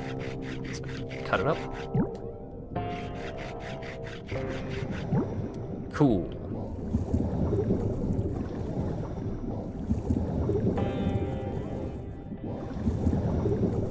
Over encumbered, and now I leave.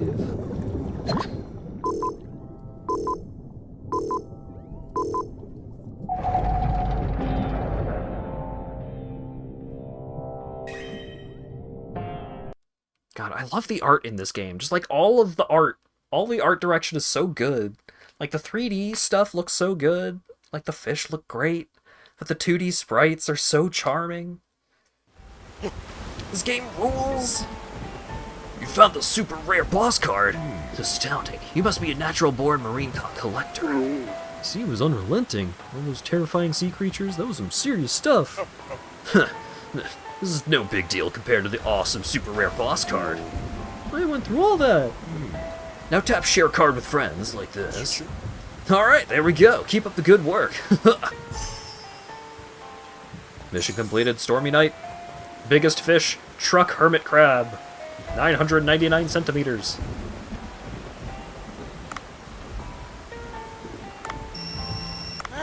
Oh, you brought a picture of something? Can I see? What kind of fish is this? Did you paint the lips on? To get more money? Just kidding. Actually, I've heard of this kind of fish. I'll put your picture to good use. I'm sure the readers will love it. Ooh, 55 bucks. There are photo spots all over the place. Continue taking pictures. Thank you very much, sir.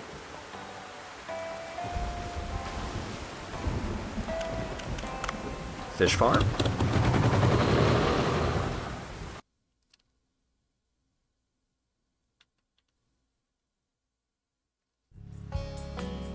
What do we got? Well, more fish in the nighttime area, I'd imagine. Yeah! Moray eel roe is good. Zebra shark roe. Well, now I need to get another zebra shark so I can get a breeding pair. Copper shark too.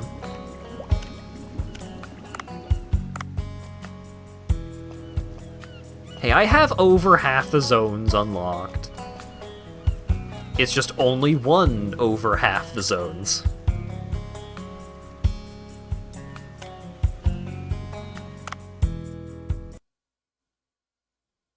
You know, it counts, but... Well... Ow. Thank you. Stir-fried hermit crab and seaweed. The meat of a truck hermit crab is stir-fried with chopped kajime and presented on the skin. The chewy and savory flavor of the crab meat is complemented by sea trumpet.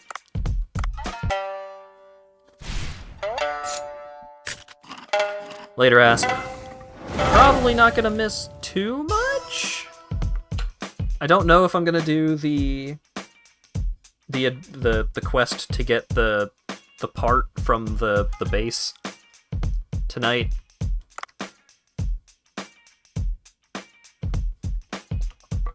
Because I did start late, so I don't want to do too much after everybody's gone to bed. Yellowfin tuna steak. Do it. Yep, that is what VODs are for.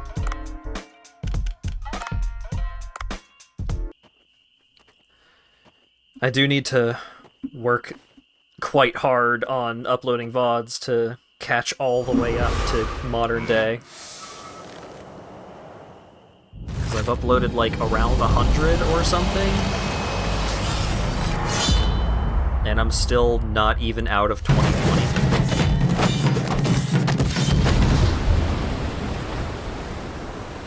Oh yeah, the hand animation. You gotta love these animations. They're so good.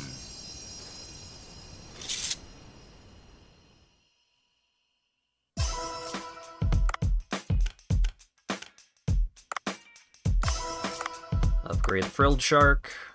Upgrade the frilled shark again. Why not? Rhino Chimeridae, sure.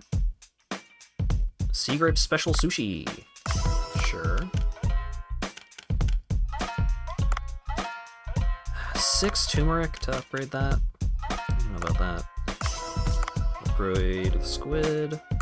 Upgrade the pelican eel. Ooh, upgrade the jellyfish. We have a pretty steady supply of jellyfish. Thanks to the farm. Ooh, big upgrades to the blobfish. Big upgrades to the vampire squid, too.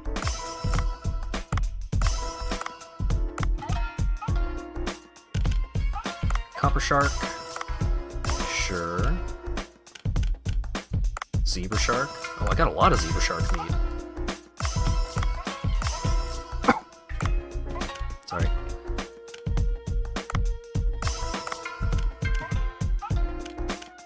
Upgrade the hammerhead. Upgrade the thresher. Alright, I need to be careful not to overload the menu tonight.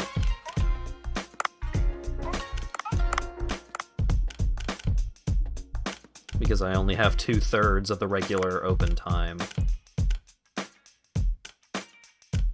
So we'll bring out 5 of that, and then probably 3 of a handful others.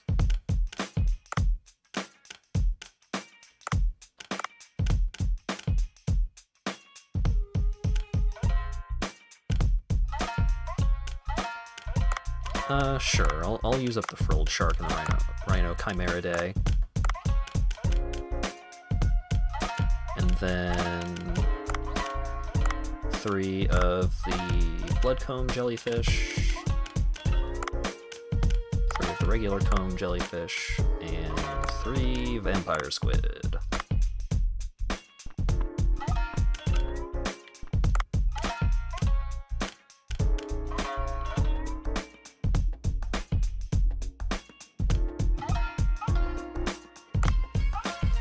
Okay, it should be good enough. Hopefully you don't run out of wasabi. I've been much better about actually refilling the wasabi myself. And it's made a lot easier by my man Billy over here cleaning up any messes that show up. I still have to pour the green tea in the beer myself, but currently it's like I only really have to clean up. I have to fill green tea and beer and refill the wasabi. And that's basically all I have to worry about.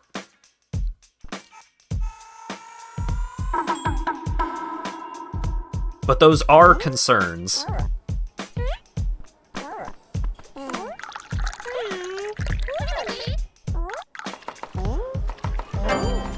Really good.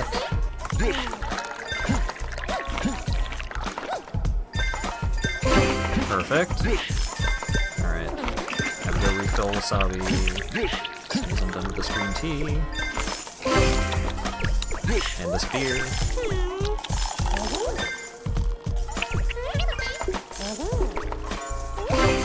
Perfect. And this other beer, it'll probably be fine. Oh god, we got another beer order at the end of the bar. Oh god, green tea. No. No. God damn it.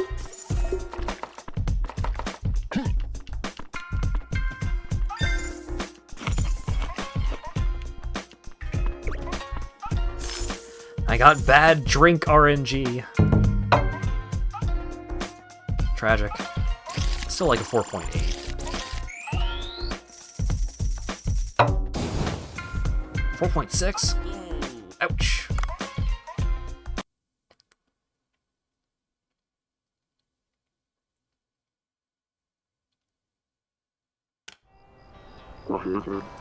Whew, this should be simple enough. Dave, you're here. It's so dark. Are you sure something's there? Just put on this infiltration gear. It'll help you stay unnoticed. Ooh, I feel like a secret agent. Dress for success. You look like you're ready to enter Dark Moses Island, and that... Dark Moses Island, huh? Well, into the water now. You'll see roaming drones underwater. Follow them unnoticed. I bet they'll lead you to Sea Blue's base. Alright, leave your weapons here. What? You want me to infiltrate their base unarmed? Sea Blue runs a tight security system with sentry drones and sensors. If one of the drones detects a weapon, they will alert the base immediately. This is a covert operation anyway. Going in secretly and coming back with a mechanical part. Simple, right? What I am doing here is skipping sleep. I can't bring up the pause menu, so I can't save and quit. I have no choice but to do the stealth mission.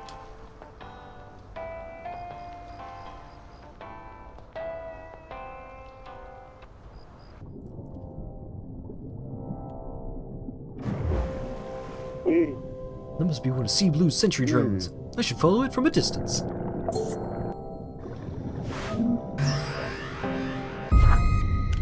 Great! Great start!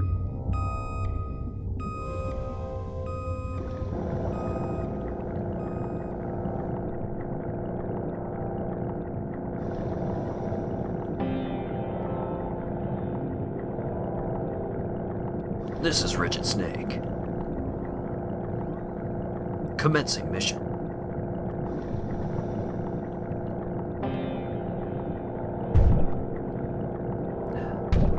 What? I couldn't even see it?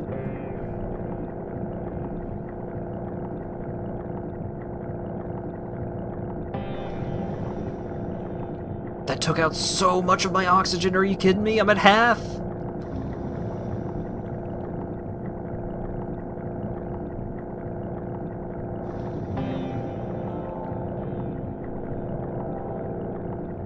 Okay, I'm not crazy, they are just super hard to see.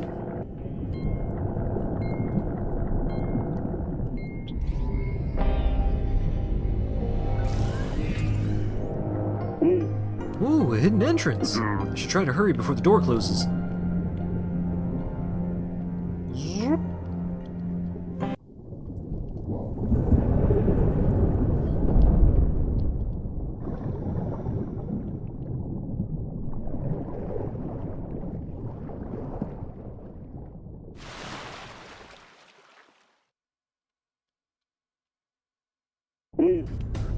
Isn't this too big to be a hidden base? What are these facilities for? Oh my god, the orange!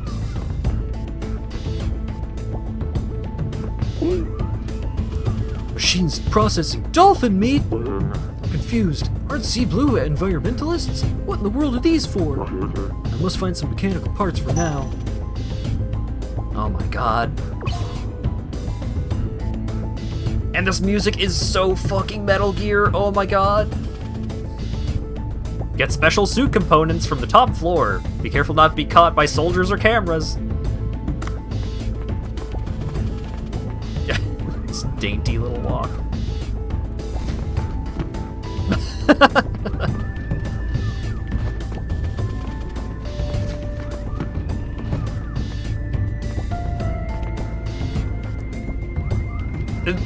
If you would believe it, this is not our first sneaking mission.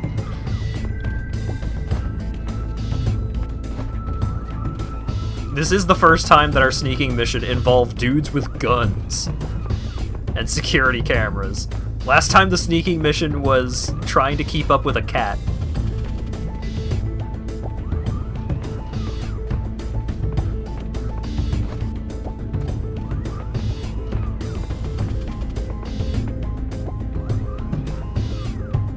Side-scrolling fishing, stealth farming, gambling, restaurant management game.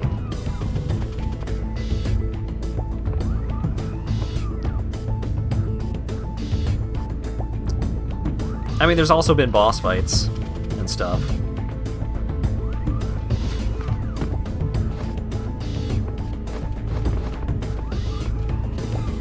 So it's also like an action RPG.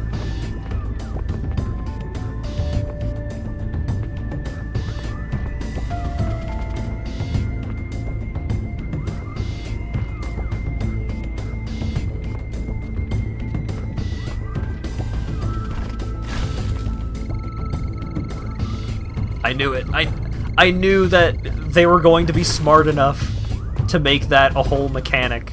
Oh shit, oh shit. Please go. Oh my god, this... Ah! Oh yeah, there's also the rhythm game.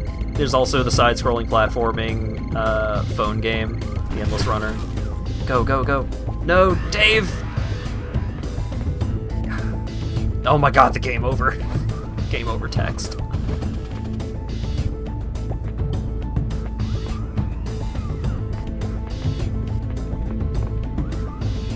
I instinctively hit it too fast to do the restart, but the game over text was just the Metal Gear Solid 1 game over text. We weren't allowed to bring our gun on this sneaking mission because the security system would have noticed it. This is on-site procurement only.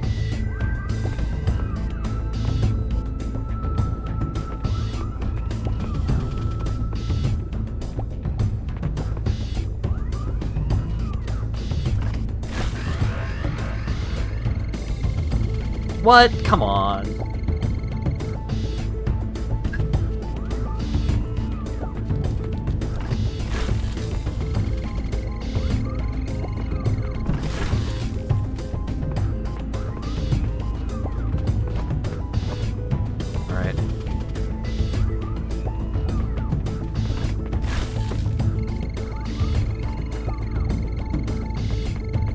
Yeah, I think I might have just been on a bad cycle the first time. Or maybe I didn't... What? What am I supposed to do here?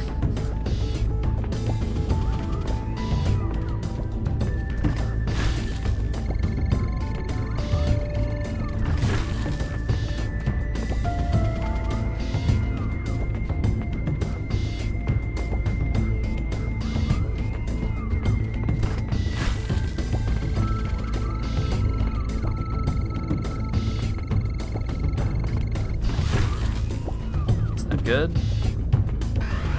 No, it's the same as last time.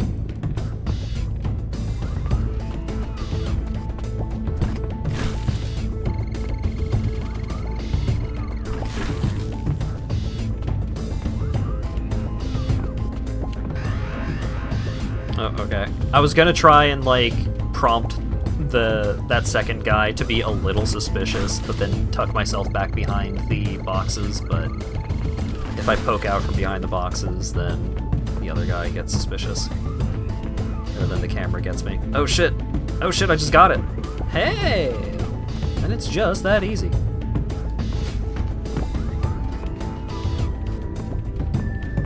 Ration? Military rations in a tin case. It's hard to imagine what they would taste like.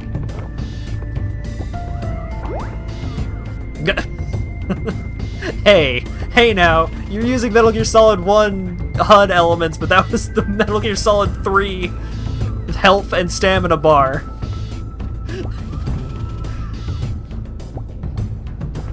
You can't fool me, Dave the Diver.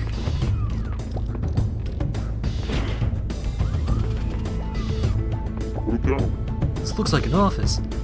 Looks like it contains some mechanical parts in here. Man, I miss my warm, clean bed at home. Keep the Sea Blue poster. I can't believe what they've been doing behind everyone's back. It has a drawing of the Sea Blue research. Wait, isn't this me in this picture? Oh shit. There's me, there's Cobra, there's Boncho. They're keeping tabs on us. Core component of the Sea Blue tech suit. Looks quite complicated. Good, here it is. Let me take it.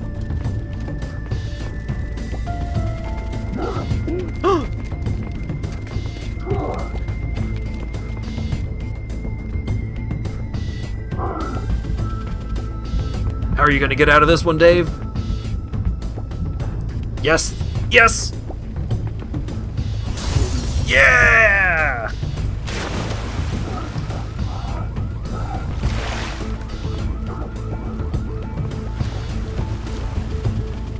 Dave, you're so cool!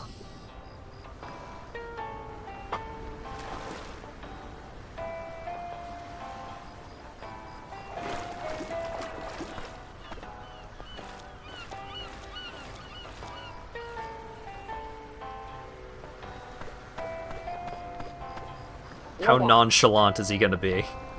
Ah, Dave, you came back in one piece. I sense a lack of trust in your voice regarding my survival skills. Ha, come on. Take a look at this thing. Sea Blue's mechanical part, in pristine condition. Why didn't you warn me of the armed pirates? Honestly, I didn't know of the presence. Anyway, I found many pieces of equipment used to process and freeze fish at Sea Blue's base. And I believe they caught some dolphins as well. Isn't Sea Blue a group of environmentalists? Doesn't that make them hypocrites? Knowing they've been exposed might make them more dangerous. You better be careful. Anyway, get some rest. It's getting late. I'll talk to Dr. Bacon tomorrow.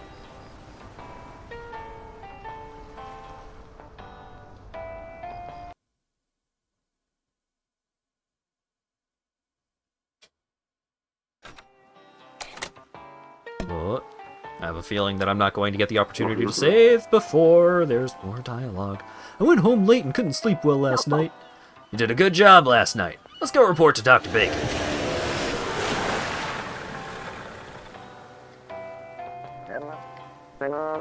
Hey, Dave! I heard you acquired an intact mechanical part. Yes, with difficulties. Here, take it. Yes, this is it. Good job, Dave. Okay, now I have everything I need. I will go back to the lab and craft a cold-resistant suit. But I'm worried about the fact that the glacial area is unstable. I suggest you get a good weapon as well as a suit. There's a new material developed at the lab. The dive knife can be upgraded. As usual, you can upgrade it through iDiver. Upgrading the dive knife not only increases its attack power, but you can also mine minerals that previously could only be mined with a pickaxe. Ooh, then I won't have to go looking for the pickaxe. Give me a day to craft the suit. I'll see you tomorrow.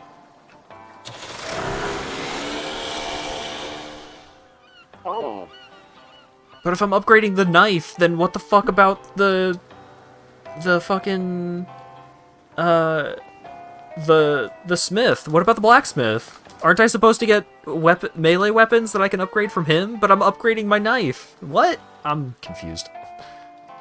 A cold-resistant suit. Wonder what it'll look like. Like Dr. Bacon said, a suit won't be enough to protect yourself. Don't you think you should bring a weapon? I think so too. I'll go ask Duff. You can now upgrade the dive knife. Enhancing the knife increases base damage and allows you to gather higher grade materials. Farming report available. Oh god. I'll turn those in next time. I need to stop. I've been going for almost 4.5 hours.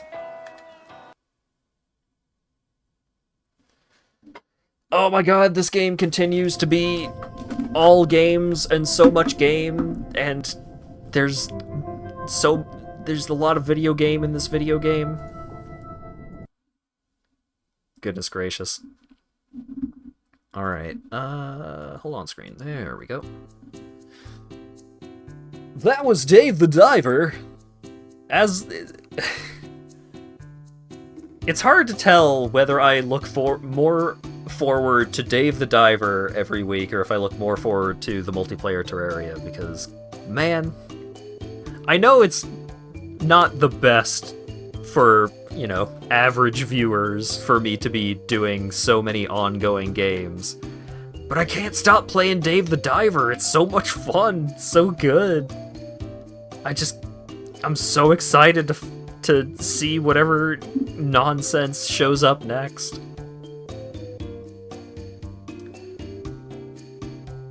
But yeah, so, speaking of streams and ongoing games, upcoming streams for this week. Tomorrow/Tuesday is going to be Judgment. Probably going to be focusing more on the main story stuff for that game going forward. But I'll try and find some time for, like, the good side stuff, however much I can find. Thursday is going to be Pseudo Regalia. I'm looking forward to checking that game out. I've seen some clips of that game's movement, and that game's movement seems rad as hell. And also, it's got a cool goat lady. That's a win-win. And Saturday, more multiplayer Terraria with the Calamity mod. We missed the last session because a couple of regulars were missing and I wasn't in tip-top shape, but last we played, we just beat the Golem, and now we've got some preparing to do for Moonlord. And Moonlord is such a hard fight, but I imagine it's going to be a hell of a lot easier when there's a bunch of other players to, you know, do some wave tactics. Instead of just the fight ending when you screw up and die. And, of course, more Dave the Diver next Monday. Notifications. Thanks again to Dan for the 5 gift subs and the $25 donation. Very much appreciated, as always. As for the raid target, it seems like Salty Rat is currently playing Vintage Story once again. So I think I'll send y'all to go hang out with them. Thanks again for showing up and hanging out and chatting and all that good stuff, and hopefully I'll see y'all again tomorrow for Judgment. Have a good one.